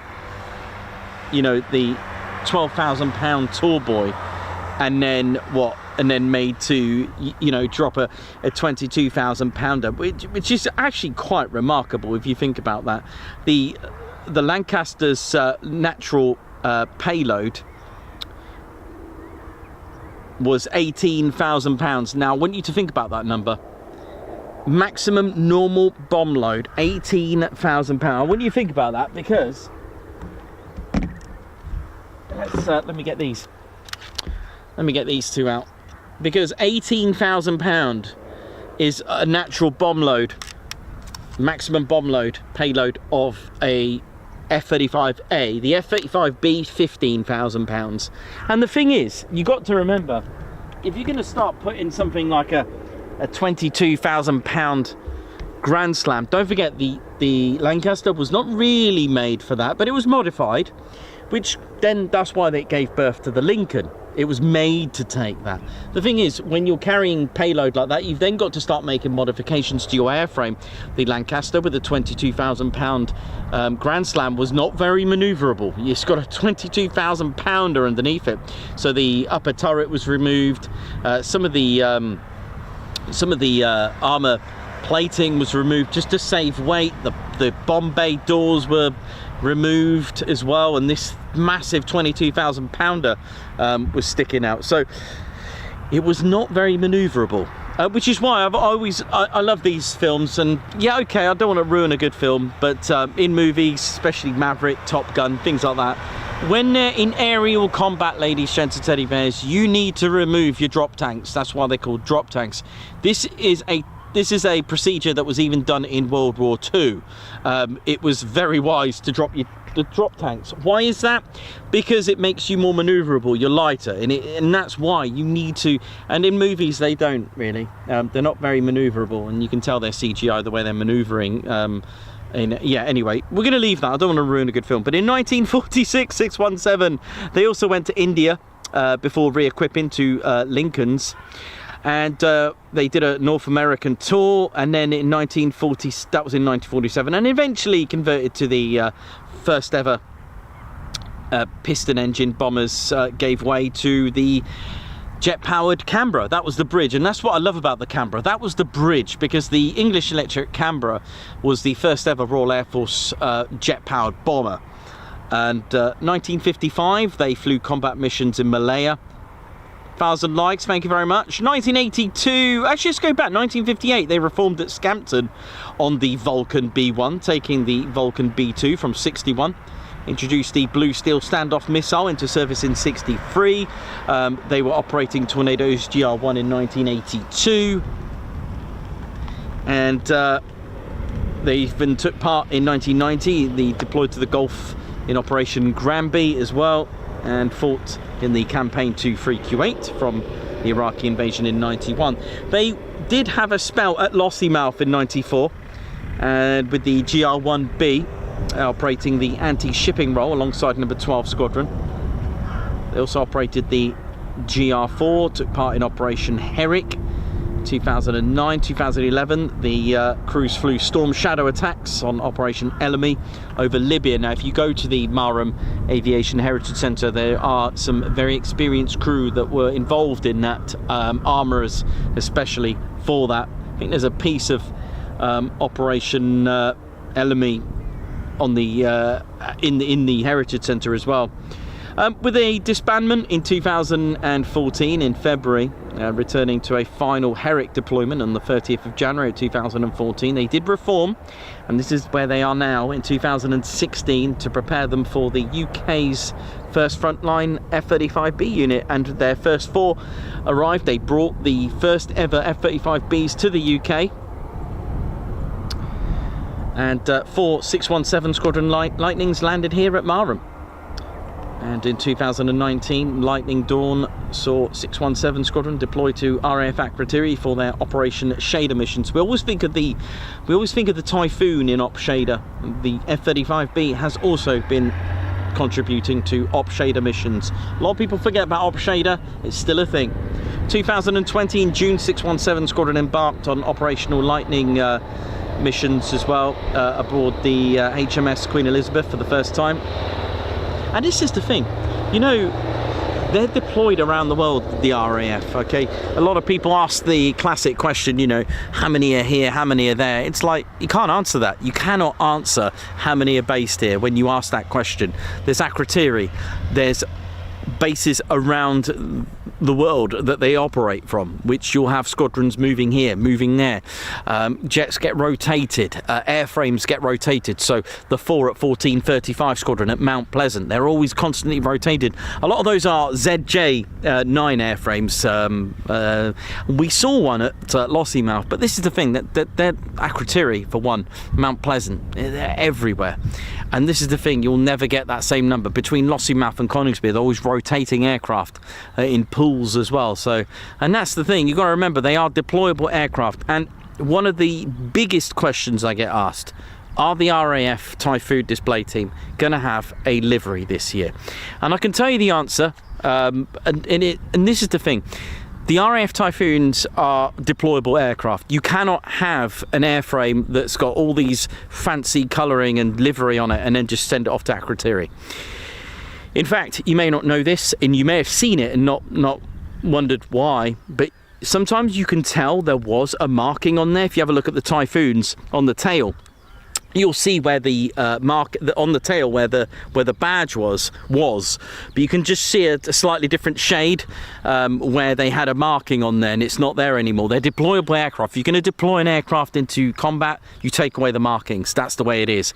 So because the RAF Typhoons don't have a designated Typhoon for display, because they can use any airframe, at the same time they can use any airframe to deploy it. So if you're going to deploy it, you've got to take off the livery, which to that sense, if you need to deploy an aircraft, if it's got livery all over it, you're gonna have to take it off. So that's the reasons why there isn't a livery for the year.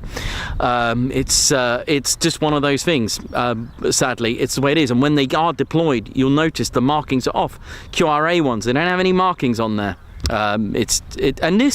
This type of arrangement is something that goes back to 1938 to 39, where they had, for example, the squadron markings all over the aircraft with the squadron number on it, which is not really, not really a good thing, which I've showed you before. It's not hard to work out what squadron a certain aircraft is when you've actually written down what the squadron is on the actual airframe. So that wasn't very good. So I'm just trying to find one for you, for those that are quite new to it. Let's Handley Page Harrow, that'll definitely have one. Yeah, that should have one, I think. Yeah, look at this. So no guesses to, let me just turn that around because of the light. No guesses for you to work out what squadron this is. Hang on. There you go, look at that. Can you see that? Yeah, have a guess what squadron that is. 214. Why? Because it's written on there. Let's have a look. I don't know if there's one on the Vickers Wellington. They did do it on the Wellingtons, but I'm not sure if I've got one here to show you. Yeah, no, hasn't got an example on it, but there's quite a few on here. I mean, look at this one, the Hawker Hart. I mean, have a guess what squadron that is. So if you were an enemy scouting around doing a bit of recce, a bit of spying, a bit of covert mission, you can then go, right, 57 Squadron fly that aircraft, they're stationed here. You can then get an idea of what they've got. So they scrap that idea and then come up with the sort of, I don't know, the 2-digit system. Now they didn't, EB 41 Squadron, XR, the 334. This is an Eagle Squadron. Legends. I love this squadron, really do love the 3 Eagle Squadrons. But they did have letters as well and numbers. Okay, so it wasn't always this single letter. That was the flight. That was the actual flight. So you had A to Z basically. All right. So I'm just trying to think of another example. I mean, look at that. Look, have a guess what squadron that is, right? The Vickers Wellesley. Anything with the W, Vickers, had a geodetic airframe, by the way. A little takeaway for you there. But there you go, and then that's the reasons why, anyway. They are deployable aircraft.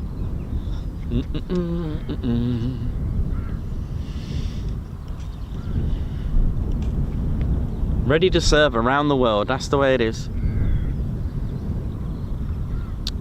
So yeah, there you go, that's a bit of 617 Squadron. Also, big shout out to 2620 Squadron, the Royal Auxiliary Air Force Regiment. We do have a regiment here as well with 15 Squadron, but 2620 Squadron, Royal Auxiliary Air Force Regiment, they are a Royal Air Force Reserve combined force, a protection squadron offering the RAF Police and the RAF Regiment roles as well. Based here at Marham. And for those who don't know, it often offers mobilisation opportunities in the UK and overseas, as well as training and operation in ground-based security roles. They require a minimum commitment of 27 days paid per year, which results in the annual tax-free lump sum bounty payment. Their motto is "When my country calls." And they formed in 1983, formed as a field squadron. And in 2000 they re-rolled as an operations support squadron. In 2003 they deployed to Ali Al Salem Air Base in Kuwait, and in 2004 the squadron reverted to its former status as an auxiliary Royal Air Force Regiment field squadron. And speaking of regiment, we might as well move on to number 15. I have missed out a flying squadron, but we'll come back to those two in a moment. 15 Squadron then, they are a Royal Air Force Regiment. They are under number 3 Force Protection Wing. This unit, their capabilities are to deliver a full spectrum of force protection effects, including dismounted close combat, ground extraction, close quarter battle, and operating in the CBRN, so that's chemical, biological, radioactive and nuclear environment. If we have a look at this board, I think this is an old, yeah, that gives you the status, alert state. So they would write the status of the alert with that. So that's there's also a regiment assault course somewhere around here, which we often, oh, there it is there. So actually it's right in front of the hangars. There's a little training there. You can see them running around chasing the KFC bucket. For those that know. Anyway, and kebabs as well. So they're able to assist with joint personnel recovery and ground extraction. Just a little bit of background then. They formed in 1946 at RAF Nethertown. They started life as 2700 Light Anti-Aircraft Squadron. They were equipped with the 40mm Bofors guns before being renamed to number 15 Field Squadron in 58. They've been deployed, so from 59 to 70 they've deployed to multiple locations in the Middle East and Far East, including RAF Gan in the Maldives and also RAF Changi in Singapore, Labuan, Brunei in Malaysia, Hong Kong. So this just tells you, really, I mean, this is just homing in on one squadron. This is number 15 RAF Regiment. Those, you know, Singapore, we've had Maldives, Hong Kong, Oman as well, RAF Salah.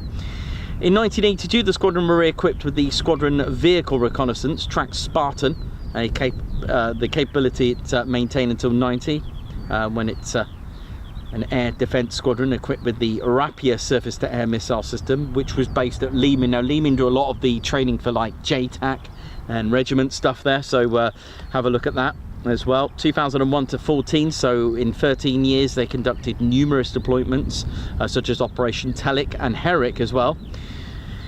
Yeah, and in 2017 to 2020, 15 squadrons supported the force protection of the F-35B Lightning in the UK and overseas. And 2020, number 15 Squadron RAF Regiment moved here to Marham. There we go. And also just finishing off with, before I get to our last, oh, actually we've still got 2 units to go. Let's go with 6 RAF Force Police and Security Squadron, F-35. Now they're number 6 RAF Police and Security Squadron. They fall under the Air Security Force, and they are based here. The mission is to provide dedicated policing, security and counterintelligence. And you know, when I talk about this, there are so many roles. If this is for you, if this is what you want to do, police force but in a more of a military sense, this could be for you. You know, if you are interested in a Royal Air Force career, go for it. Their motto, through adversity to justice. I love that, number 6 police squadron. Number 6 there now. And just give you that, their Squadron H quarters provides the specialist security and force protection.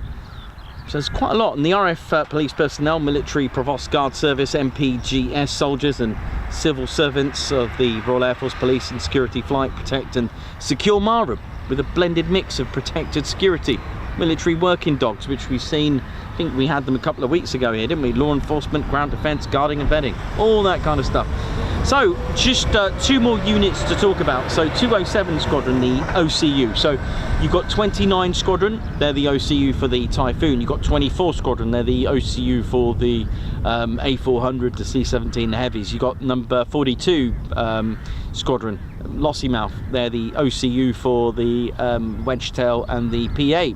So there's so many OCUs, and number 207 are the OCU for the F-35B. OCU, Operational Conversion Unit. This is who you train with the qualified flying instructors. You go flying, except this case it's a 1-seater. So this is going to be a very different approach. How scary for a qualified flying instructor after nearly all that training. Suddenly the pilot they've been training is now going on their own. But don't forget, they have flown before. They've got their wings. They've passed their advanced flying training on the Hawk T2. So after Valley, if they're streamed to the F-35B, they will come here. If they're streamed to the Typhoon, they will go to Coningsby. All right, so don't forget, they do know how to fly, by the way. It's not like, oh, you go, here's an F-35, you've got to get to Argos and try and vertically land there and get a Hoover. So it's a little bit different than that. But brilliant. But they did start life as a Royal Naval Air Service Squadron at Petit-Cinthé in France in 1916, but they became part of the Royal Air Force in the end as 207 Squadron, because of course 1st of April 1918 the Royal Air Force became there we go, they became a ferry battle squadron as well at Cottesmore in 38. They've even spent some time at Norfolk in 1969 right up until 84. They were also at Linton-on-Ouse, where they reformed in 2002, being a basic fast jet training for the Royal Air Force and Royal Navy pilots. So they've had a connection with the Royal Navy since 1916, and in 2019 they stood up as the 207 Squadron to become the F-35B Operational Conversion Unit. And last but not least, December of 2003, 809 Naval Air Squadron arrived here, and they carried out their first ever sortie in January of 2024. How cool is that? And originally formed in 1941, the squadron has taken part in numerous operations, but the most noted for them is the Falklands conflict. I think I have covered Marham.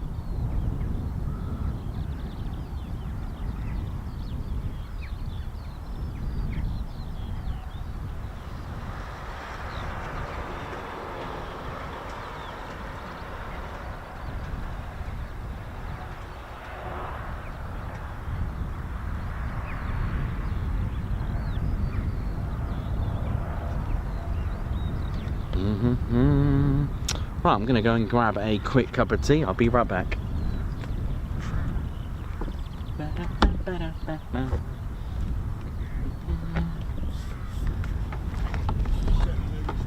Oh, do try. Oh, thanks.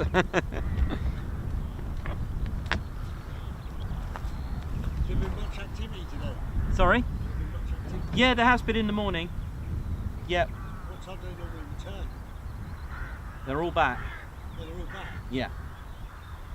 So nothing else? No, no, nothing at the moment.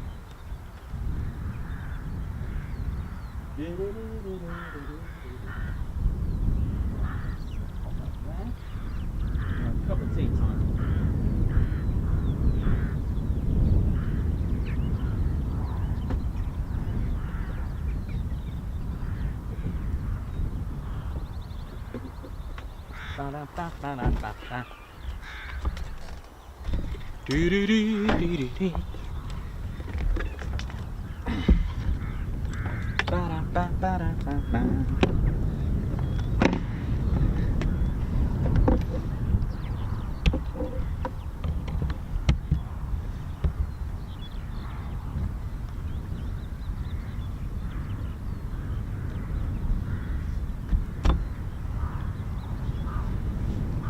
Alright, let's swap the mags over.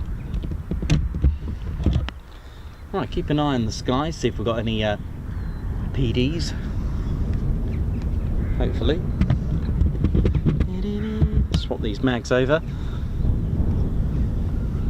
What's up? Let's have a look here now.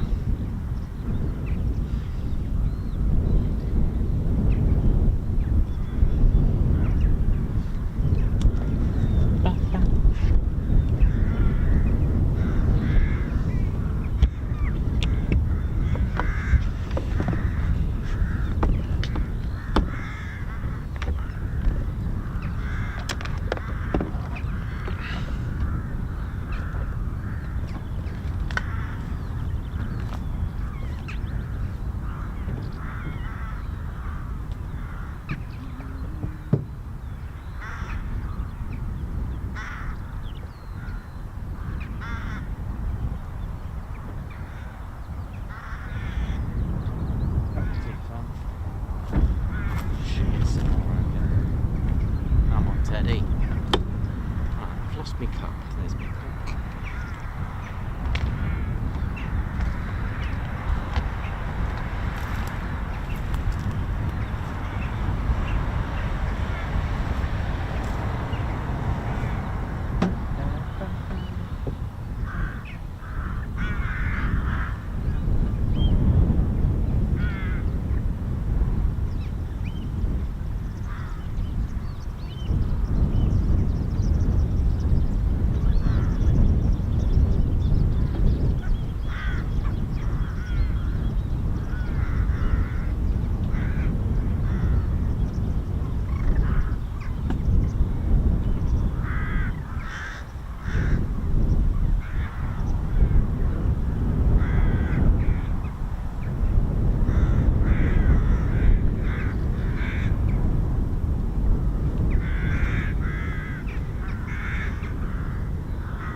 How we're doing, ladies, gents, teddy bears, what's going on?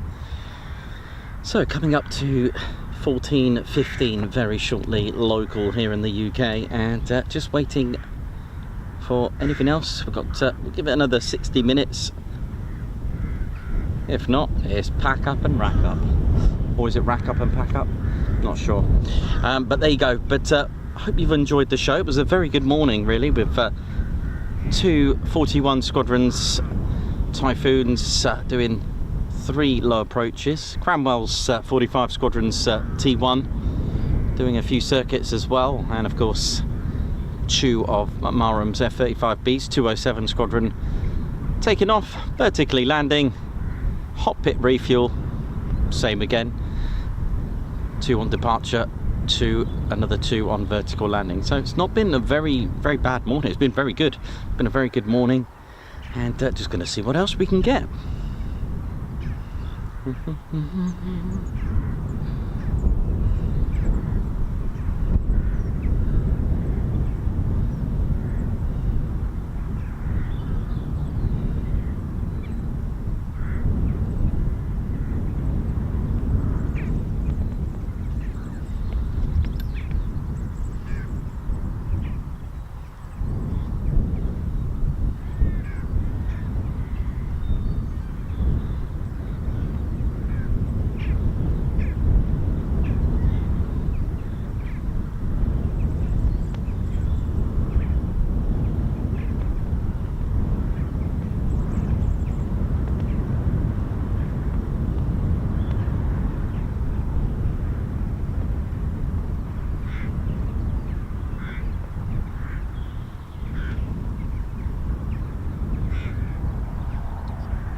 Spicy Wedges, congratulations on your 12 months. Cool. So Rebel 5-1, I can see that are airborne. Oh, hello. Rebel 5-1, Singleton, flight level 50, traffic center. Rebel 5-1, Marham approach, good afternoon, identify flight level 50, traffic service. Rebel 5-1. Rebel 5-1, Marham, Charlie, please set to an H1065. Charlie, 1065, okay, Rebel 5-1. So 5-1, defend on the confirm which points can be reached, please. Rebel 5-1 will be following your Romeo November Papa Runway 3 inbound, following the ground track for Kilo Alpha Delta X-ray Alpha, your initial approach. Rebel 5-1, that's copied. Air navigation for Kilo Alpha Delta X-ray Alpha, report approaching, and just confirm you'll be maintaining clear of Norwich instead. Maintaining clear of control station is sent out. Rebel 5-1, that's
Right, keep an eye on the skies for Rebel 5-1. It's looking good.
So just having a look at Rebel 5-1, looking like it's coming here for a PD.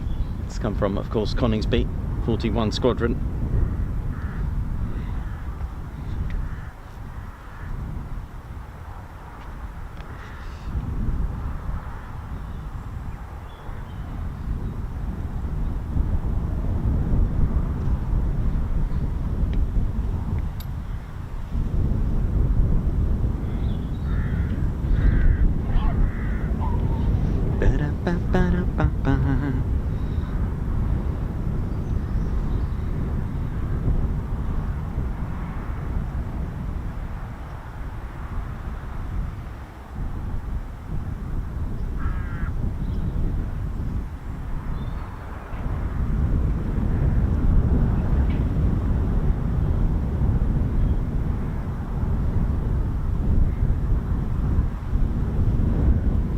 Okay, here we go.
So 41 Squadron, they are the test and evaluation squadron stationed at Coningsby, but their HQ is actually at RAF Waddington.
So Rebel 5-1 inbound for a low approach. It's nicely parked right there, isn't it?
Okay, and lined up nicely now for the approach, I think.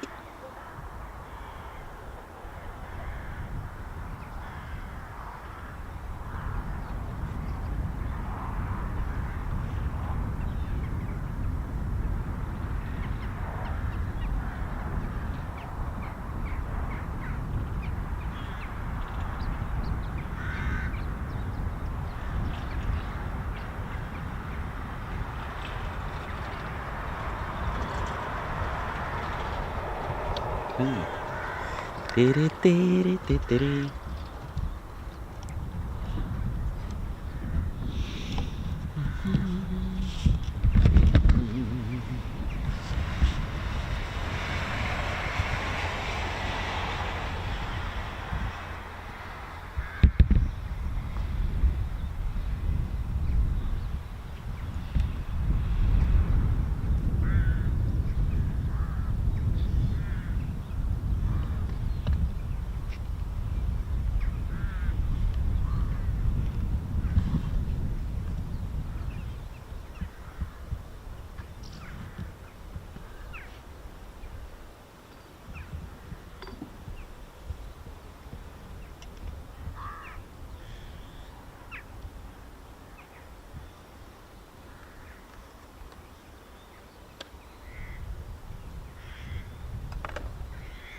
go around.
Typhoon's just coming around. It's performed a go around. We'll come back again for another initial approach.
Oh, welcome to the show, ladies, gents, teddy bears. Hope you're all good. Ted Coningsby channel live here at Marham.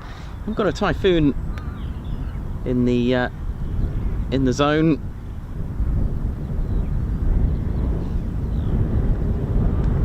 It's just done a go around and looking like it's coming back for another approach.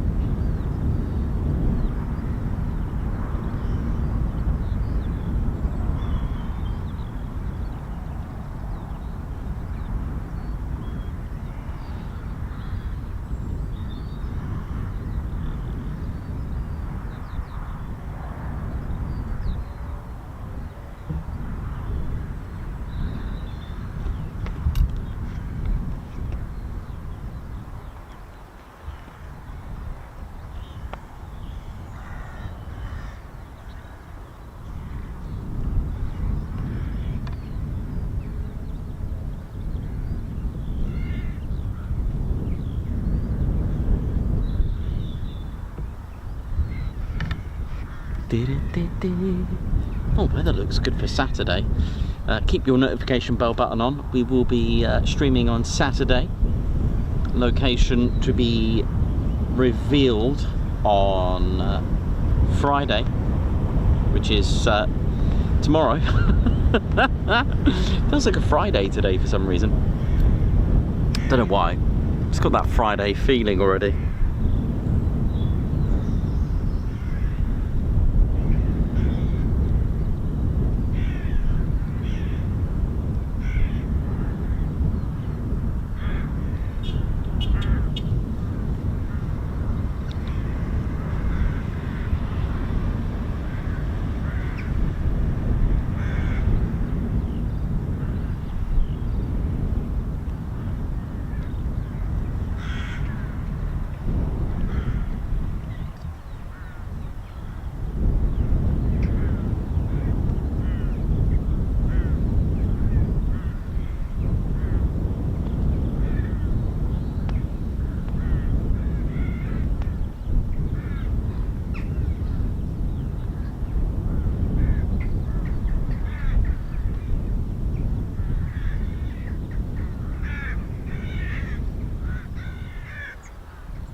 Yeah, some of the stories that the AWCU have told me, I've just put a couple of instances, such as the domestic cat at Coningsby that seems to own the part of the runway by the sounds of it, which I was very delighted to have seen myself physically. Just I've got a photo of it looking really proud.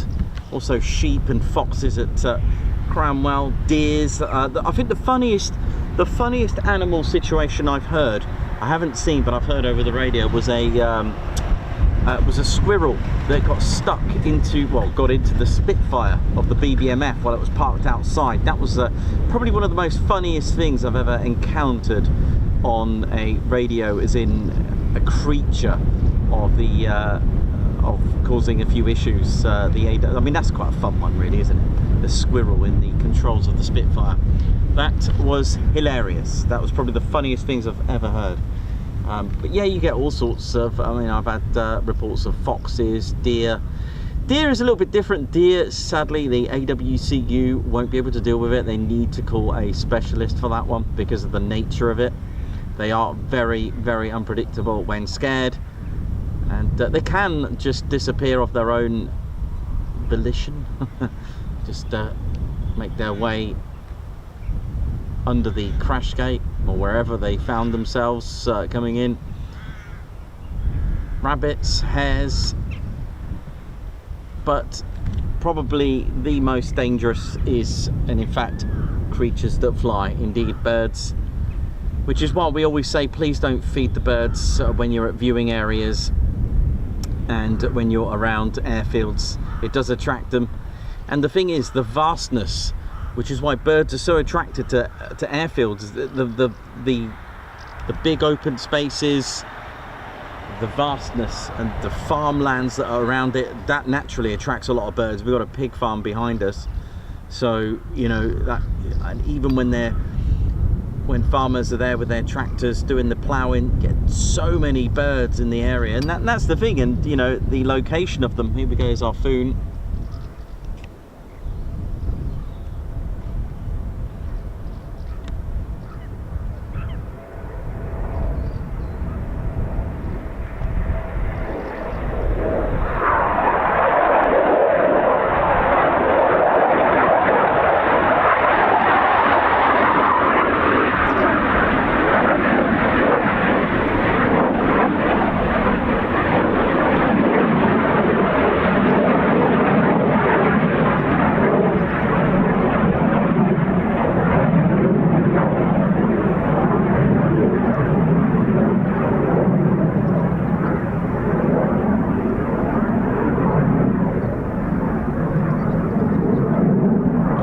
Actually a NOTAM here at Marham for increased bird activity. It does happen, it's that time of year. You do get that. Again, you can't, I mean, there's people that are new to this are probably freaking out thinking, why are there loads of birds? You can't get rid of them. You cannot, you know, nature takes over. This is their natural environment. They will be here. You can't actually get rid of them. It's a losing battle in some ways. If you think about it, birds are always going to fly. You can clear a runway.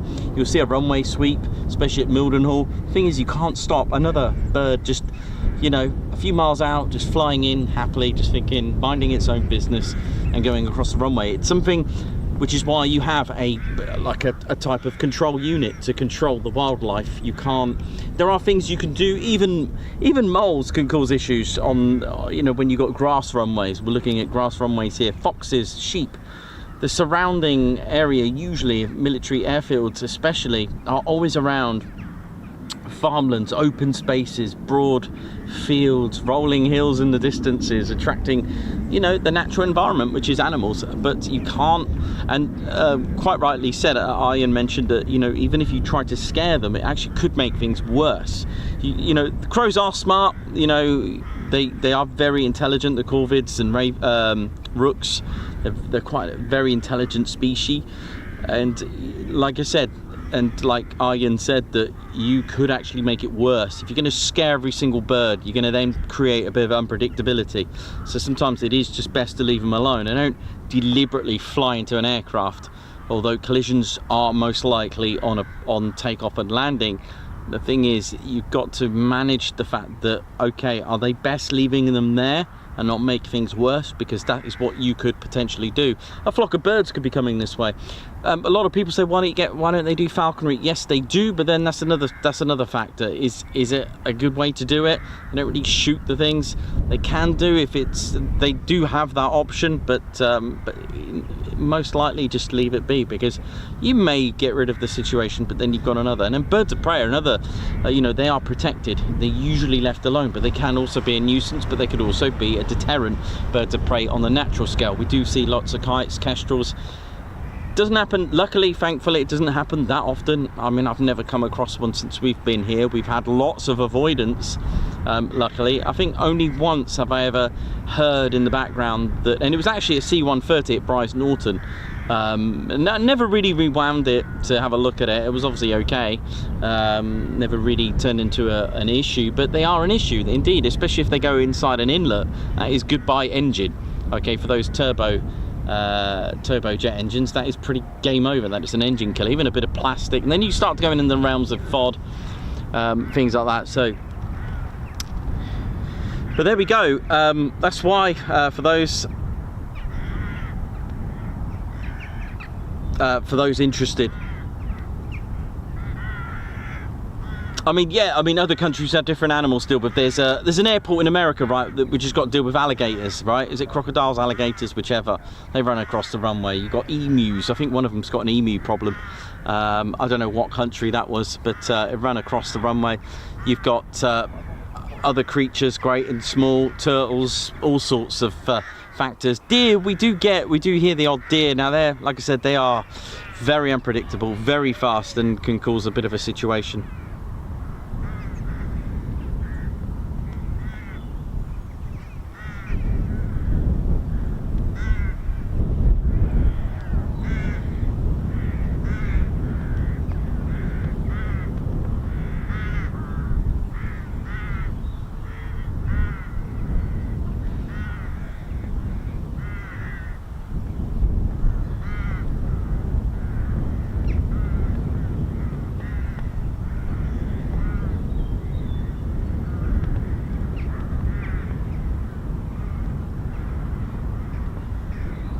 I've not come across a swan before, but yeah, swans.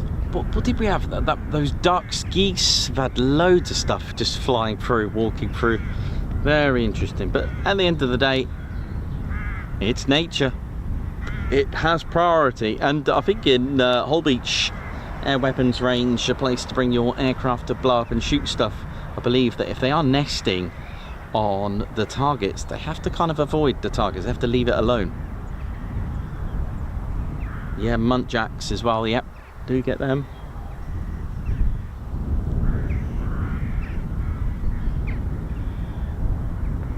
Yes, the fox at Mildenhall. Oh, it was a fox, wasn't it? I thought it was a cat at first, but do you remember the fox? Yeah, classic, the fox at Mildenhall. Good shout. We've had, I remember it was the Warrior Walk, wasn't it? Lakenheath, a hare shot out, and the F-35 just managed to dodge it. It could have been some distance, but of course you don't want to take that risk. I think it's a natural instinct to avoid it, right? That was interesting. That yeah, ran right across the runway. Amazing.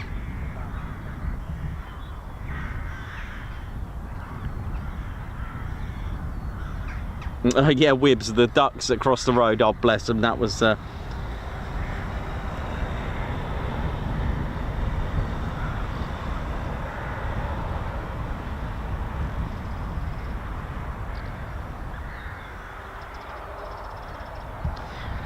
Yeah, sadly, the thing is, with bird strikes, they are extremely serious and they can be fatal. So, which is why when you go to the wave, there's signs there that says please don't feed the birds.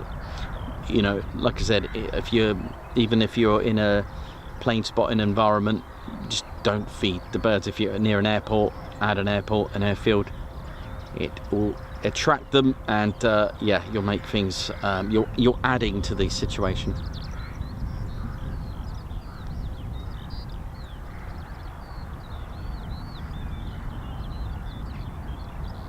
Greetings from Poland. How you doing, Poland? What up?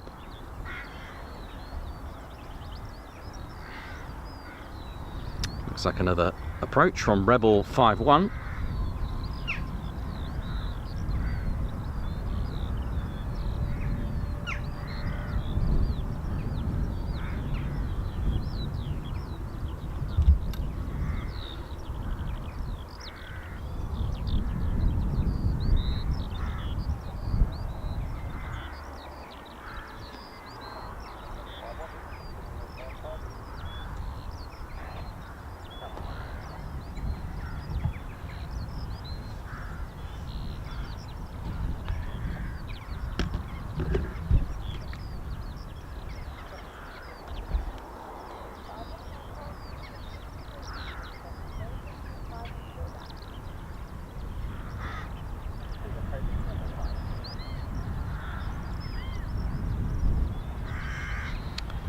Pilots do need to maintain a level of fitness, and again they also do training for Gs as well. They do fitness training for that as well. But high blood pressure is the way forward. That is actually correct to get you a lot more G tolerant. So fatty foods, takeaways, all that kind of stuff actually gives you high blood pressure, which is actually a better thing. I'm not recommending that's what you do, but there's also a level of fitness as well that they do have as well. So it's quite an interesting one, actually. Kind of contradictory of each of it, right? So very close now. Here we go.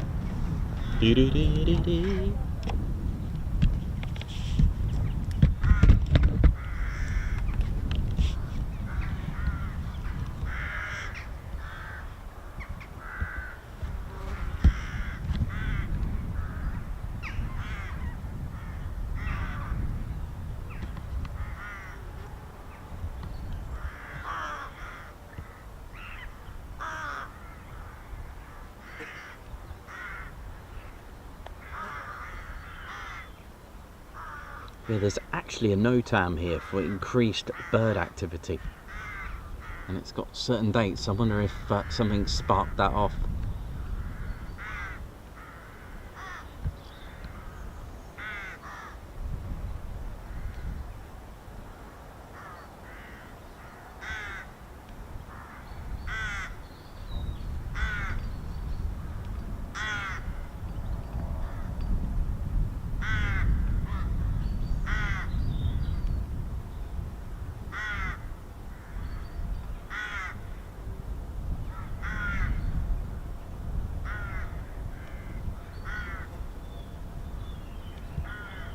I can hear it.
So for those concerned as well, they're not bombs on that, by the way. They are drop tanks.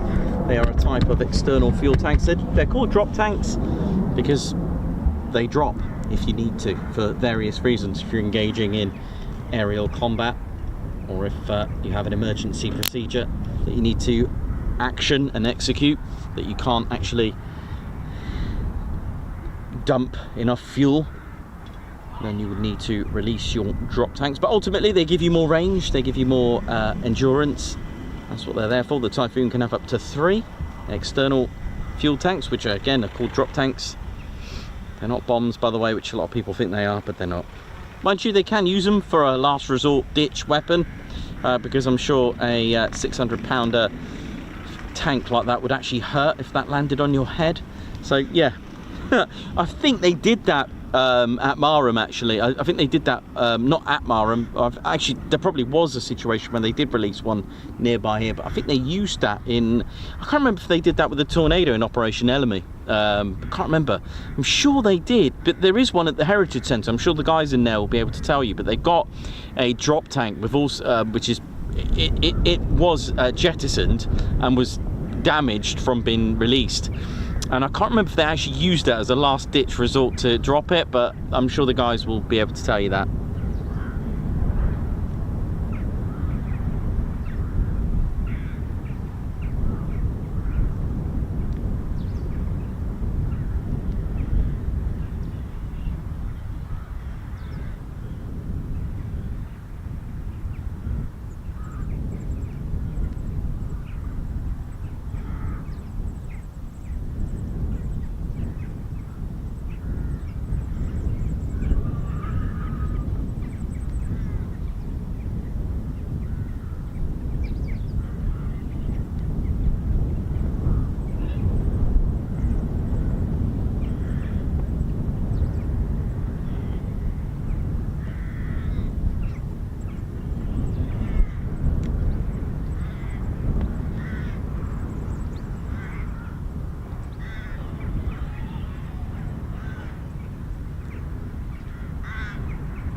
Well, it's certainly a different temperature now than earlier this morning, goodness me.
Don't know why. Thought I can hear a startup. I think we got startups F-35s actually.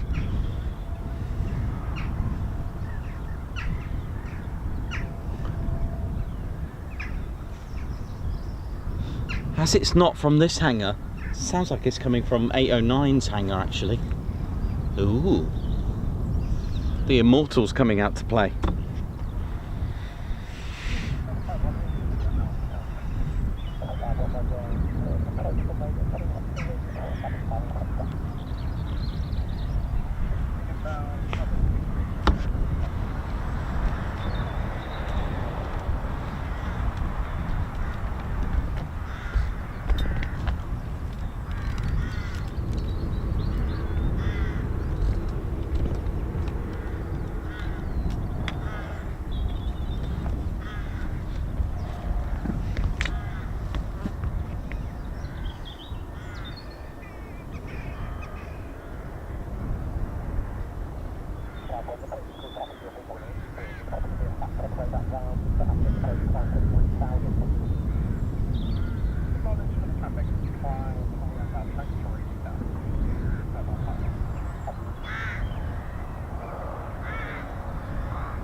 just ordered myself a...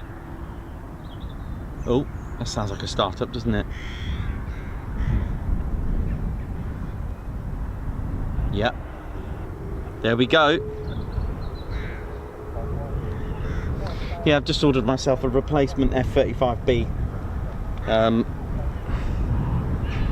Yeah, it's time to get a new one. That one's, bless it, is battered.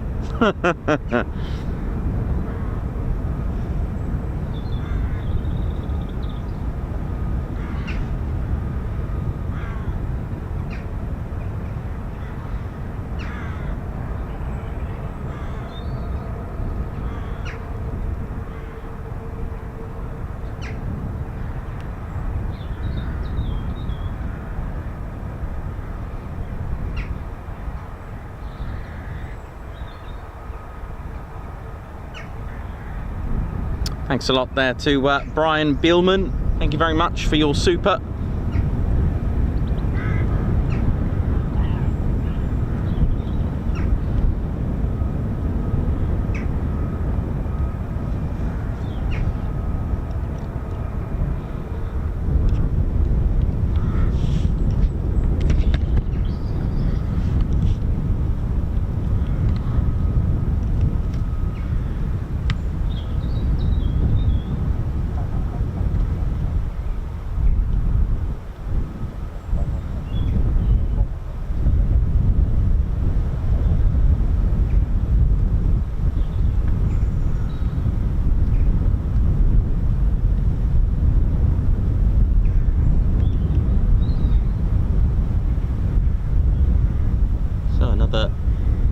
Approach from 41 Squadrons Typhoon, Rebel 51's the call sign.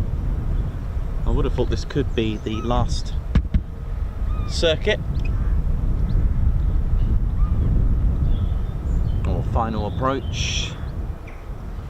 Here we go.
It sounds like we've got F-35Bs on the move, so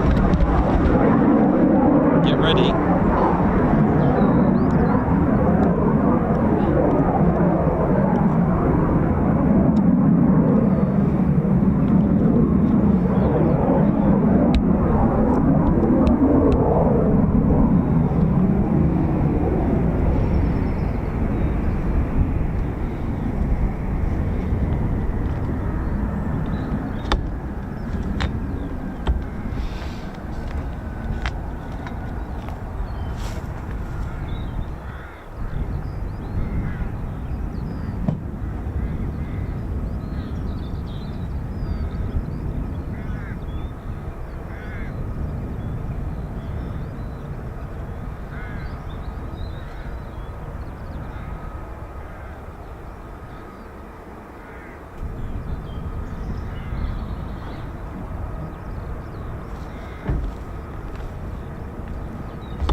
Might get another approach from the Typhoon.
So we think by the call sign, I think I heard the call sign of a 809 Naval Air Squadron, 809 NAS. Nickname Immortals, or Immortal. I think they got a phoenix as their emblem on their squadron badge. They did they were formed in 1941, and during the Second World War they flew over missions in Soviet Union, Mediterranean and the Far East. Took part in the Suez Crisis as well. Reformed in 1963 after the war, flying the Blackburn Buccaneers. Although with a brief disbandment, they were active to assist in the British Islands of the Falklands during the Falklands War of '82. They also flew the Sea Harrier as well, the Sea Harrier FRS-1 aircraft.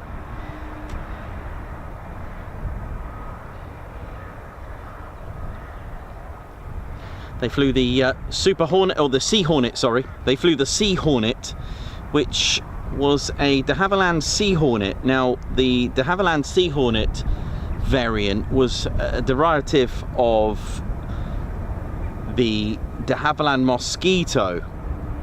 Now, the de Havilland Mosquito single-seater version was a fighter version, which was actually the de Havilland Hornet, a smaller but more than capable dedicated fighter for the Royal Air Force, which I believe number 11 and am I going to say 41 Squadron flew that.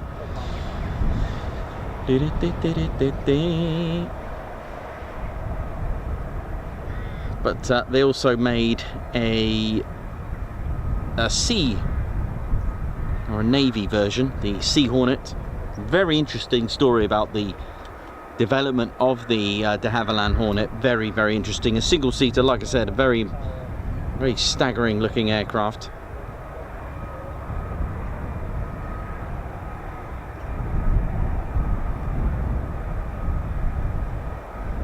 But that aircraft came out a little bit too late.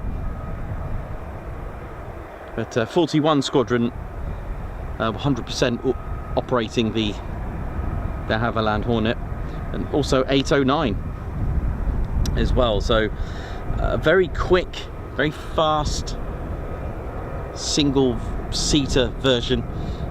The cockpit and that was pushed forward, so the canopy is a lot closer to the nose, so to speak, so that they could, so the fighter could actually see a lot more better in a fighter combat role. Very interesting aircraft.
Low approach, Rebel 5-1.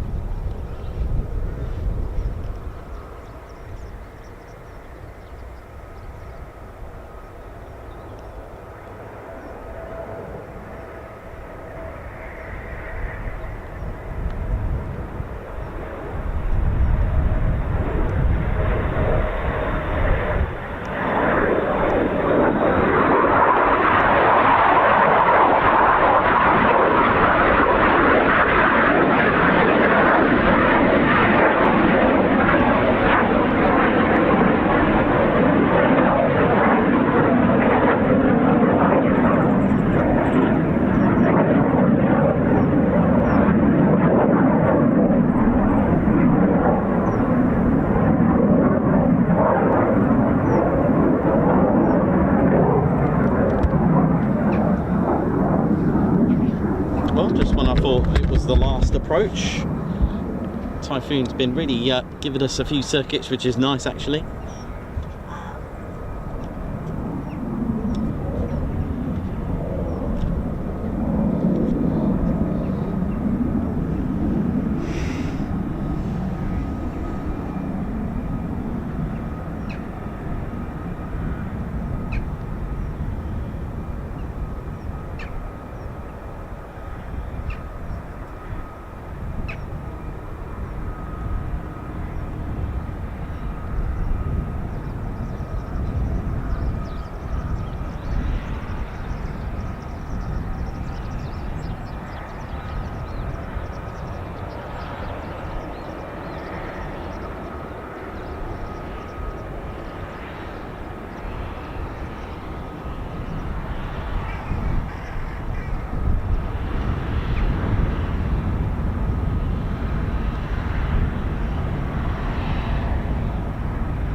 Claire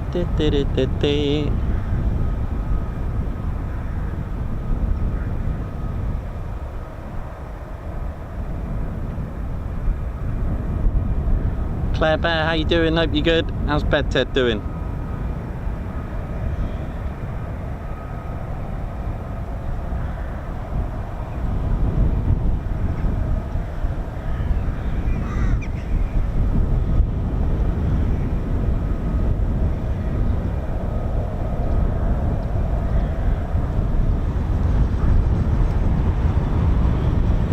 So just waiting for the F-35s to taxi out. I believe they are 809 Naval Air Squadron. I think I caught a little bit of the call sign, but I don't want to say because I can't remember what it was clearly.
So they're just troubleshooting at the minute, so hence the delay. And if I got this right, we may be seeing something quite special if all works out. So hang on.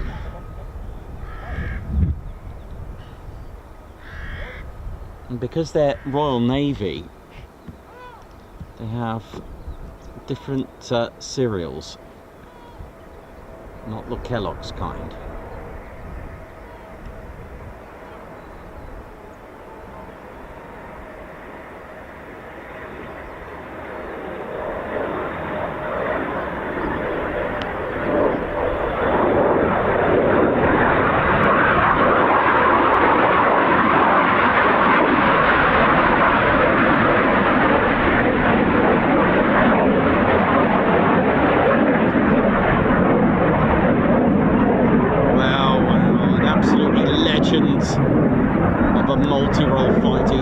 With this, honestly, it's a 4.5 generation, and it does have some stealth attributes as well. Tune into our Coningsby streams for a full rundown of what it can do, because it is still a very formidable and versatile, agile stealth. Sorry, multi-role fighter. It's not a stealth. It's a 4.5 generation. It's not a fourth. It's not a fifth fighter jet, but a 4.5.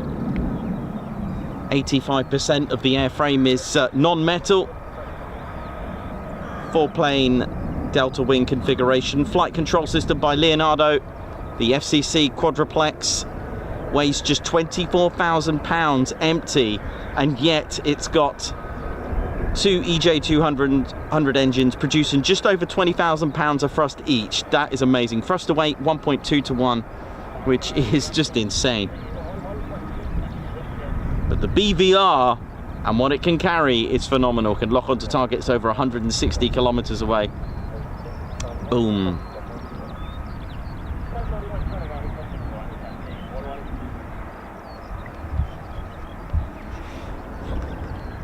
Right, I believe they're taxiing now.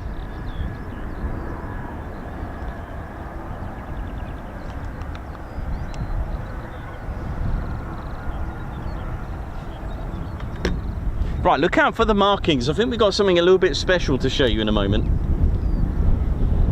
I just heard it on the comms.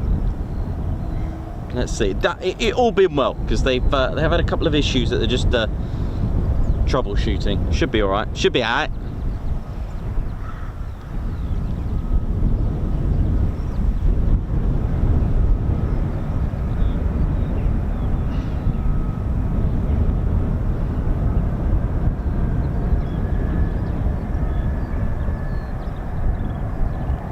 They are on the move.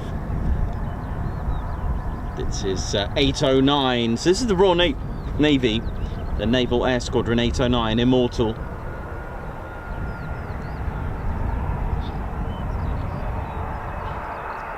Hopefully they taxi past us, because I'm hoping you can see something special on here. So I've just worked out how they call out each jet. Oh, it looks good. So I want you to look out for something, because many of you know that they've had a delivery not too long ago, and I believe this could be one of the new airframes, and the last one as well, the latest, fresh out of the Lockheed Martin box in it. Let's have a look. Look out, it'll be the 48th airframe, which should have number 48 written on it. So that's kind of cool. Pretty sure I heard the pilot call that out, but we'll see.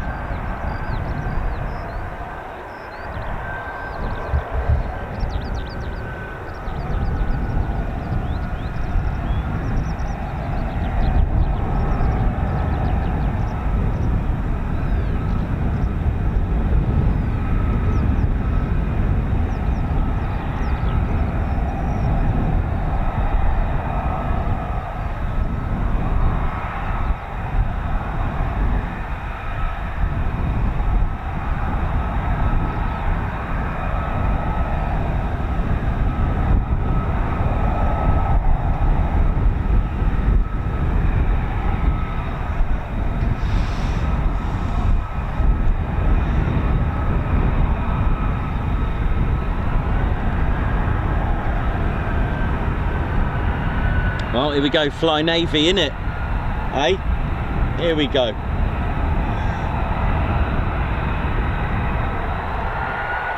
So you're going to see the latest fresh out of the Lockheed Martin box. I'm hoping that's what I heard. I've just realised, because there's, if you notice, there's additional numbers on these. You got the, for example, you got the Royal Air Force serial number. So for example, ZM145, but you've also got another serial as well. So look out for that, which is in correlation to the airframe.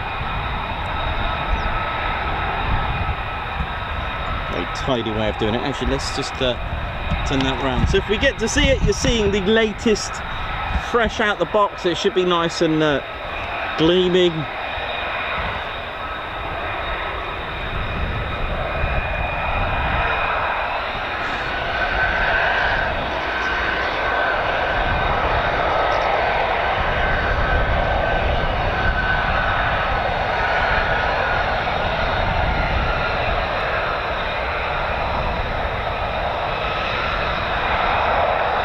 I think this has got 46 written on this one.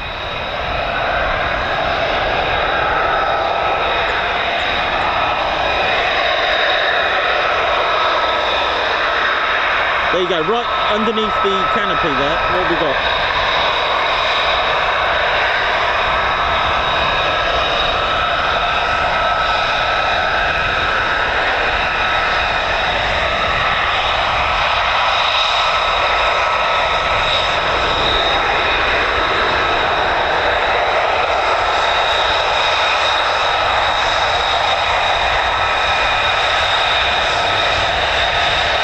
That's 46.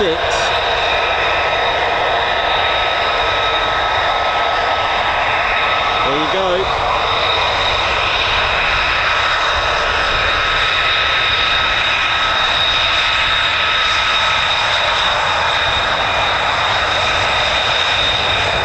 Oh yeah, look at it gleaming like a diamond ring from Beaverbrooks. Look at it.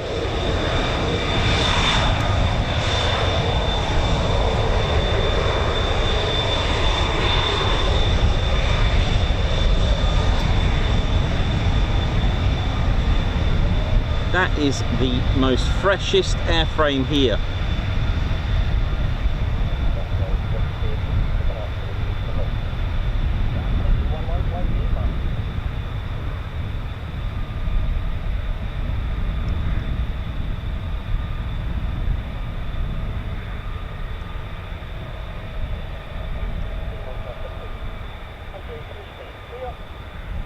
See ya!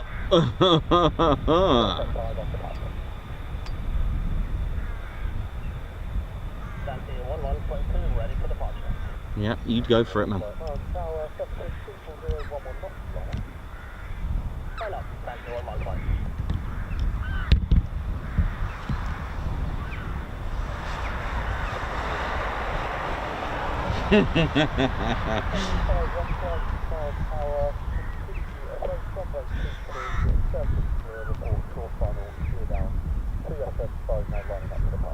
Cool.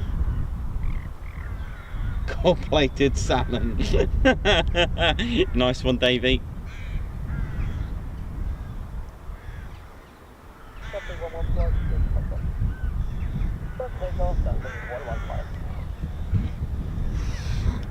Here we go.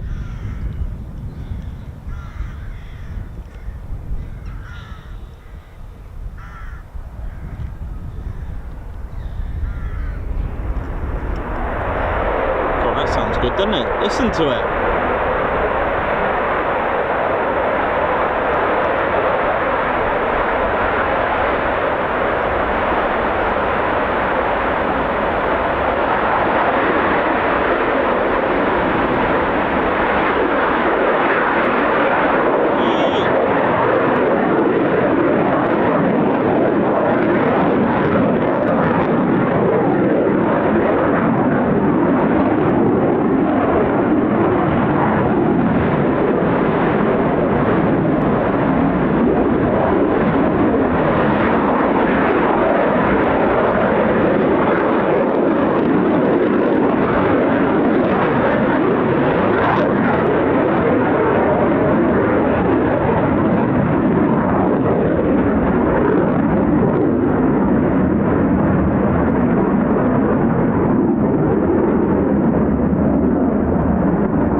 Coningsby, we've had a bit of Cranwell, bit of RAF, bit of Navy, it's all good, isn't it?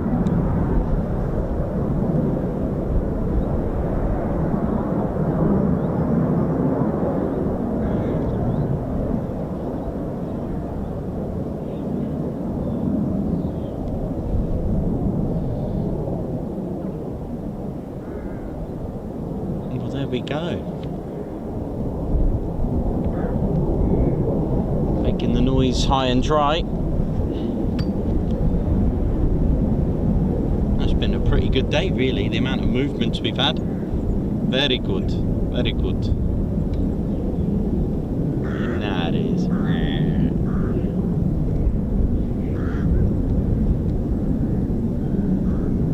So, just waiting for them to return, and all is good.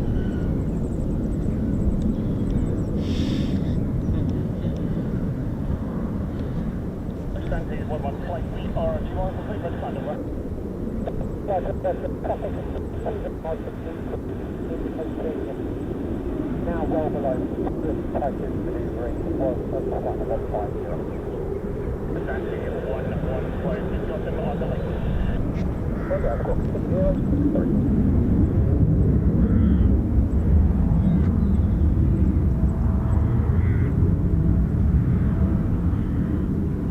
Flight. Continue with Credible 352.975.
Certainly got lively now, isn't it?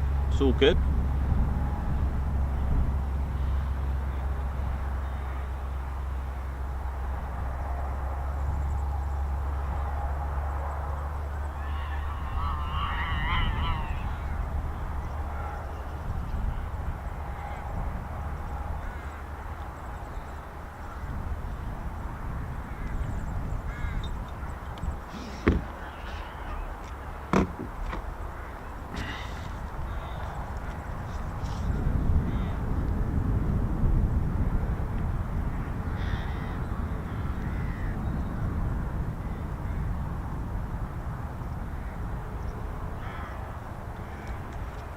There we go, what a day. Looks like the Typhoon's going to come back again by the look of it.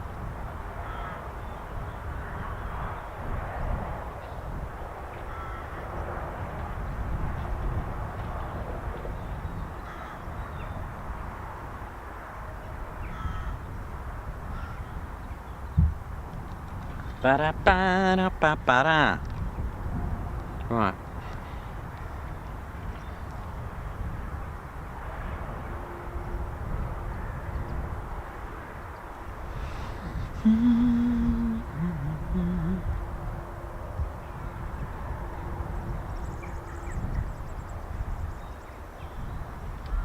Well, if you just joined us, welcome to the show. We've had, well, as far as movement's concerned, we've had quite a few. We've had quite a lot of movement. So, Marham's F-35s, we've had 6 in total. So this is the 2 that just gone out. Those are our 6 F-35s. But Typhoons, we've had a lot of circuits from 3 different Typhoons, and 1 is still going.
Thanks everyone for joining us today, and hopefully got a couple more streams to finish the week off, so do stay tuned, do have your notification bell button on.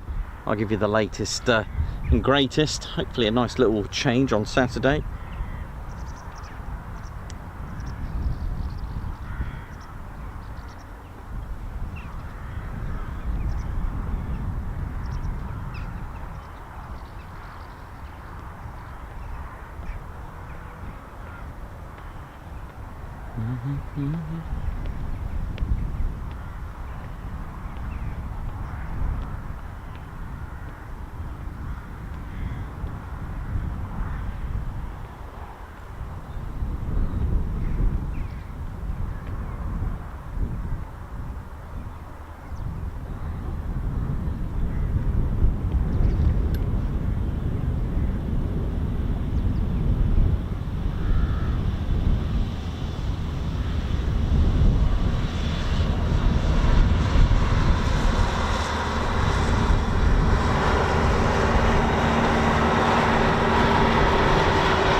Looks like another approach from 41 Squadron. Colin, how you doing? Doncaster Lass, Oi Oi, Simon Watchell, Mayhem Marshy, Captain A, LEJ, Tim Gooch, Spannerfly, how you all doing? Good to see you on here. Wibbs, Oi Oi to you. Davey, how you doing, man? Baton Purple, Jojo, Melody R, Colin N. Absolutely brilliant. It's certainly been a good day.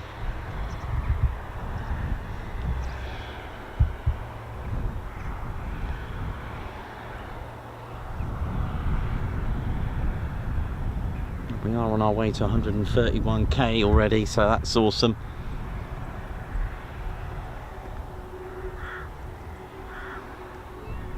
Yeah, so make sure you got your notification bell button set to all. Got some, hopefully, something exciting to bring you on Saturday.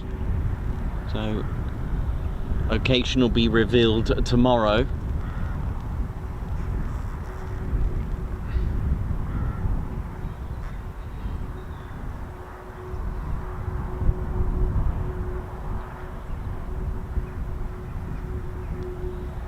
Sean Brown, thank you very much. Simon Watchorn as well, oi to you.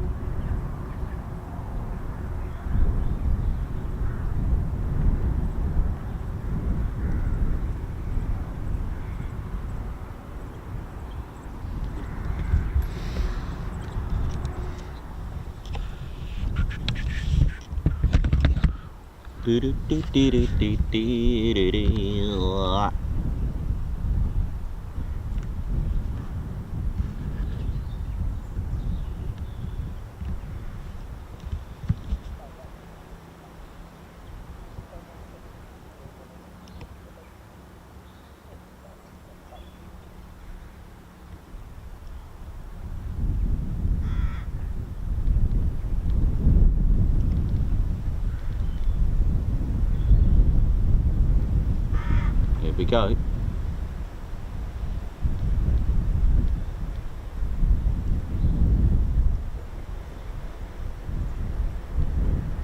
That distinctive Phenom sound, right?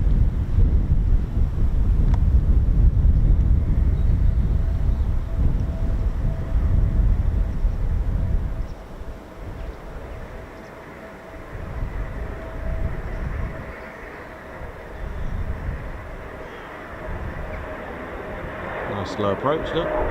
Just give you a little bit of the ground there to know.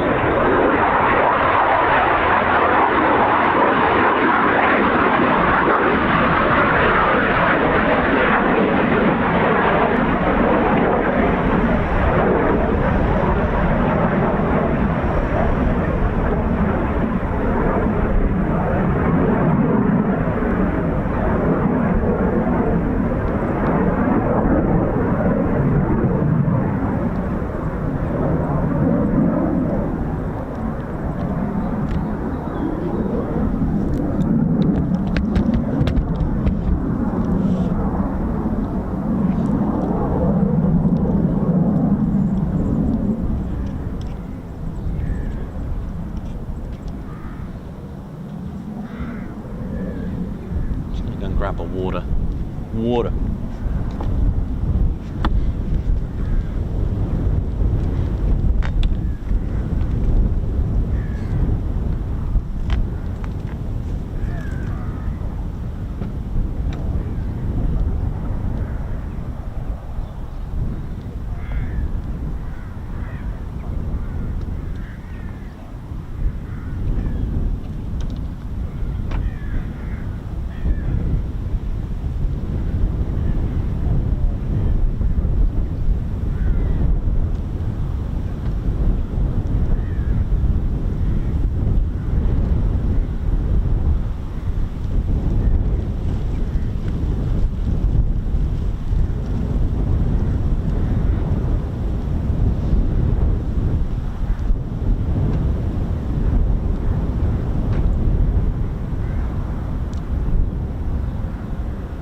Typhoon just coming back round again for another approach. Doing pretty good with that.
How you doing? Shout out to Macca from Eddie Hughes. Hope we're all good and well. And I thought I'd give you a longer stream today. Why not? We do need catching up because we've had a couple of short streams. Keep your notification bell button on just in case there is a stream tomorrow. It's special ops tomorrow, so keep a lookout.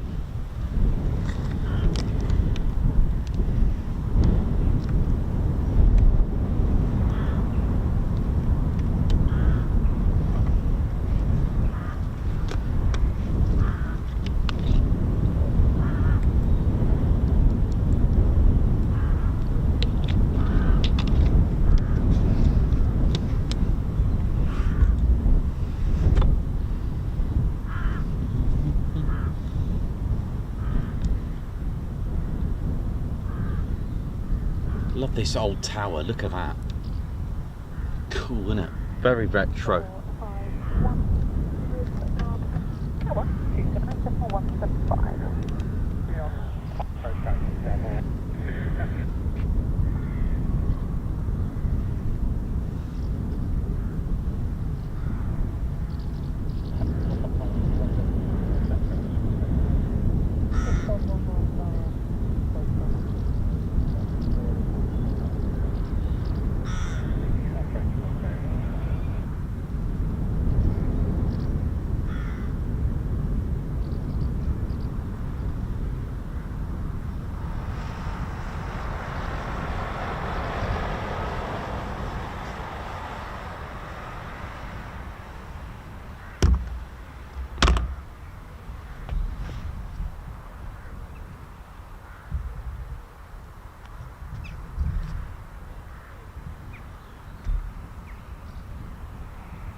that. The AOA really pushed up a little bit there, didn't it? Amazing.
So that's the end of Rebel 5-1's 5,000 approaches.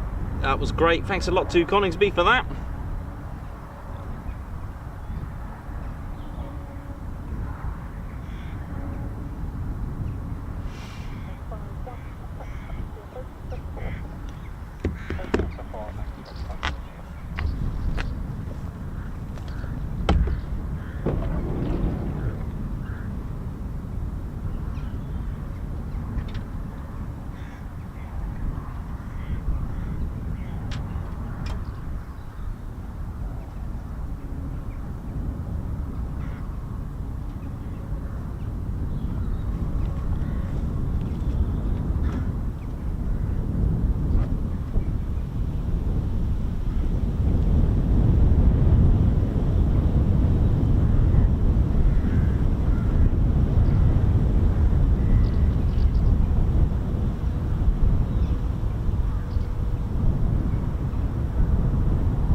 Hey, all right, now. What's going on around here now? My name's Reggie, part of the RAF regiment.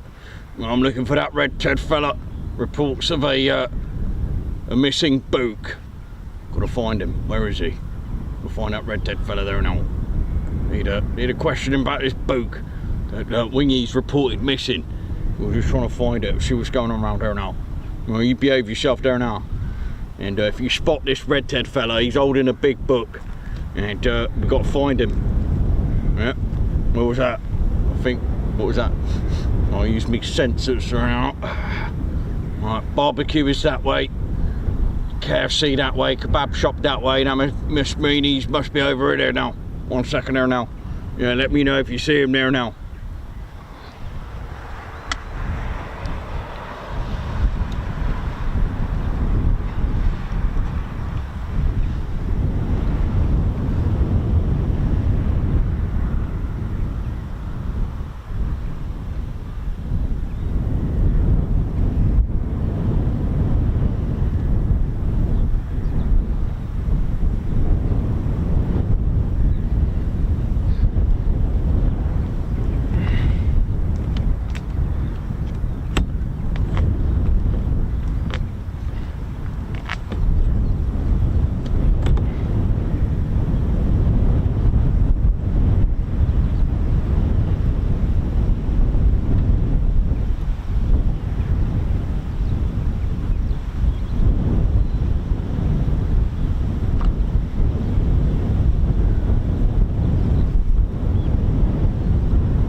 Me,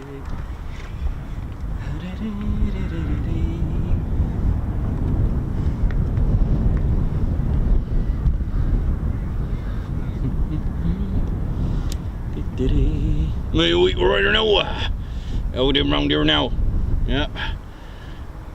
Just looking around for that red tit fella there now. Ah, you there? My name is Jens from Germany. Guten Tag. How are you? Well, all right here now. Jens, how you doing round here now? Yes, I'm very good. What are you doing here? Well, I'm just on patrol, mate. Doing me checks, doing me perimeter checks. I see. No kebab on you today. Oh, I've always got a kebab, mate. Pocket kebab in my pocket, mate. Ah, very good. Very good. That's very good. But what happens when you are on the ground? Does it not crush it? Well, it's a flat kebab, innit? Flatbread, innit, mate? Well, that sounds interesting. Very good. Yeah, that's it. What happens if you got lots of food? What do? You go to Bundesliga?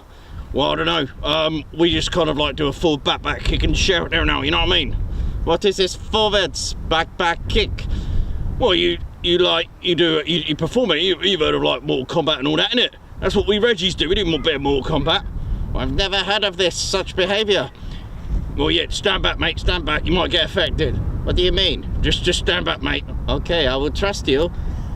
Yep, here we go. Right, listen. If you're in trouble and you need a Reggie, forward, back kick. Hey, all right now? I'm all right now. How you doing around here now? I'm all right now. How you doing around here now? Yeah, I'm good, Reggie. What's up? Got a kebab, mate. Right, let's do this. What does he mean? Forward, forwards. A forwards, back kick. This could be quite an interesting one. I've not come across this before. Maybe the Klinsman can help me with this. Yes, maybe. Yes, I must have to try this and see what happens. What did he say now? What's oh, I cannot remember. One second, let me go and does anyone remember what this was? I don't remember it. Let me guess. Maybe I should remember. It was no. Forwards, back kick. My name is Jens from Germany, Bundesliga. My name is Jens from Germany. I'm Jens from Germany. Well, I'm Jens from Germany too. My name is Jens. We're both Jens. You're Jens. I'm Jens. We're both Jens. Yes, yeah. How can you be Jens? I'm Jens. Yeah, I'm Jens. No, I'm Jens as well. No, you're Jens. I'm Jens. My name is Jens from Germany. I'm Jens from Germany. Bundesliga. From Germany. We're both Jens. I'm Jens from Germany. Bundesliga. Klinsman, are you ready? Yeah, let's go. Club Bundes. I'm Jens.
Oh, LEJ approach. Good, thanks for that, man. That's good. So, Vovets, Rukvats, Trit. Is that forward back kick? I'll have to try that. That's brilliant, man.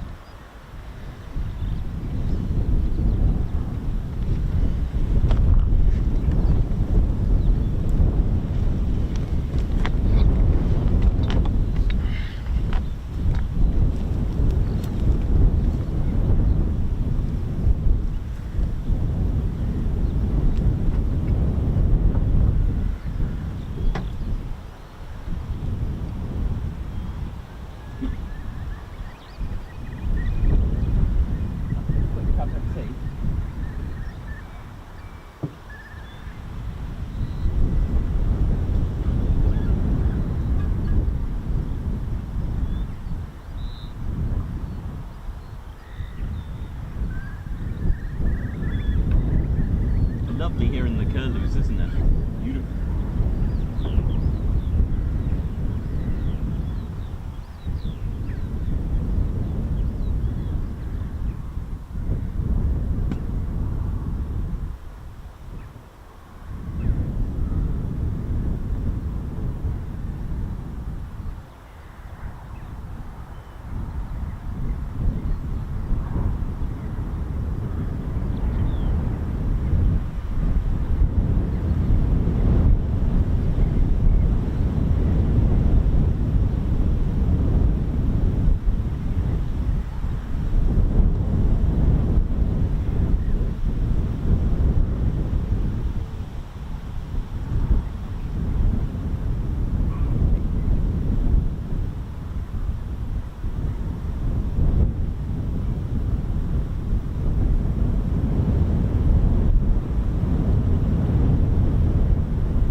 So we've got two 809 Naval Air Squadron F-35Bs out in the skies.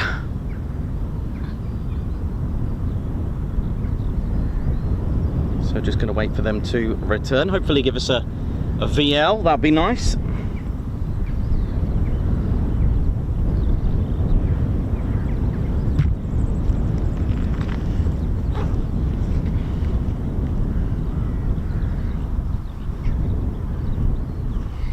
So as they are part of the Royal Navy, I think it's only fitting to do the next Guards marches with the Royal Navy flag there. Why not?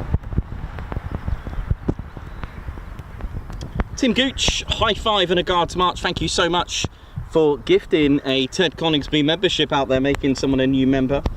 Also following that trend, high five to Simon Watchorn, also doing the same thing, gifting a Ted Coningsby membership out there. A Guards march to you as well.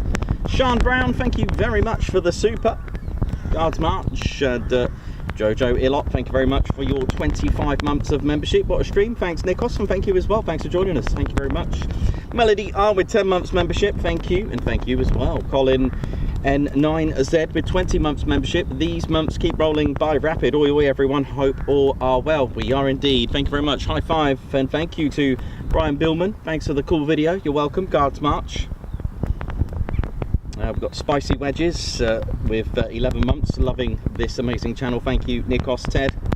Thanks for 11 months. Also Caroline Stubbs with 33 months. Look at this. Thank you very much Caroline. Hans Olav Mork with 26 months with the Mildenhall, is my favourite military airport in the UK. Darren Hobson with 34 months. It's a privilege to be part of this channel. Epic. Thank you very much. Dawn Hobson with 34 months as well. Guards march. Good afternoon all. Jay Bolton with 9 months. It's been a cracking stream. Thank you all. It has. It's been really good. And also Dieter, thank you very much for the super as well.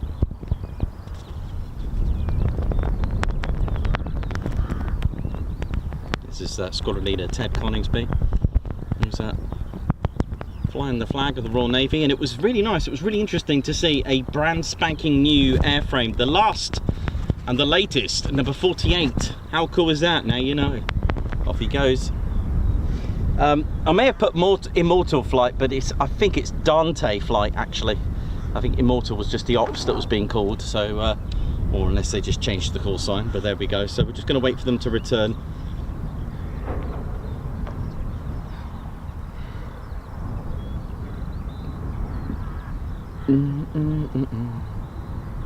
Judy Beard, oi oi, Rob Smith, what's going on? Ian, Davey, Alan Gates, Marcus doing a party to summon the planes, yeah, nice. Margaret, how you doing? Julie Beard, Sean Brown, oi oi to you. It's a nice little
Well, what a day it's been though. It's been really good. Hope you've all enjoyed it. Been a good laugh and lots of history. Try to give you some new information, new topics, new bit of history, bit of insight into you know, historical figures as well. Just trying to, you know, really open up and just broaden the educational side of the show and the informative side of things. But what a day. I mean, it's been pretty much non-stop with that gap earlier and this gap really here as well. What we got here? Sorry, I'm just checking something there. So yeah, it's been pretty good really for Marham. I mean, there's been 6 F-35s today and 3 Typhoons that did so many circuits. So that last one on its own, Rebel 5-1, really doing a lot there. So yeah, it's been pretty good. We've had 4 vertical landings as well. We've had Cranwell's and Embraer Phenom T1, so it's been quite a busy, active day, which is great anyway. But you know how it is with us. We'll always have something to fill in the gaps with, and it's quite nice and peaceful just to hear those skylarks and the birds as well in the background. The curlew was kind of cute as well, wasn't it? Sometimes we'll get the oyster catchers as well. They make a nice little tone, and then that little squawk, that screech from a bird of prey as well. That's quite nice. The little tiny bits of music that the kites make, and kestrels, it's actually quite stunning. If you've never tried it before, I really recommend falconry. If you've never done that before, really recommend it. Definitely recommend falconry if you've never tried it before. I've tried it out on Dartmoor. I treated that to Claire, experience for Claire's birthday. Didn't realise I was going to be. I was in with the price. Really good, amazing. I think it was 4 birds that we had, but not all of them. I mean, it was It was a barn owl, little tiddly thing. What was it? I forgot the names now. Bad, wasn't it? But that massive turkey vulture was crazy. You got the I think there was a falcon. Was it a falcon? Could have been a falcon. Was it? Yeah, I'm sure it was a falcon. I'll have to find out what the names were, but they were amazing. Really good experience. That was out on Dartmoor. Absolutely amazing. Actually, forgot the names. It was I wonder if it was an eagle or a kite of some sort, but I've literally forgot the names. It was a yellow-bared eagle or yellow-bared falcon or something like that. That was quite spectacular. Really was amazing. Really do recommend it. All right, let's go and find out where the how long for our F-35s. Let's go and see where they are. 1 second.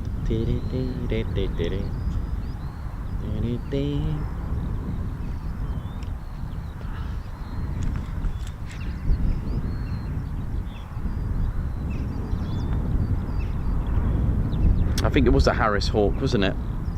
Yeah, Hawk. It could have been a Hawk. Can't remember what it was. Do you know, I've totally forgotten. Captain A, you're most welcome, man.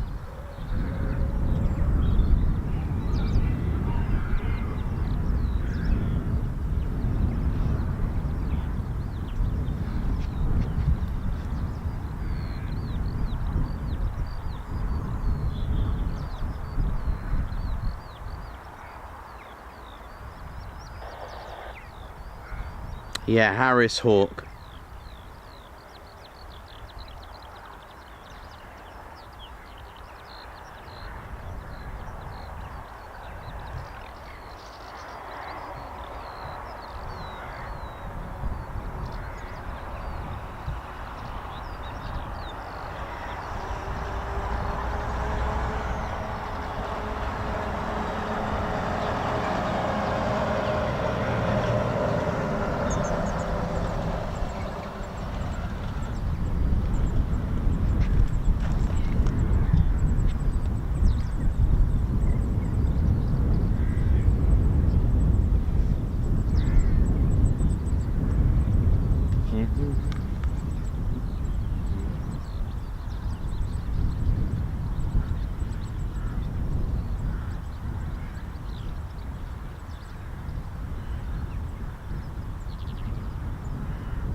What in the hell is that? Go away.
far out at the moment, unfortunately, so they could be still a while, but you never know. Could be any time. Oh!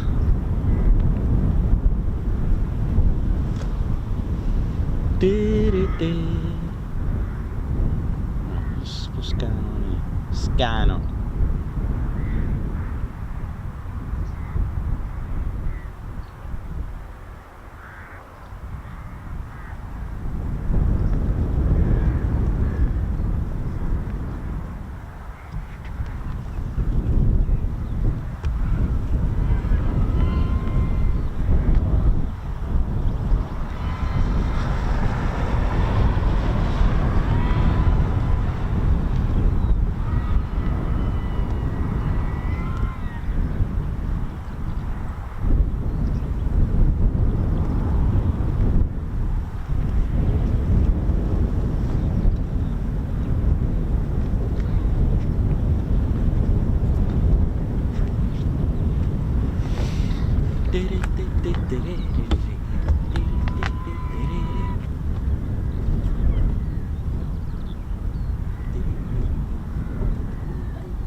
Oi, oi.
Oh, thanks a lot for those that have just had a bit of retail therapy on the Ted Coningsby online store. Thank you so much for that. That's wicked.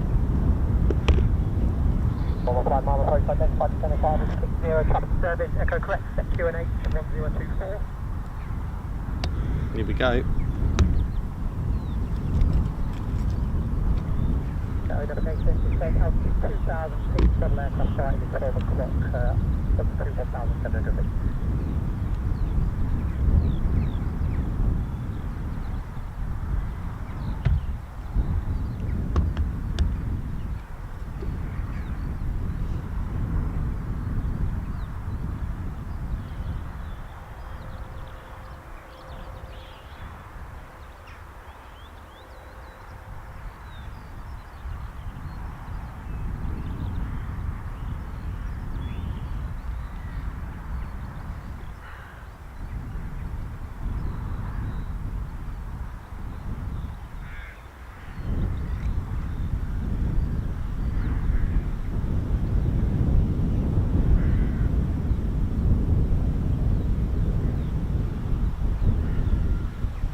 Ping's just checking in with Marham approach. This could be it.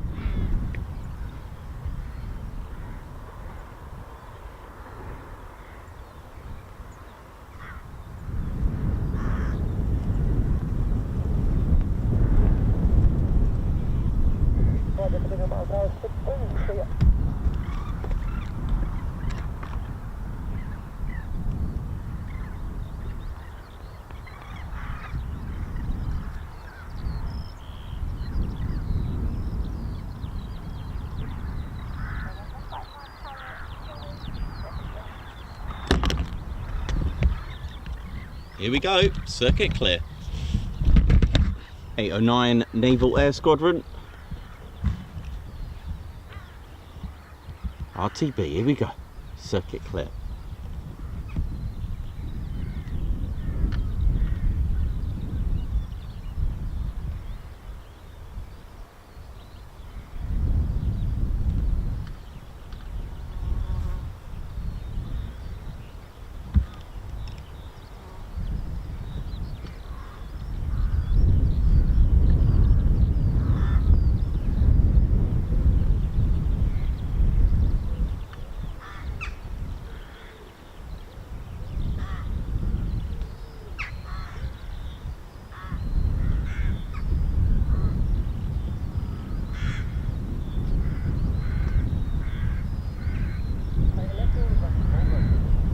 Low brake.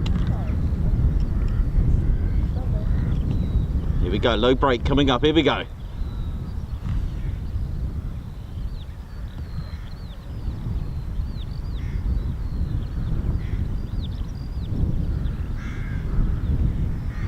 These are quite spectacular, these low brakes.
Let's hope we got some VLs.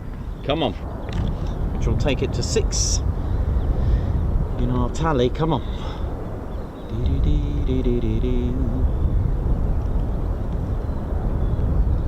Or is it a straight in? It might be. Oh, here we go. Here we go.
absolutely incredible. And you can see the difference there,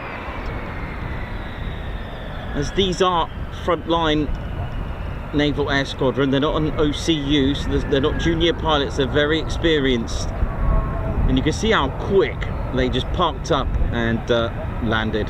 Absolutely amazing. Well, what do you think about that?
Well, there we go, ladies, gents and teddy bears. A great way to end the day. Beautiful.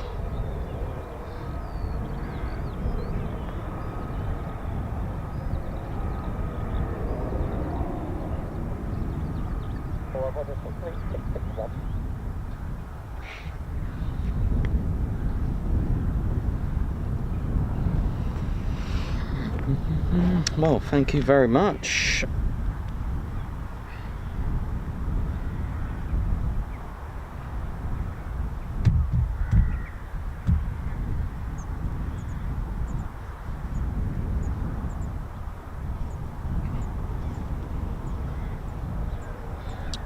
Well, there we go. That's a great way to end the day. Ted, Guards March to Dambusters for 11 months of membership. Thank you to you all for 11 wonderful months. Guards March. Also to Dave L with 17 months, 1 month of telling wind direction by Nikos' Air. Lovely. Well, you can have a look now and you can have a look now. So, ladies, gents, teddy bears, that is us done. Oh yeah, big salute to RAF Marham, thank you very much. Ladies, gents, teddy bears, hope you all enjoyed today. Hope you've had a good time with us.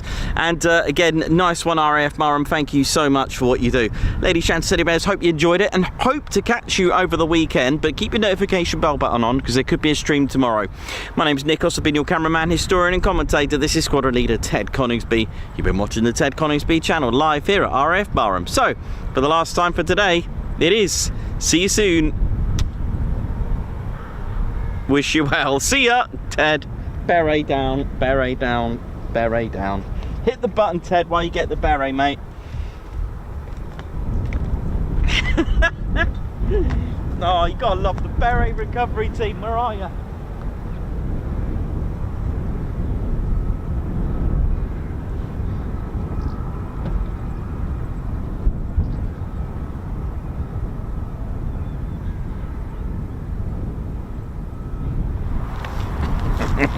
Oh yeah, ladies, sheds and teddy bears, welcome to the Ted Coningsby channel membership.